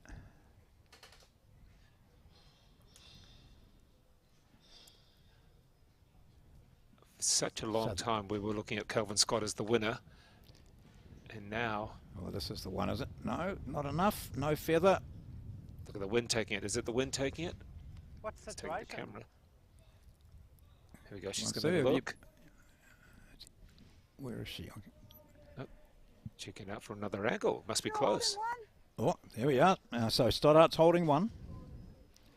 Oh, Oh, this is really interesting. So Stoddart, who's been down but never out, has come back in a big way. He needs 1 for the win. He runs down after this, looking to see if that bowl will draw in for him. And it is drawing in, and it is just a bit weighted for him. how are you feeling, Temuka? But he's still got the shot, and that's a good position for him.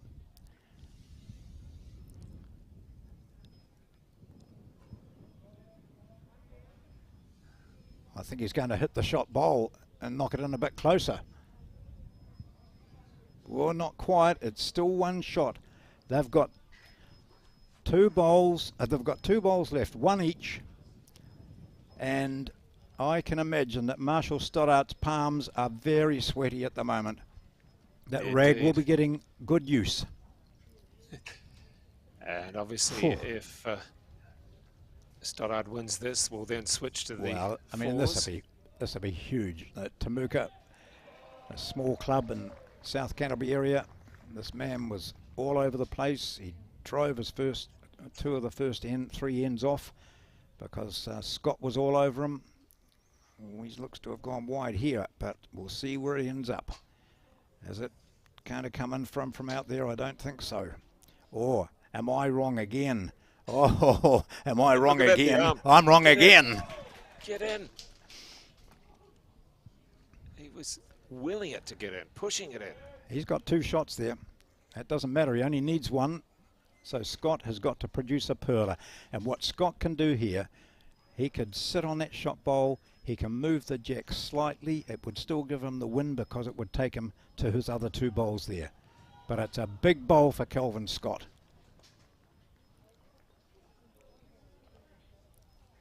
Here he goes. Last bowl is it of this game. He's running the jack. He's running the jack and he's missed it. And it is a victory to the Temuka man, Marshall Stoddart. From absolutely nowhere. He has 2 shots there. They'll shake hands now, and what a comeback from this man. And Kelvin Scott will be gracious in victory. He wasn't on form in the latter stages of that game, and Marshall Stoddart has created a huge upset here at the Sevens, the National Interclub Sevens, by beating his Elmwood Park opponent Kelvin Scott by 22 to 19, having been 19-9 down. We Well talked said there, about John earlier Macbeth. about, sorry David, about a game that I talked about, someone coming back from 19-11 down to win it by 21 to 19. We've seen a repeat of that. Marvellous performance and a great indicator of what can happen in a game of bowls.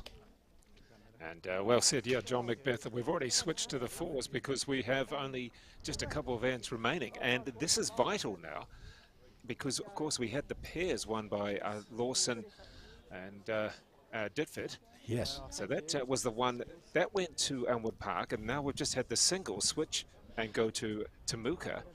So, John, we Wow. look at this, the 4s here. Now, the 4s combinations, of course, well, we've got Elmwood Park.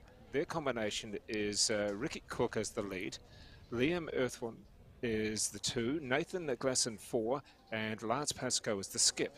For Temuka, we have Merv Holland is the lead, Roger Jackson, he's the 2nd, Dave McLennan is the 3rd, and Hans Winkelmann is the skip. So those are the teams there. This is what we're watching, and we have, what is it, 2 more ends to go? Yes, we Yep. do. Yeah. I can't see the jack, though. Where is the jack, John? Lance Pascoe is looking quite pensive, as often with his hands in his pockets like this. Nathan Glasson to his left there in the Elmwood Park shirt. They're the 2 decision makers in this game. But they wouldn't have expected to be in a situation where they had to come back and win this. So Winkelmann, the skip for Temuka, McLennan, Jackson and Holland. This is Pascoe. Not sure whether they're up or down there.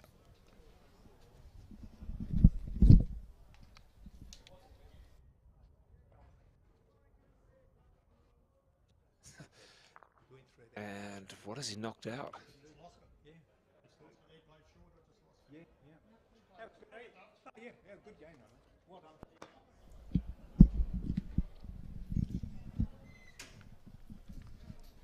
Okay, so getting a few indications. We've got a slightly different angle here on the cameras, so we'll give you what we can. Yep.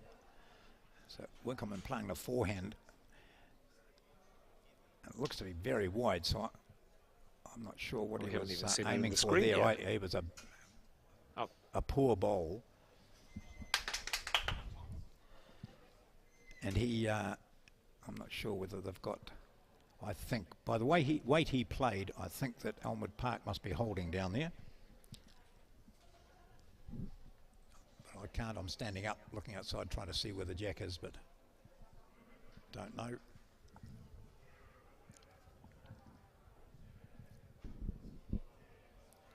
Oh no, we saw Pascoe driving there. So 1 shot to Temuka. I just saw one of the players up on the bank indicating a 1.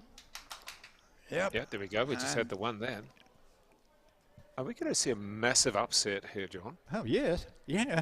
You've got 2 of the best players in the country, and one of them a national representative there, Lance Pascoe, skipping, and against a a Temuka team which would have gone into this firmly as underdogs. I should have a look and see if I can find their results through how they've gone. But you know, they won all their first round games. I remember that. So they've obviously gone on to win plenty to get through and qualify.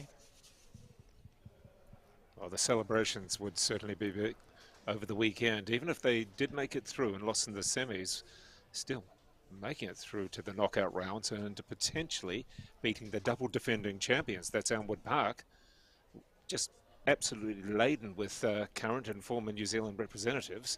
That would be a massive win if it does come off. It's not there just yet, but certainly they do have the advantage at the moment. That's a good lead bowl. And Winkleman indicating it's Jack Level, so that's Holland. There with the white jersey on, just padding up with the breeze that's out there. Not used to wind in Temuka, of course. Not a bad one coming in from Cook either, so that might be the shot. Yep. And we can Quite a say gathering that, there, and there's a lot of people in the clubhouse watching this. Yeah. And probably have stopped talking as they see what might be, what would be an upset. Still 2 ends to go, but 7.7 shots the difference. John, just a couple of other scores that Shannon McElroy 21-16 over Jamie Hill. That's Stoke against Auckland. And Sheldon Bagley Howley, he's in a little bit of a struggle at the moment. Gore against North End. We'll get the score updated there very shortly. But certainly it shows that it doesn't matter what name you are, you're not guaranteed to win. Absolutely. So this must be Jackson playing at 2 for Temuka. Sheldon against Shane Rogers of North End. Well, that's not a bad line, is it? Is he going to, what's his weight like? He's going to get the jack, I think. He's going to cart it too. Oh, look at Lance Pascoe just shaking his head saying, what on earth? Hey? Some days it goes for you and some it doesn't. Gee. Take no notice of that scoreboard there. That's from another game. No. What the score is up on your top left-hand side of your screen, the 15-8. Now, who's this playing 2 for? Just bring that Elmwood up again. Park, yeah. No, It's Cook leading and Glasson at 3. I just couldn't remember who was playing. We'll bring that up in just right. a moment. And he's under plays quite a good bowl here too. That's handy. So for Temuka, we have Merv Holland is the lead. Yeah. Roger Jackson is second. Dave McLeland is the third. And Hans Wickerman the fourth, the skip. So that will be, you asked who it was. It was Dave McLeland as third. No, I'm looking for 2 for the 2 for after Cook. The 2 for Elmwood Park. Who's that? Okay, let's go through that. Ricky Cook, of course, the lead. Liam Ethorn is the 2. Oh, that's right, yep. And Nathan Glasson third, and of course Lance Pascoe the skip. Yep. So here's Ethorn now with his second. Well, I can just see this Temuka group all standing in front of me, so I can't see a thing, but it doesn't matter. They're excited. Fair enough too. They can't stand still. That's makes a lot of sense. This is bowls, isn't it? This is bowls. It's great. Dave McLeland from Temuka is not a young man, and yet he's up here competing against young men. Hey, and loving it doing too. pretty well. He's going to get an inside edge on that and give them another shot. He has. He wasn't happy with it. Two. Got the There result. you got the 2. Yep. This is on the penultimate end, and gee, that's another 2 if it stays like this. Nathan Glasson now. He's going to have a go at it. He's sick of this. Looking for the jack probably. Misses through that hole. So righto, Dave, where do you go this time? Have you got the back bowl? Yep, come in that hand. That's right. Yeah, draw another. Don't you? You're well placed. He's got to hit them. The pressure's on the Elmwood Park crew if they're going to drive again. Well, look at this. He might not be the youngest man, but he's able to he's coming jog down. after this. He's pounding after it. He loves it. He's going to get it Yes, in. Go, go, go. go. Oh, you beauty. His skip says, mate, what a bowl. And Lance Pascoe acknowledges it as well. I thought he was going to carry on into the bar. Oh, well, he just should carried have. on walking. Here we go again. Watch this. Has he found the same hole or has he got it? He took one out, but look where that last bowl was. So it becomes the shot. And so the skips will move into position with Temuka holding 2. And we can say just on a couple of other scores because Gore, well, it's Sheldon Bagri Howley went from 3 down to 3 up and has just held on to win his singles against Shane Rogers of North End. So a little bit of a south battle, you might say, but Sheldon hanging on in the end. And John Macbeth, this is going to be a lot of fun. This is. So the skip, such a good position. You're holding 2, you're well positioned everywhere. You can afford to put in something a bit short if you want to because it's likely that Pascoe might have a nudge. Oh, he's taken it over to himself and is it stayed in? he's still It's okay. got it. Oh, Everything's well, stayed in. what's this? Looked like McClelland lighting a fag over there was just applauding it. Well, Pascoe, you could read him, Right. couldn't you? Lip read him. I think the first word was for and the third word was sake. And you could guess what he said in the middle of it because that bowl just, could have turned against Temuka, but it didn't. Look at them down the back. They're turning their backs to the play. They don't want to watch it. This could be the last end, of course. Gee, and that would be a huge victory for Temuka after dropping the pairs fairly comprehensively on the scoreboard. And then the singles looking all but done and reversed around. Whereas here in the fours, it's been close all the way through. Well, and probably what Pascoe's saying is one's no good to me, you know. Will he try and kill it, I wonder? Try and just wipe it out. No, he gets caught up in the short traffic and it's done no difference, made no difference. I think that's his lead bowl there. That's Cook's brown bowl. Just draw one. You can draw the shot here and players will shake hands, although Pascoe's still got one to play. Let's see what happens. Hans Winkelman from Temuka, the skip. Looking calm on the outside, but might be beside himself inwardly. Where's that bowl gone? Has it arrived yet? Where is it? I don't know where it's I gone. haven't seen it. It's Oh, certainly it not was been out. He jacked. didn't get it in Yeah. the field. He didn't get it in the rink. Oh, that's he won't be happy about that. And No. he stands up there wondering what on earth happened. So now Pascoe.